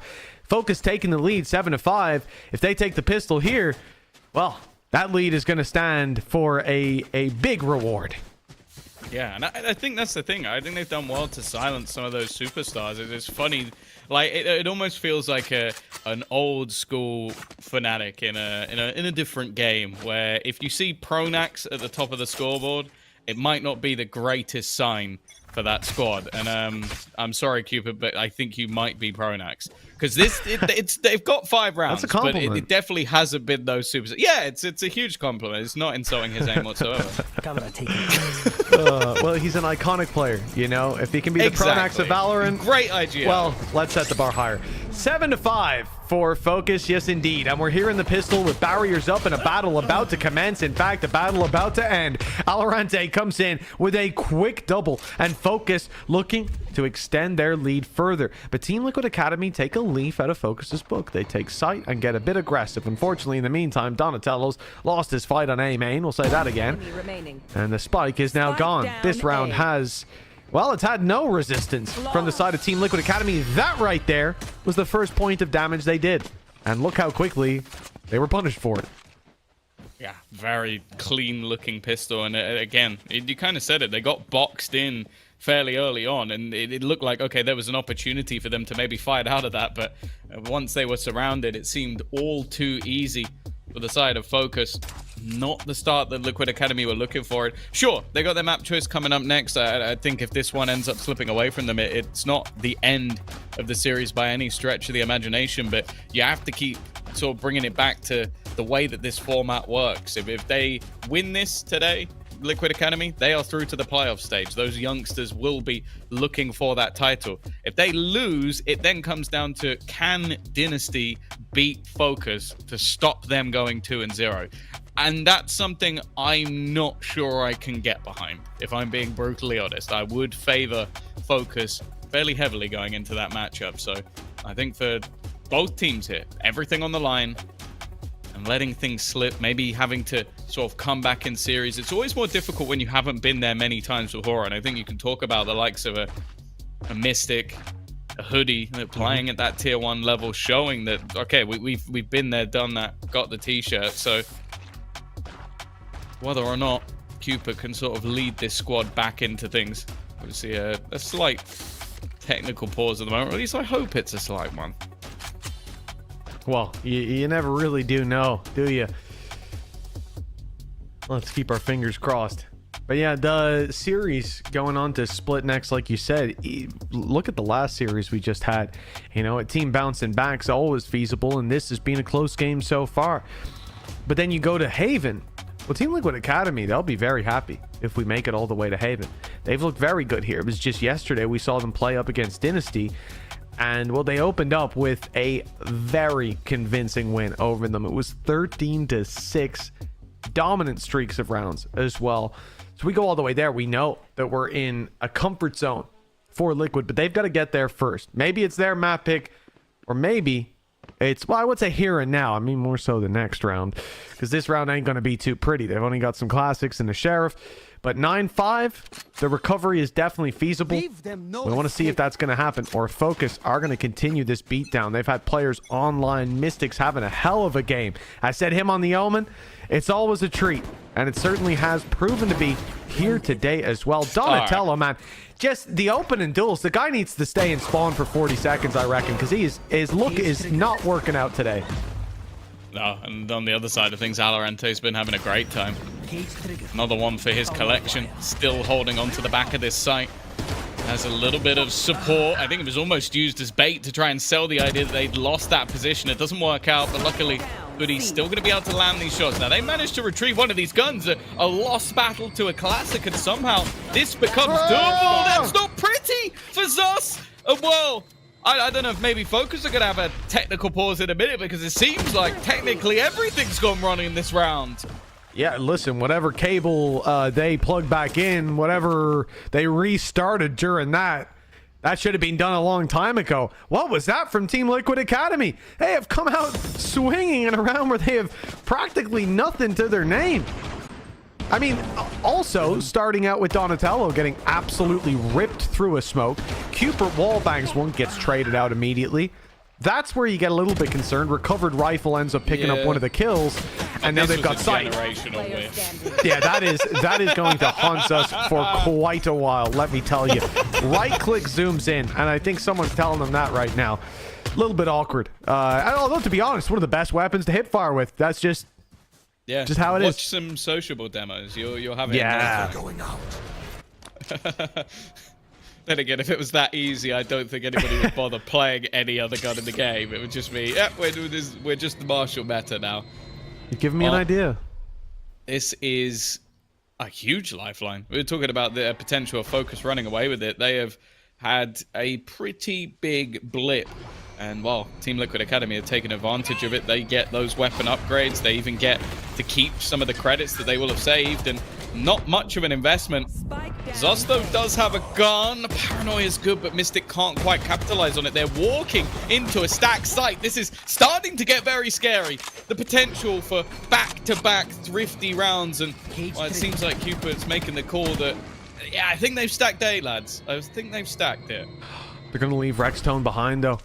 No, here's the steps. Two players going up into heaven. I think he might have heard the other rotating a little earlier. That space is wide open. Unless there's someone spotting up there, and Rextone's realized there's not. No one's taking a glance towards the A site. And so it's free for the taking. Cupid comes in, smoke down, plant secured. All they needed was a bit of patience. And look at the reward that they have managed to reap from that. There's a Vandal there too. Rextone might be on his way to pick that one up. Or does he stay close for the position? He's deciding. There's the drone up and over. Doesn't see him. Going around the site, but not clearing that little corner. He was safe behind the box and now steps out to claim the space. Close to the rope. Not continuing, though. They'll stay back. Okay, I thought that was a bit of aggression, and it might have worked out wonderfully if it was. Instead, they're waiting. Damage done. These players so desperately low. Your boy Lewis doesn't know Rex Tone's there. The patience pays off.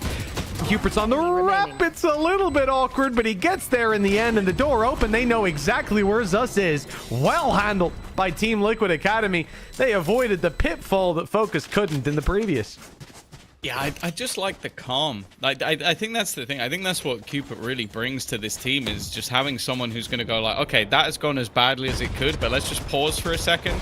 Let's try and bait away some rotations, and then we can get into our post part. And that's where really what you have to do is play off of each other. Obviously, easier said than done, but with those weaker weapons, just not moving, just being patient was enough for FOKUS to almost overplay things. You had to move. You had to move a little bit quicker than you would have liked, and because of that, they ended up being isolated. Still, this is where the DAC #1 comes in with those rifles. This is the first proper purchase we've had on either side. Zus is going to bring in that operator as well, which again, just adds another avenue.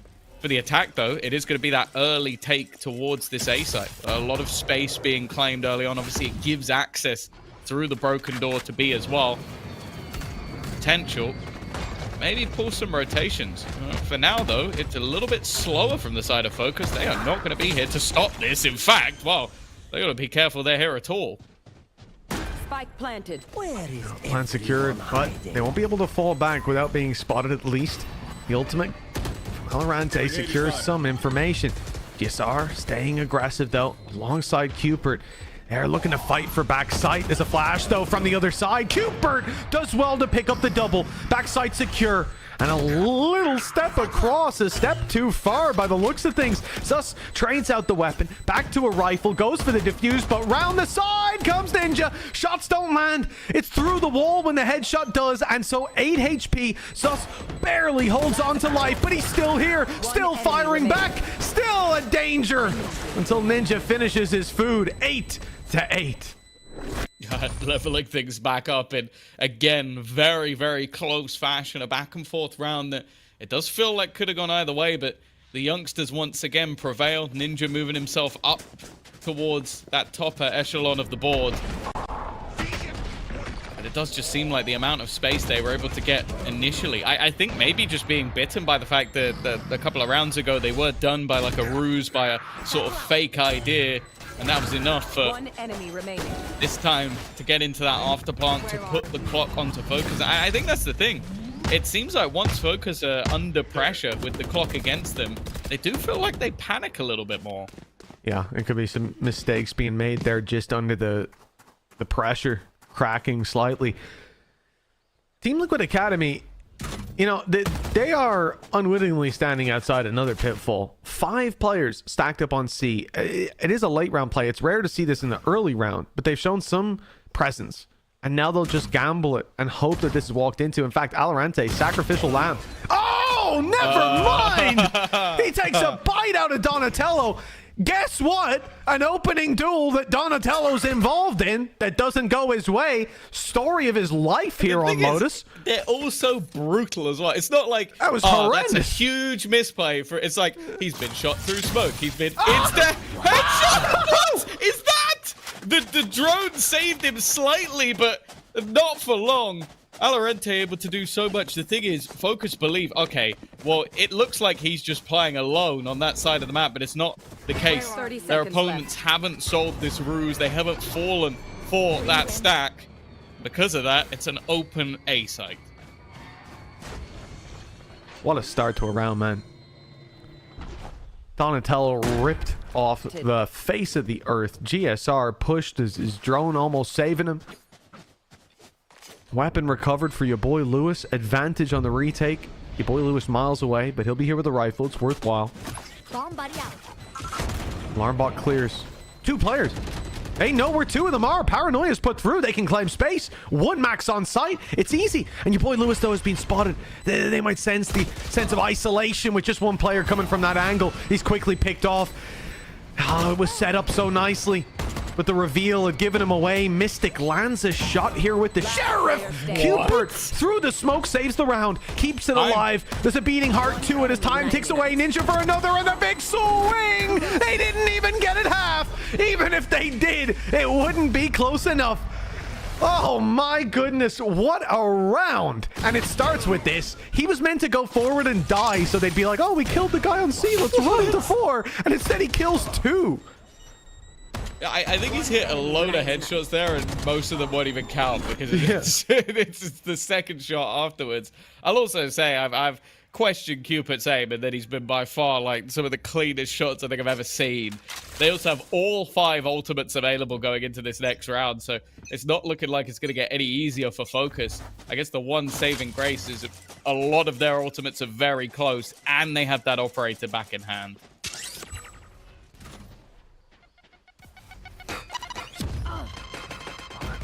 Sus. I am not sure what he was thinking, but Donatello has won an opening duel, ladies and gentlemen. He's got it on the board with a nade that they didn't walk away from. That's what I'm talking about. And the showstopper, it gets them space that the nade somehow did.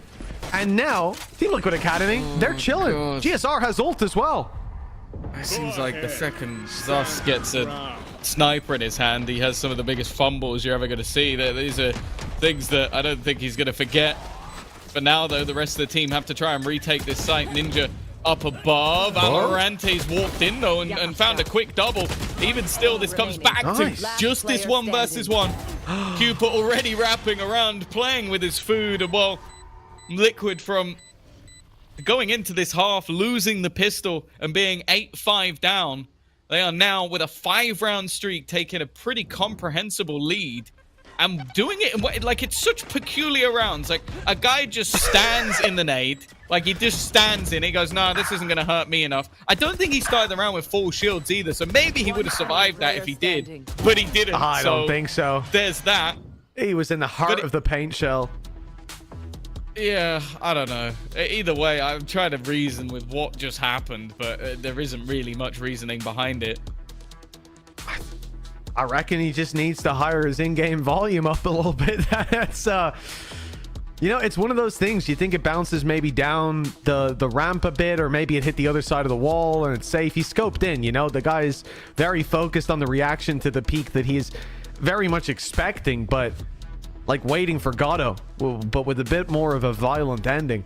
10-8, and Focus have called for a pause. They still have 2 left, but rounds starting to slip away. It's been 5 in a row now for Team Liquid Academy. And most importantly, I think we spoke about this earlier, the fact that Team Liquid Academy had burned up all of their safety nets in the pursuit of round victories that they didn't even find. But for Focus, that's not the case. They've been playing these rounds a bit more conventional. They come into this 2 away from a Hunter's Fury. Now, everything else is online. So this pause isn't just the streamlining of the next round and how they want to play it, but maybe the discussion of using an ult or 2 here to try to make it a bit more winnable. Let's see how the round plays out. I was pretty certain he wasn't going to stick that one just because of the spike being in Cupid's hands. I'm all for him taking the rounds into his own hands, but that would be a new level of it. The thing is, the TP, I think, has baited the Focus completely. Because that's the thing, they've been gambling. They've just been going for risks in these low-buy rounds, so it's obvious that the attack literally just used that ultimate to try and play with their heads. Well, Focus, at least for now, have got this completely wrong. They're going to hear the orb being taken. No, there's still somebody on that side of the map. Aren't even going to go in to try and sell this even more. In the meantime, the A site, oh, there we go. The door's spun, and that is the moment where they realize a free kill here potentially, and they will at least get one.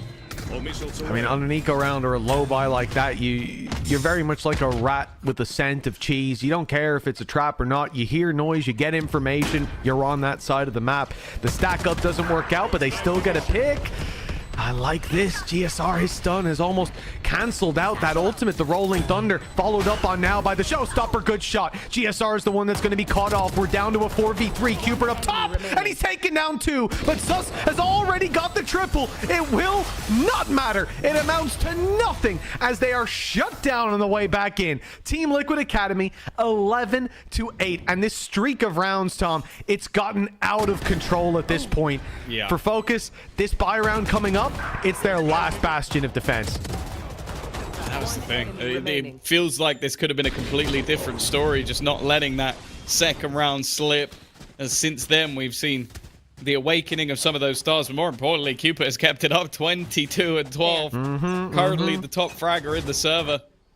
And don't get me wrong, there's definitely been some peculiar scenarios from the FOKUS side, but we are seeing the value of this guy as the IGL, not just in case of calling, which I think has been great as well, like finding openings in sites, finding gaps within this defense consistently, but also on a more individual level where just putting up those numbers as well. Again, that operator's in hand. If he dies here to a nade, I think we just call it a day. Yeah, I think maybe we get the man a new headset at that point. Just substitute that in real quick, hot swap it, and then we're good to go. Maybe just a new sound card on the PC too. But look, that shouldn't be happening. Just replace everything. Just get it all. Just chuck it out the window and start again at that point. Something's gone terribly wrong. Spike's on its way to A, and you have still got Donatello tucked in here. This would be an opening duel that he's about to take. I'm not feeling good about his chances, statistically speaking. This does not go his way. Your boy Lewis, though, showing some patience. He's not going to be baited in. There's no rotations to the A side. In fact, they go the other way, anticipating correctly this fake out from Team Liquid Academy. They made noise on one side of the map. They push in expecting a lighter bit of resistance, but my goodness, everything was here waiting, and it is time to flee and carry these weapons through to the next. With 15 seconds left, there's no chance for Team Liquid Academy in round 20. Yeah, and the thing is, it's not, you might look at the streak of rounds and talk about, okay, it's 6 in a row. They probably got an abundance of credits. They don't. They are not sat with so much in the bank that they could just throw it into the wind in an attempt to do damage. So instead, it does have to be just holding onto those guns. And, well, it keeps things nice and clean for FOKUS as well. It's going to put them in a much better spot. Finally, the combo breaker after what was a pretty ludicrous streak. And it's a weird one as well, because I don't feel like it's that easy to pinpoint what has been going wrong for FOKUS. Because you look across the board, they've been performing well. I don't think there's an individual that's been particularly bad. It's just some of these cases where getting back into the site comes down to a late trade or a late 1v1. Nonetheless, it's looking like early control once again is the ideal scenario here for Liquid Academy. Looking to battle over towards A. They've got to be careful, though, because I believe that is an open, broken door and a man with an operator holding it. Okay. Wow. He has just stepped into the crosshair I didn't think he'd step out of. But Donatello in with the opening. Your boy Lewis is holding strong. He's picked up a triple, and he's kept his team in with a chance. With the advantage, actually, for now. Ninja has made it to the site. The spike is there. The problem is his teammate isn't, and he is surrounded by bad guys. Luckily, he chooses the right door, steps through to an open field. Hoodie, though, catches Rextone, and now a real spanner in the works. Let's see if he can live up to his name. He's going to have to operate in the shadows here. Mystic and Alorante sat on the site, clearing it out together. The buddy system in effect, hand on the shoulder. They've now split up. 3 1v1s on offer. After the first, they'll group, so it won't be an easy fight. Reveal soon. An expectation of this player towards spawn. If he's vigilant in clearing this corner. No, he goes the other way. Spotted him, though. There's the shot. And now the plant for the 1v2. Back to a winnable situation. This is looking possible for Ninja. An obscure off angle was there for Hoodie, but the fact is the youngster was able to capitalize off a battle he probably shouldn't have won. Now, he is still thinking that, okay, maybe a player went spawn, maybe a player was on C. There's so many angles that I need to clear, and the problem is they could just stick this to half at a minimum. In fact, it seems like they're looking to almost stick this the entire way. It wouldn't have mattered anyway as Mystic won that fight, but just the confidence from Alorante that there's probably a reposition coming in. That will put them within 1. That's the thing. I feel like a lot of the battles, a lot of the expectations are here. I'll say as well, I don't know if I've ever seen anyone using that Phantom skin, and I want it. It is nice. It's alluring.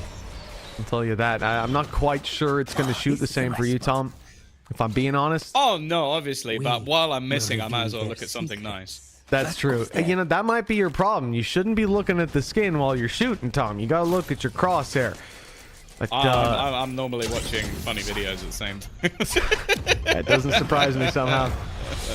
I don't know whether to doubt that or not. 11-10, 1 round in it. Like you said, Focus are right behind them, and Team Liquid Academy don't exactly have the brawn rather to fight this battle. They've got a rifle on Donatello. He's been picking up a couple opening duels recently, so let's see if he can put that to work. Nade's already gone. The rest of the squad's stingers, a pistol. Still not a buy that you can take for granted that you're going to take the round in. These are always a little bit more difficult to close out than you think. Somehow just seeing Zos with a sniper makes me believe he's going to get wrecked. Because it's not that he is bad with it, it's just that every fight he's had has just ended not in the way I expected. Well, here is Donatello, looking to lead the charge. I think Cupid's actually he just TP'd into his own teammate's utility. It's not what I was expecting. That's a spike down on the side. Oh, it's not the prettiest. It's only going to be Donatello getting one, and Mystic adding to his stat tally. There we go. Gus is aware of the flank. 11-11 after a huge streak of rounds. Focus found their footing. And now with an opportunity to close out their map choice, which I'll be honest, when they were 8-5 in the lead, didn't seem that crazy, but after the way things went back, I did not believe. This stats madness. It is an ambitious play, to say the least. He put a smoke down, and a part of me wonders if maybe he missed it, didn't mean to go that far, but I don't think that's really feasible. No, because he TP'd into it and then TP'd again. Yeah, He used two, so he definitely bet that. My guy's just on it. Yeah, because I'm thinking, where could he jump from that he could misplace that? Yeah, you'd have to use both.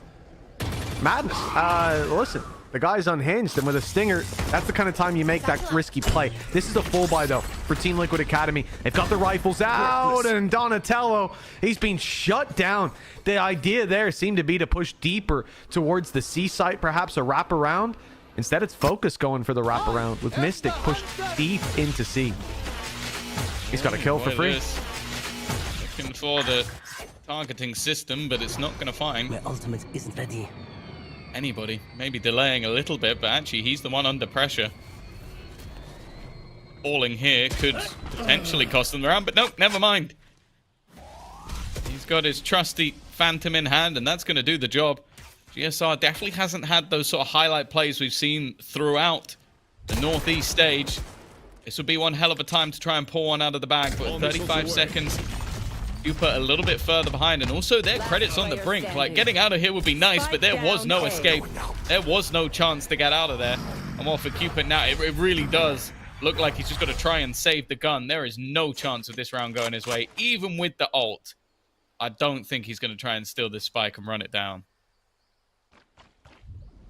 Again, in some of these rounds that we've seen so far, there's been a much lighter presence around that B site. It. I love it. Yeah, just in case. But the reality is, in this round, you try to put some utility in and have Donatello just fire himself through B, fight deep into that connector, and there's two players stood ready for that fight. You know, Cypher was just making it in the smoke. Donatello would have probably lost that fight looking at the timing, and then it wasn't even needed because your other player on site picked him up. So here, the tip of the spear, it just landed straight into some heavy armor, and it will not be making any sort of a recovery in round 23. We go the distance, and it's Focus with the map point. Team Liquid Academy take a timeout, and at this point, I mean, they invested decently. Like you said, they didn't get out with the weapons. There's going to be weaknesses, but the benefit, Tom, is that Team Liquid Academy come into this last round of the half with 4 ultimates online, a showstopper, and an Armageddon. Those are hugely impactful ultimates, and considering what Cupid was up to with his shrouded steps, I'm a little worried about what that From the Shadows could do. Well, yeah, and you can talk about Nightfall. You get yourself both orbs, or even just get one orb, and then plant. That would be enough to have that in the late round. So genuinely, the ult economy is so far ahead for them in this one. I think by the time anybody on Focus got one, the round should basically be over at that stage. So they're going to have to try and work those picks a little bit better. And yeah, as you said, I think Donatello and GSR have to be the focal point. I feel like I've cursed GSR in this game. I'm going to be you really messed honest. him up, man. I don't know how he's heard me. Shouldn't be watching the stream, but yeah, it's definitely not been his day so far. But they're still in it. All it takes is one big play, and they're going to overtime. Already put up one hell of a fight, and Team Liquid Academy's map pick is up next. But for Focus, this is their chance to put a round on the board. It cements the map in their favor to move on to split with a little less pressure on their back, because remember, it's Team Liquid Academy who are the ones fighting for playoffs. We'll be eliminating Focus with a win here. Donatello, they won't get the opening pick. It's Rextone to do that. Your boy Lewis down. A site open for business. And Team Liquid Academy now get to use that post-plant ult from GSR. It's used aggressively, and they're going to push inside it. And I hate it. I hate that play. It hasn't worked. It's given an advantage over, if anything. Ninja tagged up, a decent position from here, but he doesn't connect. It's whiffy. It's messy. This whole round has looked that way as things start to fall apart, and it has. It has completely crumbled. You said they had all the ults, they had a post plant, they had a man advantage. But in this case, they overplay their hand, and that will be their doom. Man, that is, I don't know who promised Donatello a slice of pizza if he pulled that one off, but that was an ambitious play. Throwing through the Armageddon to I mean, an ult that's going to be so useful, especially think about the site you're on for post plant. That's got to hurt to see it slip away like that. But like we said, still a strong performance from Team Liquid Academy. It's Focus, though, 1-0 up. They get to keep their tournament life in their hands if they can take it here today. Already won. We'll see if they can take the second. For now, though, we're going to toss this over to the analyst desk. What did y'all make of this game? Thank you, Mitch. I think we make of that game that it was an amazing watch. 11-13 on that one, and I don't believe how Liquid got back into that one, and then Focus wrested back control from them. But this is definitely shaping up to be the matchup that we kind of touted it to be, the matchup that we wanted out of these two teams. These are two really good teams. So the highest seed from NE, the highest seed from DAC. It's kind of what we expected, and I mean, it is two heavyweights against each other. Yeah, 100%. I had seen a couple of people write that, you know, this could be the match of the group stage. So definitely setting us off to an exciting start. I just, honestly, that map in particular, it just felt so flip-floppy at times, right? The way that Team Liquid Academy were able to get back into that.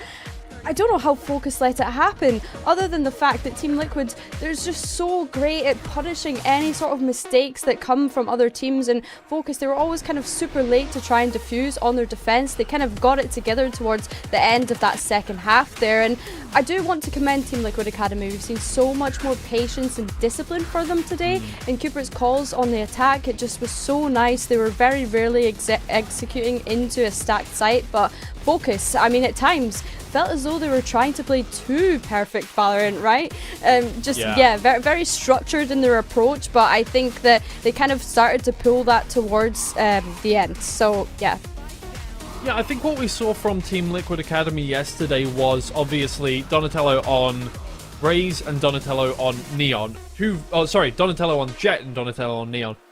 Two very kind of fast-paced kind of duelists on this one, where on this map, on Lotus, kind of forced to play more of an anchoring role. On that Raze, sit more in space, obviously satchelating in every now and then, getting stuff done, but taking a lot less space for the team. We actually saw Cupert taking most of the space. In fact, it was the controllers that really did a lot of the work for the teams in that one. We'll talk a bit more about that later, but I think you want to talk about the Sentinels for a second here. Yeah, definitely. I think looking at the Sentinels, they were able to have a lot of value for each sides, right? We look at Rexstoned and give this man a pistol, he can take over a round. And it's so funny to see that they have the exact same ACS. I don't know how often that actually ever happens, but shout out Alorante as well. I mean, Alorante is just able to come up with so many good plays, right? He's not one of those kind of Sentinels that sits back and lets people come onto his site. He's very much a playmaker, right? He's got experience coming into this roster. He just is able to take risks. So yeah, I really enjoyed watching this Cypher head-to-head. Yeah, I think every head-to-head from these two teams seems to be a brilliant matchup as well. I don't think we've seen, anything other than that. In fact, it seems like everybody kind of has the same stats from team to team. It was a very even matchup player to player. You can take a look at the leaderboard at some point afterwards and just take a look at all the ACSs from initiator to initiator, controller to controller. And as we highlighted there, sentinel to sentinel. I think you're going to see that everything really matches up quite well. So I'm excited to see where this one goes. Obviously, Split, very much Team Liquid Academy's home ground. It's what we expect from them to be able to get a good map out of this one. So I wouldn't be surprised if we go to 3 maps here. Either way, we're going to take a short break and we'll be back with that map for you.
Close, it might get hot and start dripping on. Yeah, it's a whole lot of ice on me.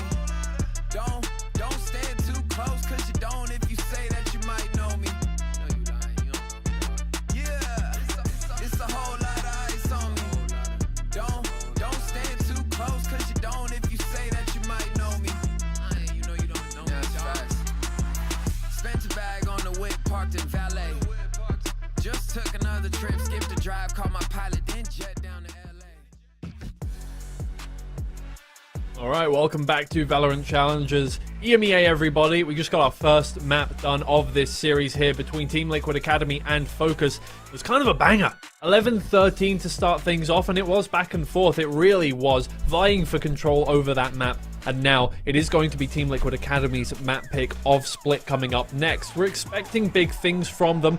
We had some big things from them there on Lotus, but not quite enough to take it over the finish line. FOKUS proving to be an amazing force in that one. I mean, we're expecting them to be a really good team as well. Again, these are 2 seed 1s from 2 different regions.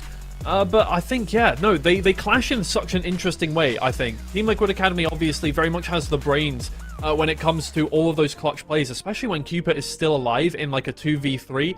Interesting things seem to happen. And on thrifty rounds, when they have pistols, it seems to that they can just kind of pull a little more out of those rounds than most other teams can. But FOKUS has definitely got that kind of experience and that kind of, I don't know, that brawn that Team Liquid Academy don't quite have yet. Yeah, definitely. I think it's funny because I think whenever Team Liquid Academy are kind of forced into those situations where perhaps they do have a light buy round or an eco round, they kind of have to innovate, right, and take risks that they maybe wouldn't ordinarily take, and it allows them to get sort of creative in the server. So it's really nice to see them coming up with different things like that. But I think looking ahead at Split, again, this is going to be an interesting one. We've seen that Team Liquid had such a great performance on Split yesterday against Dynasty. Granted, it was ending in 14-12. You know, it did get up to those double figures. But I think as well, FOKUS going into this one, this is a map that they've not lost in their region. Granted, they have only played it the one time, but they've not dropped it. And I think when we consider how much Team Liquid Academy have played this Split, it's been 7 times in their own region, and then if we count yesterday, well, that's 8, right? So there's going to be a lot of coverage on Team Liquid Academy, similar to how there was on that Lotus map. It'll be interesting to see, have FOKUS done their homework? Have they VOD reviewed and prepped for what they can expect on Split, especially with Team Liquid Academy having no changes on that composition coming in from the regional stage into Challengers EMEA? I think that is something you do have to bring into the server against Team Liquid Academy, is doing your homework, is having kind of that strat book deepened a little bit, because you're playing against a team that does have a lot of strats planned that are inevitably going to have the analytics down. They're going to have you figured out. They went into the last Veto that they played knowing exactly what was going to happen. Well, maybe not. They said they kind of played it by ear, but at the same time, they knew that they were going to get split to themselves as the opponent's pick. So they picked Haven, another map where they were happy. So I think you can kind of see, especially in the server, you do see it from time to time, that this team knows what they're doing once they're in that server. You do need to bring a certain extra something into that. You can't just go in all guns blazing. And especially what we saw from Team Liquid Academy yesterday on this map, they were so aggressive. You saw Donatello going into smokes with an outlaw out as Neon, just rushing in every single way. He's a scary player to play against, and I do think that's going to come more into play on this map compared to Lotus. I would have to agree. I think on that race pick on Lotus, he looked, not that he looked uncomfortable, but it was just a very quiet start from Donatello, whereas in the series yesterday, he kind of came out all guns blazing, and of course we can expect him to jump back onto that jet. I don't know if there will be any more crazy pushing through smokes with an outlaw or things like that, because I think today as well, like I said, in that post map, they've kind of reined in a little bit, right? We're seeing a lot more disciplined approach from Team Liquid Academy, which is nice, because I think they were getting a little overzealous in a couple of the rounds yesterday against Dynasty. Yeah, I think a big part of that is confidence. When they get that momentum, they manage to kind of, they really push themselves. I think that's, you know, partly down to the age of the team. Obviously, the average age of the team, very kind of young, very brash, very confident. Like, it's just how it is. You're overconfident sometimes. You really get into things, and it's something I do like to see from them. I think it works for them quite a lot of the time as well, especially when Cupid can rein them in every now and then, you know, just be like, okay, let's calm down for a second here. We'll see, however, though, if they are going to bring out an aggressive style or be a little more reined in this time around. It's Tom and Mitch to cast you through this one. Thank you so much, Twiggy and Billy. Tom, we're about to jump into Split after a close first map. Not a luxury we had looking at the previous series. How do you think this one is going to affect the teams? Because we saw an easy bounce back from Enterprise looking at that first series, but it's always a little more difficult when it's a close loss. Yeah, I also think it's that little bit more difficult when you're up against a caliber of team I expect to have a deep map pool. Like, although we haven't seen much of this from FOKUS, it was pulled out in the semi-final playoffs, and they won it 13-7, a comfortable, very strong defensive half. So this is the thing. You've got players like I think back to Mystic on this map playing Omen. I have a few clips in my head going through my mind of how good this guy can be. You have Valorant, who's a fantastic Sentinel on this map. So the thing is, it's like, yeah, sure, you now go into your choice where you should be more comfortable. But Liquid Academy, the last couple of times they played it, won in OT and lost the last time around. So I want to see what they've got. Well, the Trap's able to catch the dash, but there's no punish on the back of it. They've been forced out of this site. Valorant up top is the last bastion of defense for this squad, and he is swinging into heavy traffic. Ninja easily able to take him down, and now it's your boy Lewis 1v4. It seems the Team Liquid Academy have got this pistol on lockdown. Yeah, really good job from them, especially walking into what was a fairly stacked up B site with all of that Cypher utility. Normally you expect a fair bit more resistance, but they managed to deal with pretty much everything that was thrown at them with relative ease. A good start back, because that's the thing. It's like, I think especially, like, we sort of mentioned it before about like the battle of losing dominantly or losing in sort of like close fashion. And I think for younger teams, a lot of the time it's going to be, okay, even if we were close, that's going to be more of a sort of pain point, because you know you could have won. It's easier to forget those fast losses, a lot less exhausting as well. But losing a map like Lotus that they definitely could have had in the bag, especially with the streak they went on that defensive half, it's definitely going to be that little bit more difficult reset. But hey, in the pistol, they look strong. They come back in with rifles. Cage triggered. I want to see if there's going to be any real damage. You can already look at Valorant. He's taking quite a space, but Aramani does only have a classic, and well, he's already dead. He has a classic and I think 3 weapons pointed right at him at that point. Rexstone will be dropped, but no charges. Again, what's the panic when you've still got those 4 weapons in your hands? B site taken, deep smokes as well, and a free plant to be acquired. Now for FOKUS, fighting back into this will be tough. Although they have kept their nade, they've still got a stun on Hoodie and a flash for your boy Lewis. It's not looking likely that they take this round no matter what way you chop it up, but the chance to do damage is definitely there. They've got numbers coming through this choke point. They've got numbers stacked up on the choke point as well. Hoodie and Zus able to pick up a few, and now it looks dangerous indeed. Although they get there in the end, that is a little too close for comfort if you're a Team Liquid Academy fan. Incredibly costly as well. As I said, they bought 3 rifles into that round while they're only getting out of there with 1, and I think a lot of it just came down to, yeah, not quite having the desired spray, getting a little bit low on bullets, but just the effective trading from those low weapon players. Now they come in with a buy, and that's the thing. Just to make sure that this round at least has some semblance of doing some damage, they've had to invest a little bit extra by putting a couple of Guardians on the table, one of them with no shields to play with. It is not a good buy. But it is a hello up in heaven, where we've already seen the rotation through from Hoodie. Zus here as well. And that paranoia has sent Hoodie running. Zus couldn't quite do the same as he's being caught off by the Sheriff. And now they've closed the distance and picked up the weapon. They're looking pretty stacked up in terms of firepower for the most part. Team Liquid Academy, they've recovered on what was a weak start to the round. Hoodie and your boy Lewis, though, they quickly put them in their place. Alorante doing much the same and closing out clinically. FOKUS, they get the round, although it was a bit of a shaky start. Yeah, I think Alorante has got to be one of the players to watch in this matchup. I think something he does so excellently is just repositioning. Like, a lot of his utility is set up so that he can maneuver, and the second they lose heaven control, he just takes main. Like, he puts himself in a spot where even if his teammates fall and they're able to wrap back to the site, he has got a surprise factor. And obviously doing it when your opponents have weaker weapons and less to play with, a little bit easier. But my expectation is you're going to see a whole lot more of that from this guy going into the latter stages of this map. Well, we shall see. I don't know, Tom. Your predictions so far, you've led me astray on the previous map. I don't know whether to trust you anymore. Well, I'll give you the benefit of the doubt. As time goes on, we'll see the map up. GSR. Oh no, he's not having a good time. Good night and sweet dreams. Brilliant blind. Coming out, I mean, when you've got both a Sky and a Breach up in heaven and you're stood right outside when they decide to push, that's just the end of your story. 4v5 as a result. Team Liquid Academy very much looking for this A site still.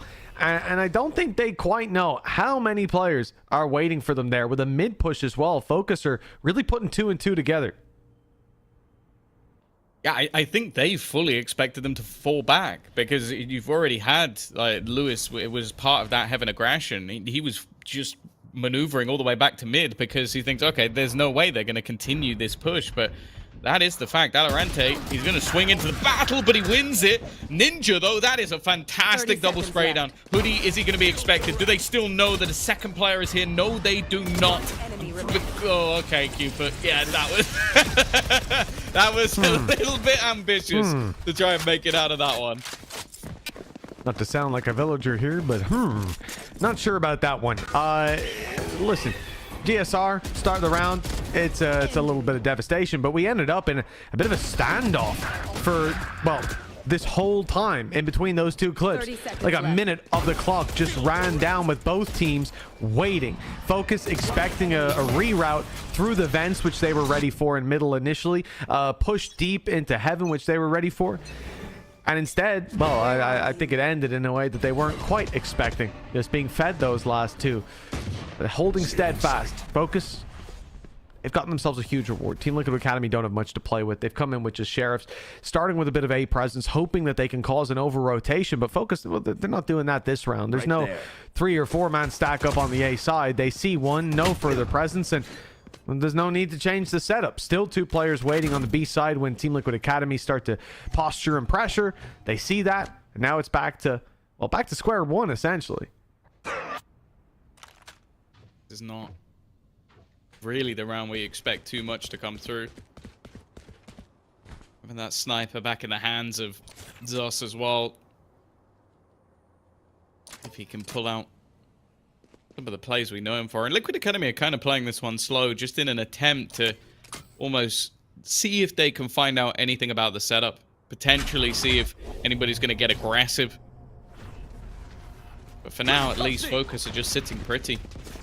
Waiting patiently. The ruse is being sold on the A side of the map, but that doesn't mean the players on the other side are particularly making a move. In fact, I think they've just been caught out by the cam, so any opportunity of removing players from this site has hit absolute zero. Even going to get the extra information with 15 seconds left.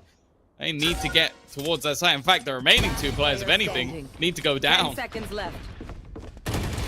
Oh, it looks like that won't be too much of a problem at the very least, but Mystic obliges. You have to look at FOKUS there and say, like, they did a remarkable job. The fact that the initial presence towards that A site, they don't even step out of position. Everybody is patient. Valorant still holding the angle to spot them inside of main. Brakes are pumped, and it could easily be a rotation back in the other direction. You've got players like Cooper trying to sell that, and they just don't bite. There's still 3 players B. They're ready for that push, and it speaks to the confidence of the setup on A, and also the adaptation.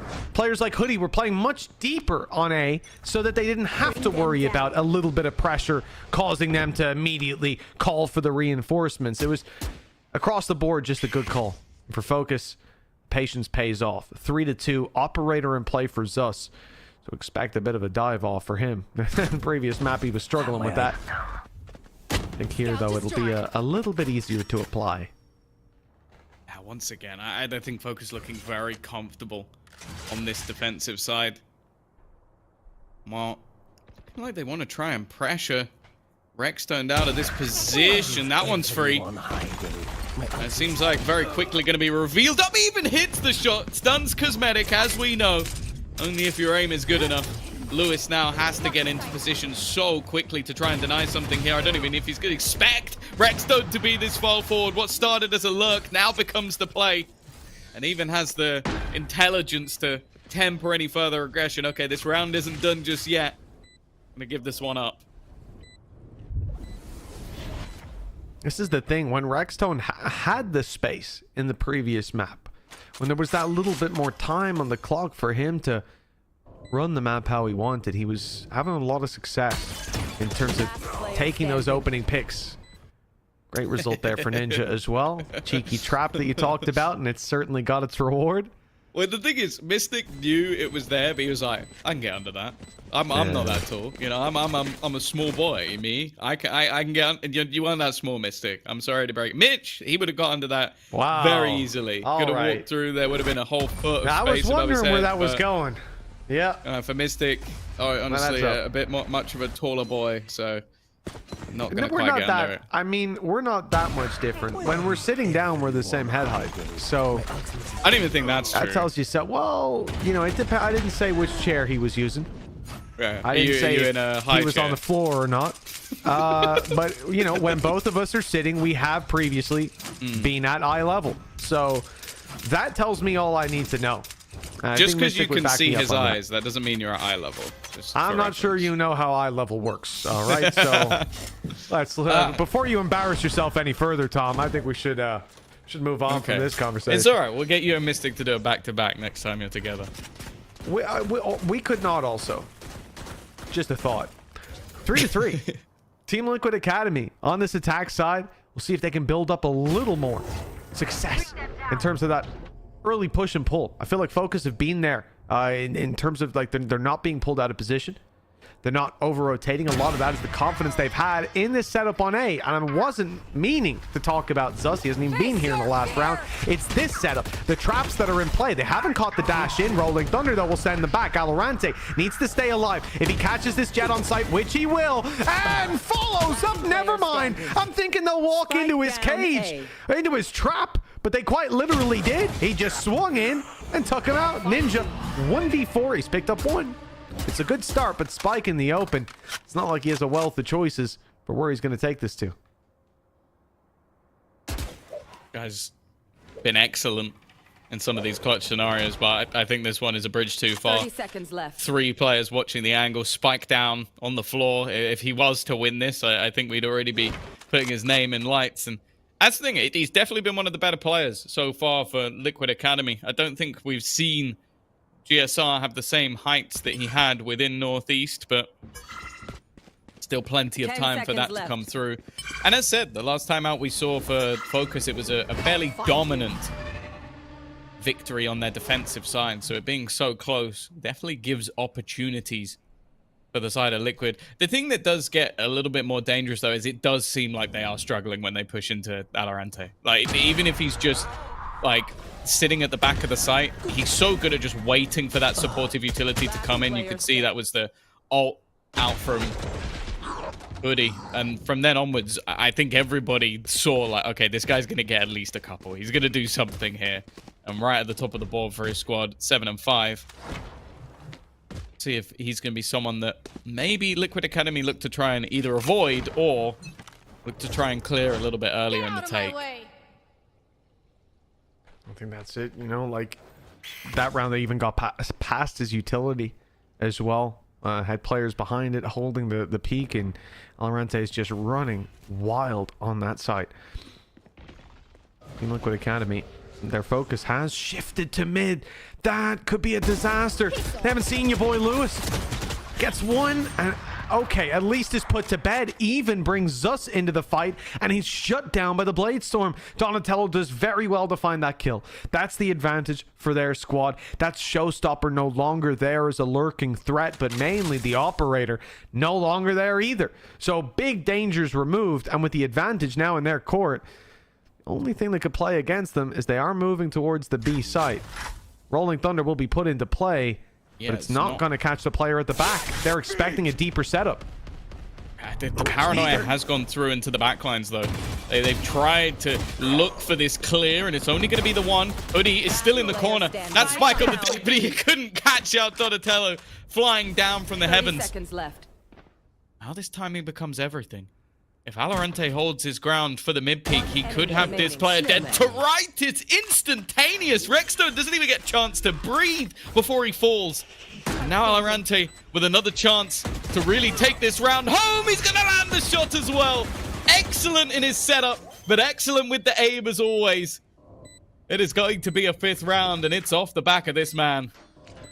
All is good if Valorante's around. This guy is a safe pair of hands, let me tell you. Incredible performance so far. And we talk about it. Last time, they got past his Cypher setup. He was still able to do it. This time, they went the other side of the map.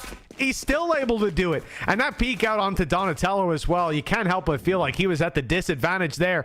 Still gets it across the line. Your boy Lewis, you know, maybe it could have been more. They hadn't cleared him.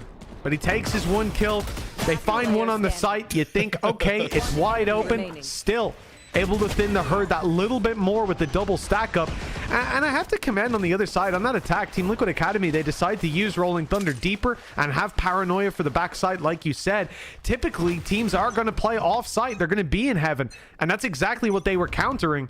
Unfortunately, FOKUS were playing that little bit more aggressive.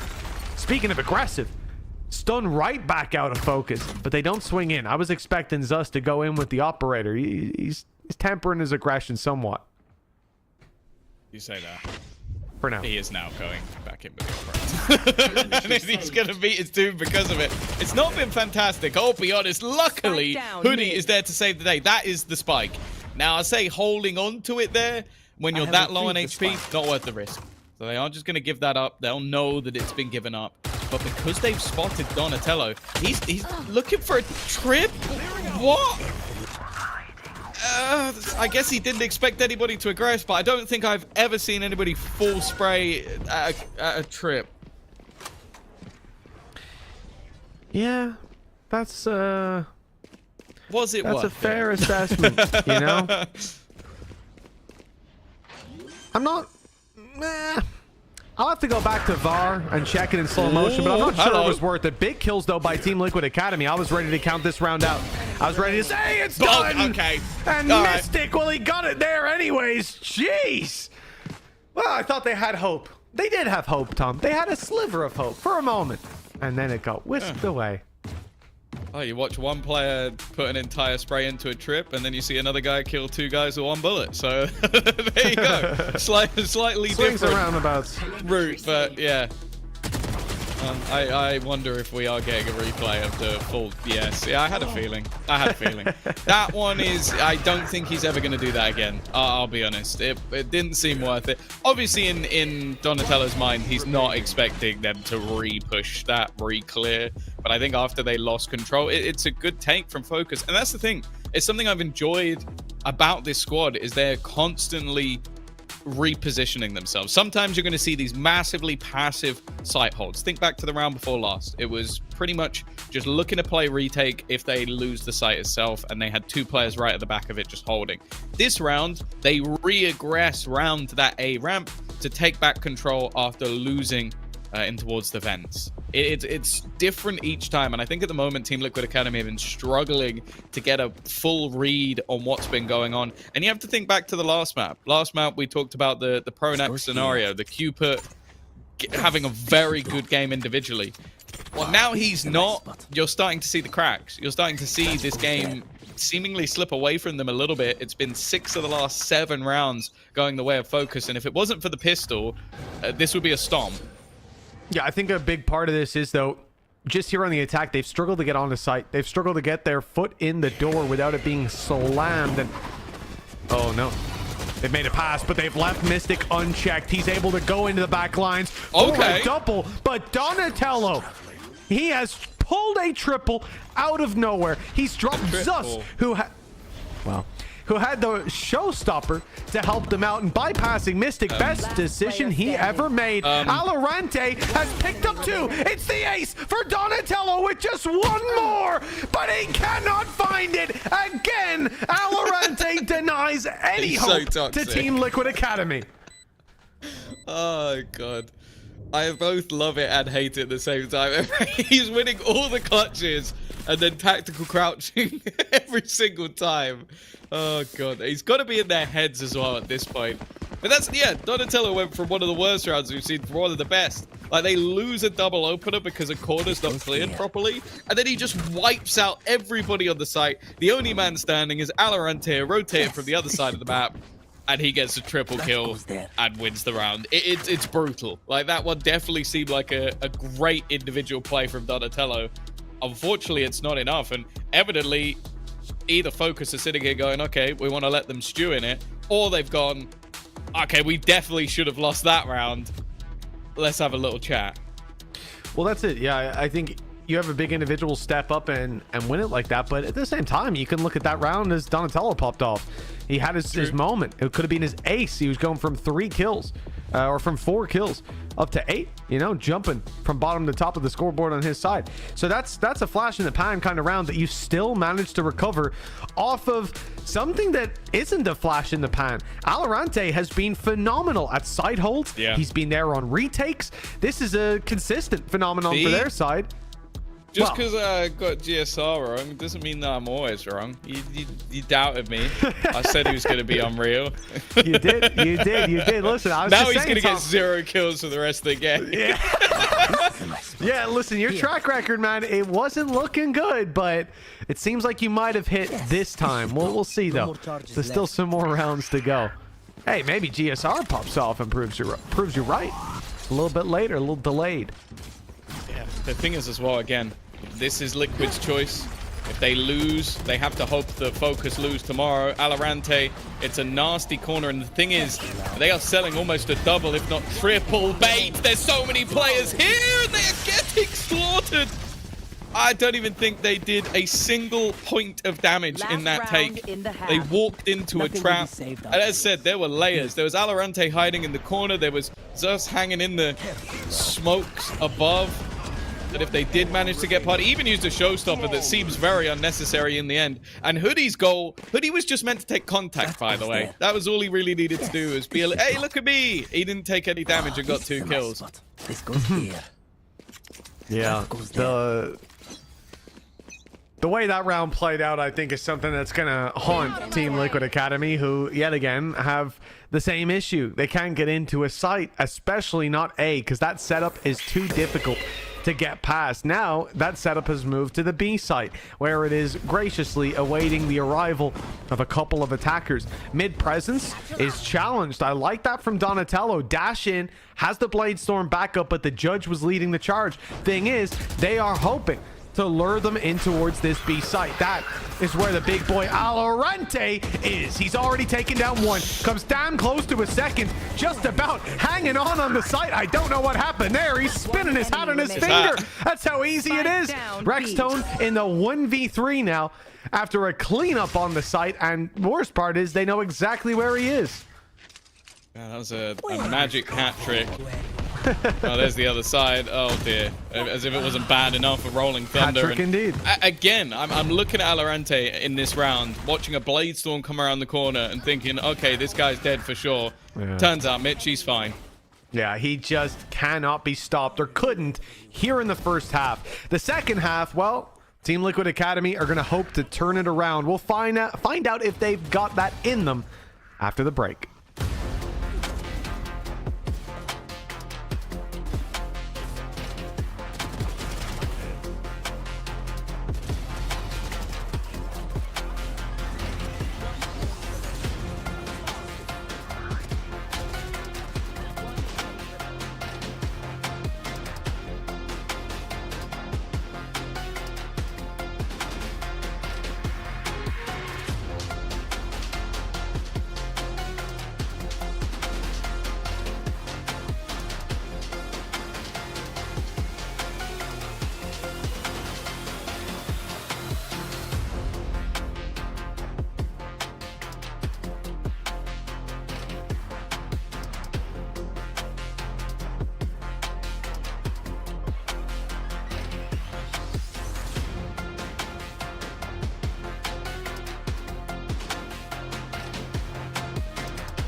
Well, it's time to find out if we're going to Haven or if this series ends on split. Team Liquid Academy, they've already got one win under their belt. Not in this series, but in Challengers. If they win this, they would be topping their group and locking in playoffs.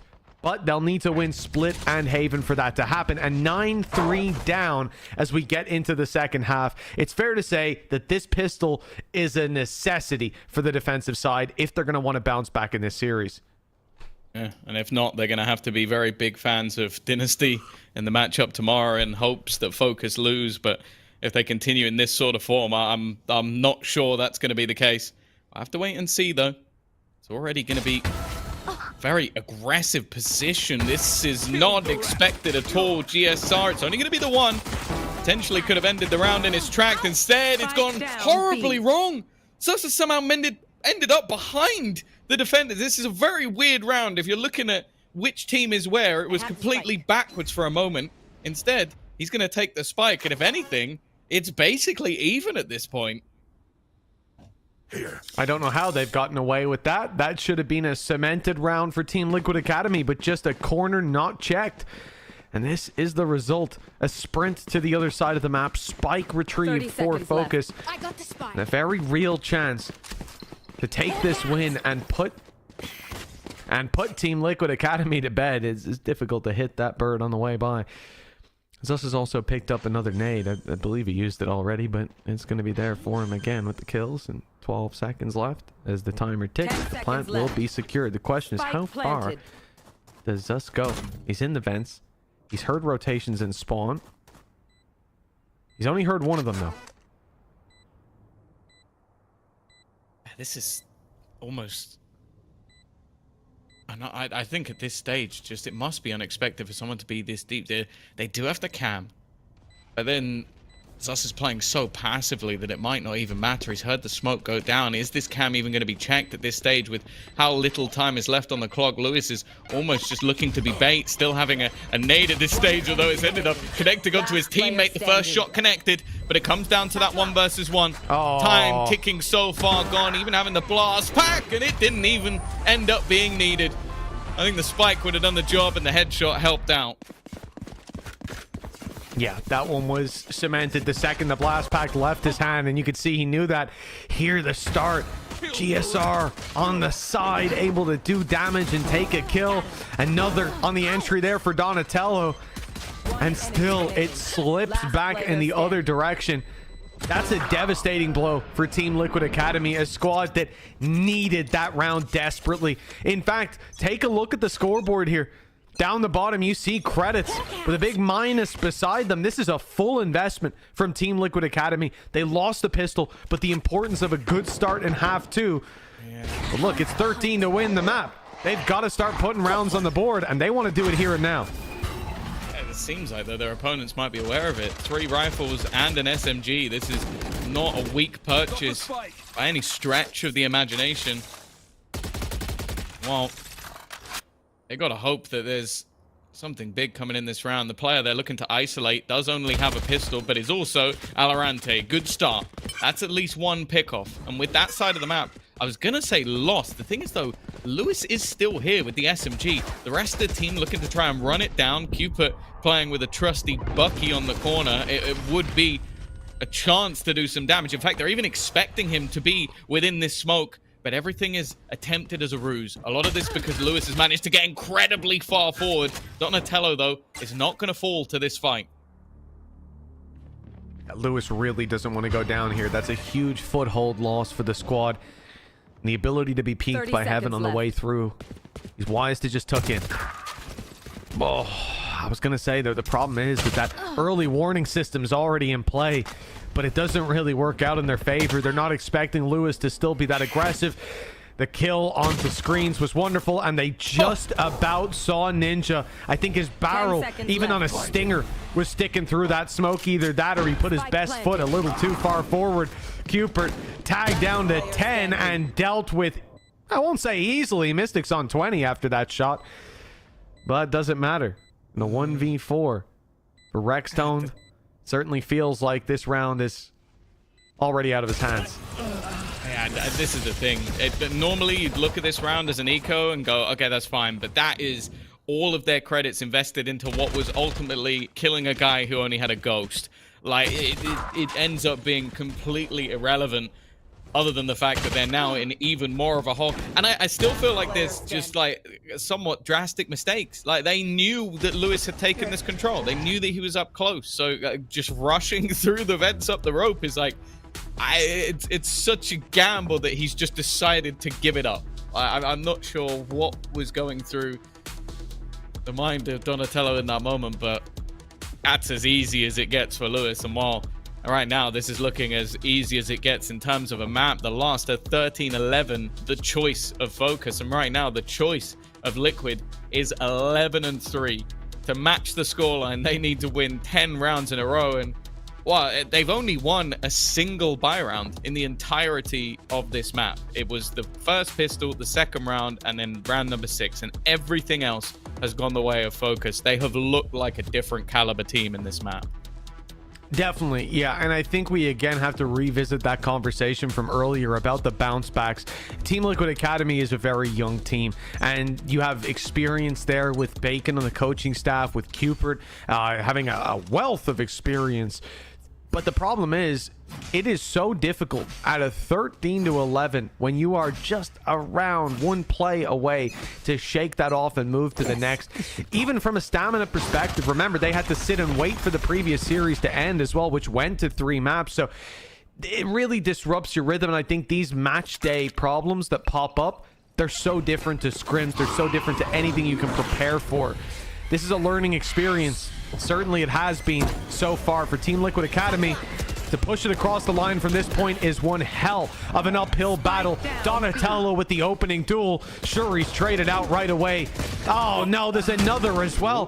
Team Liquid Academy, they're showing some fighting spirit to it. In fact, they're bringing it all the way down to the last and pushing it across the line. There they are on the board at last. Not quite in a buy round, but they'll take it. Yeah, 32 HP was the difference between winning that round and losing it. It really was incredibly close, and I think Ninja did a great job of just being able to buy time for those rotations and an impressive amount of damage. It's a lifeline. It's a little bit of extra hope, but there is still going to be a purchase here for the side of FOKUS. It is not like the last round wasn't a force and they didn't manage to earn up extra credits. In fact, I'm looking at the defensive side, and Donatello's coming in with no shields. So the weaknesses are most certainly there. Already he's tagged up as well. Ninja, great job to find one there. Even still, heavy pressure put on. But falling at this stage. Luckily, they've got that global control. So there's a cam up in heaven. There's a trap watching A main. There's a trap watching mid as well. So even though usually it becomes so much harder to defend in these 4v4s, because of where that utility's placed, they've actually still got quite a bit of information to work off of, plus an A heaven push now.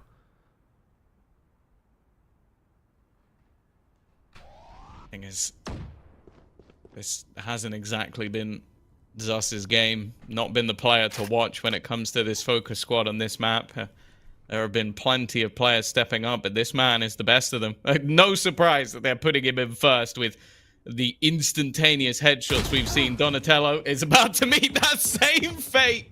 Through the wall, his head is gone. There was no escape. GSR now under serious pressure, and guess what? It's Valorant basically using this Cypher as an entry duelist. Well, this could be it. The beginning of the end. An 8-round consecutive streak needed for Team Liquid Academy. So far, their best streak here has been 2, and that was off the pistol round and an eco afterwards. So that should pretty much set the expectation. Cupid, not even sure about shooting that trap. At this point, look at where the economy's at. 1v4, do you want to see him go for it? Well, it doesn't matter. He's gone for it anyways. Rifle's going to be dropped, and credits now in the bin for the side of Team Liquid Academy to make this 8-round streak happen. Will require nothing short of a miracle. I think, again, like, this is why we have talked about Valorant as one of those players with more than enough skill to make it into that tier 1. I think that is why we've seen the likes of FOKUS keep players like him, players like Lewis on lock for such a long time, because they just have that individual ability and the right capabilities that they believe that this is the squad that's going to make it all the way to Ascension. And with how they're dismantling some of the stars of the future, you're kind of seeing why. Nonetheless, it is all or nothing here for Liquid. Again, decent damage done off the back of the Sheriffs. Question is, though, can they turn it into something that little bit more? Cupid's done well as well, but these are all just trades, keeping things in the favor of that attack side. Mystic knows there's someone around the edge of the smoke, but GSR wins the battle. He's done well. Might just keep Team Liquid Academy alive. Valorant, though, he stepped in with the Outlaw, and he's found another GSR put in the dirt. And this now turns from a winnable situation, perhaps even a favorable one for Team Liquid Academy, into a clutch needed by Ninja. He spotted one. He knows where the second is. 10 HP. One bullet needed from your boy Lewis. The dog could even be enough. The rifle swap out, both players low, but Lewis will slowly heal right back up. Starts the defuse, finishes it. The goal. Ninja didn't expect that. And that's allowing the reposition of your boy Lewis. Ult fades, and with that, the information of exactly where he snuck off to is gone. Ninja holding the cross, waiting for his opportunity. He needs to hit the shot right away! And it's your boy Lewis through the wall to take him down. 13-4, 2-0, and FOKUS, they have just performed a masterclass here on Split. Alorante, I think he's gained a few extra fans after that one. Wow. Yeah, if they didn't already have them. The sort of one of the main hopes from Germany, from Dak, and honestly, that was an incredible individual performance, but I think we now see why FOKUS were the #1 team coming out of the DAC League. And unfortunately for Team Liquid Academy, their life now hangs in the balance. Well, more so in somebody else's hands.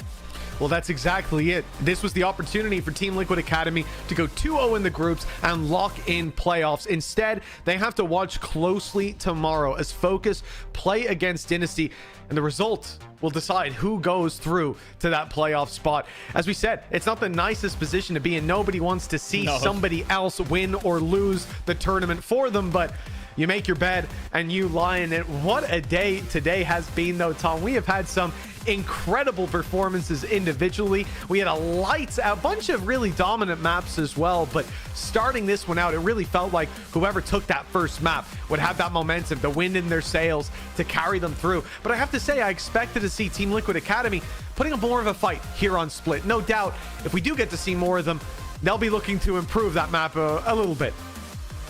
Yeah, especially considering this was their choice. It hadn't maybe gone the best the last couple of times they played it, but still something they clearly felt very comfortable in. And clearly something they thought, okay, because FOKUS have only played this once, it's something that we can pick apart. But evidently, that was not the case today. And yeah, FOKUS, I think you see why they've invested into those experienced players, those players that have been around the block, the players that some of them have been with them quite a long time at this stage. Is because when it matters, they perform. And that's the thing, if FOKUS lost today, they were out. That was it, one match and done.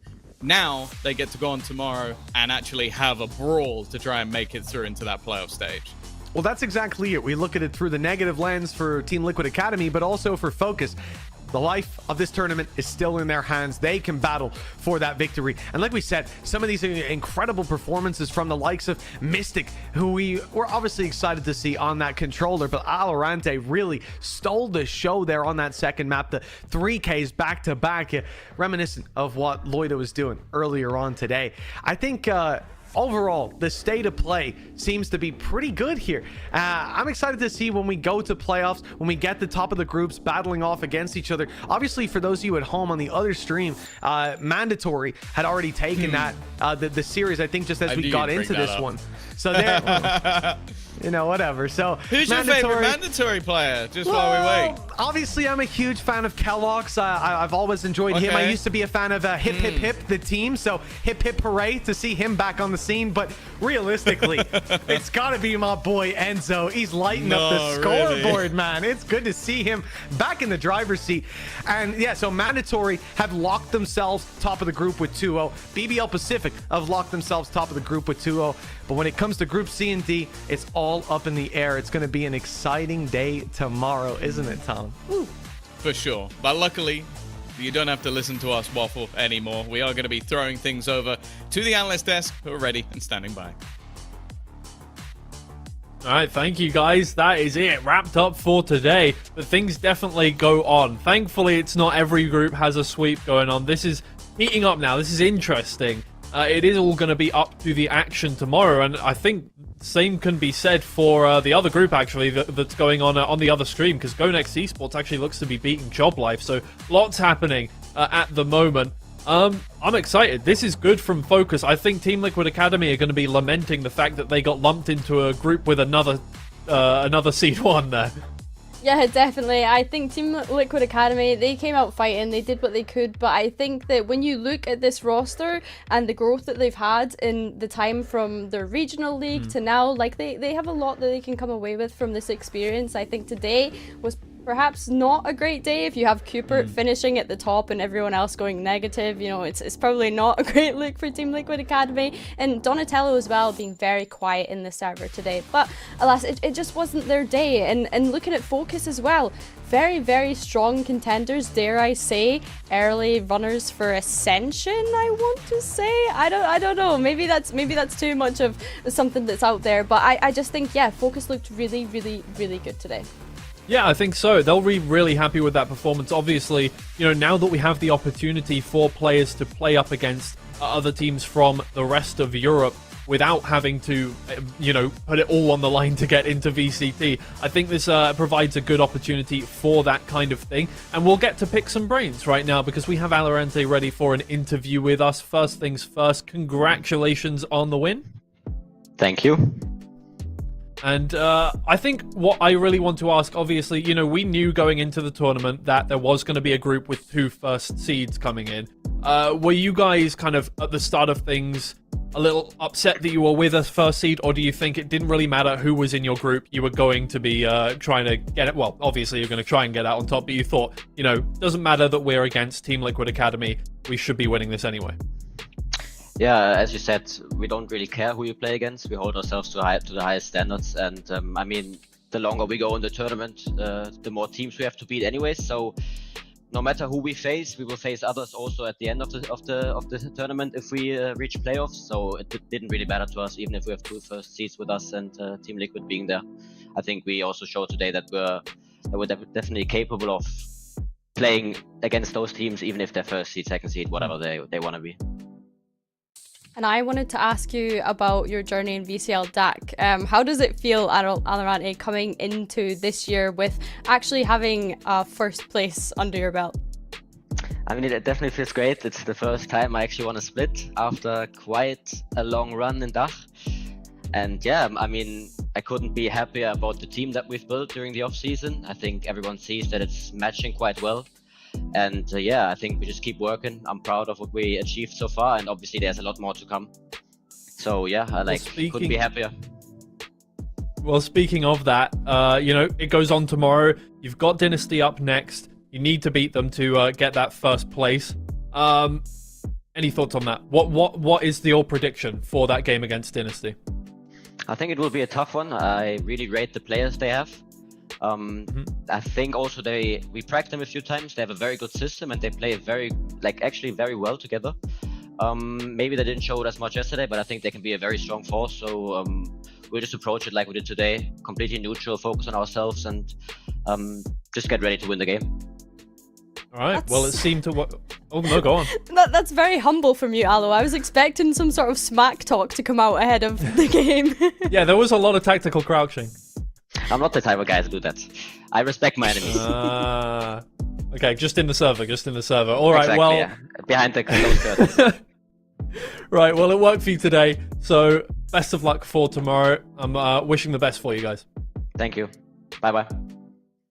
All right, yeah, weirdly humble there. Weirdly humble after all of that crouching. Anyway, he's a chill guy. He's just a chill guy. yeah, exactly. That's Just all chill. it is. Just chill. But yeah, no, that's really great to hear. Going into things neutral, I think that's something we hear a lot more now. I think maybe it's just media training, but I think it's something we hear a lot more now than kind of towards the start of the Valorant esports scene. Is teams are just going into everything, going, it doesn't matter who we're against. Yeah. We have the same kind of. It's all about the way we play, not about the way they play. Yeah, definitely. And I think as Aloe said, this is like the first time he's been able to place first in VCL DAC, and he's been in that region for a long time. So coming into this one as the first seed, I'm glad that they're not kind of letting that be at the top of their mind. They still have work to do. They still have to prove why they're here, why they belong here, and fight for that playoff spot. Yeah, I think so. And obviously, I think it's relatively straight shooting to get there. Now, obviously, they just need that win against Dynasty. Dynasty played well yesterday, but they definitely weren't, any more of a challenge than Team Liquid Academy would have been today. So I think for FOKUS, the goal is clear. For Dynasty, they can't get through. Oh, no, sorry, they can disrupt. If they win, it gets 1-1-1, and then it's all about, I don't even know. Let's not try and figure out permutations. Yeah, I'm not trying to figure out tiebreakers on this one. That we can save that for later. We'll figure it out for tomorrow, and then we'll come back to you on that one. But yeah, for FOKUS, definitely just getting that win, obviously, is great. But I think even if they just get one map, things are looking pretty good for them. Yeah, definitely. I think that we got to see a lot of good things that they're capable of in the series today, but then also a couple of mistakes as well that they'll go away and fix. I know that, of course, Lotus being their map pick, they probably weren't expecting it to go to double figures on both sides. So they can come away with that, with things to improve on. But I think looking at Split specifically, they were just so good on this defensive side, Twiggy. I mean, the way that they were able to reposition themselves, always looking at ways that they can kind of take back any sort of space that Team Liquid Academy had abused, and to seek out any sort of information so that they could get a read on what Team Liquid Academy were doing on their attack. It was just all in all so nice, and the pinpoint of that was Alorante a lot of the times. His setups were so good. Team Liquid Academy very rarely able to go into that A site where his setup was. Yeah, and I think if you're joining this stream as a DAC viewer, you're looking at FOKUS and you're like, great, our team has won, that's awesome. You might not be taking away quite how insane that 13-4 is against Team Liquid Academy. They are so drilled on Split. We've seen them so many times on Northeast, absolutely dominating Split. They only lost it once over all the times that they have played it, and every time that they have played it, they've at least put up, like 11 rounds. So this is really good. This is such a good foundation to build on. Obviously, Lotus, I think it took them a little bit to warm up and get into things, but such is the way. It's their first game of the tournament.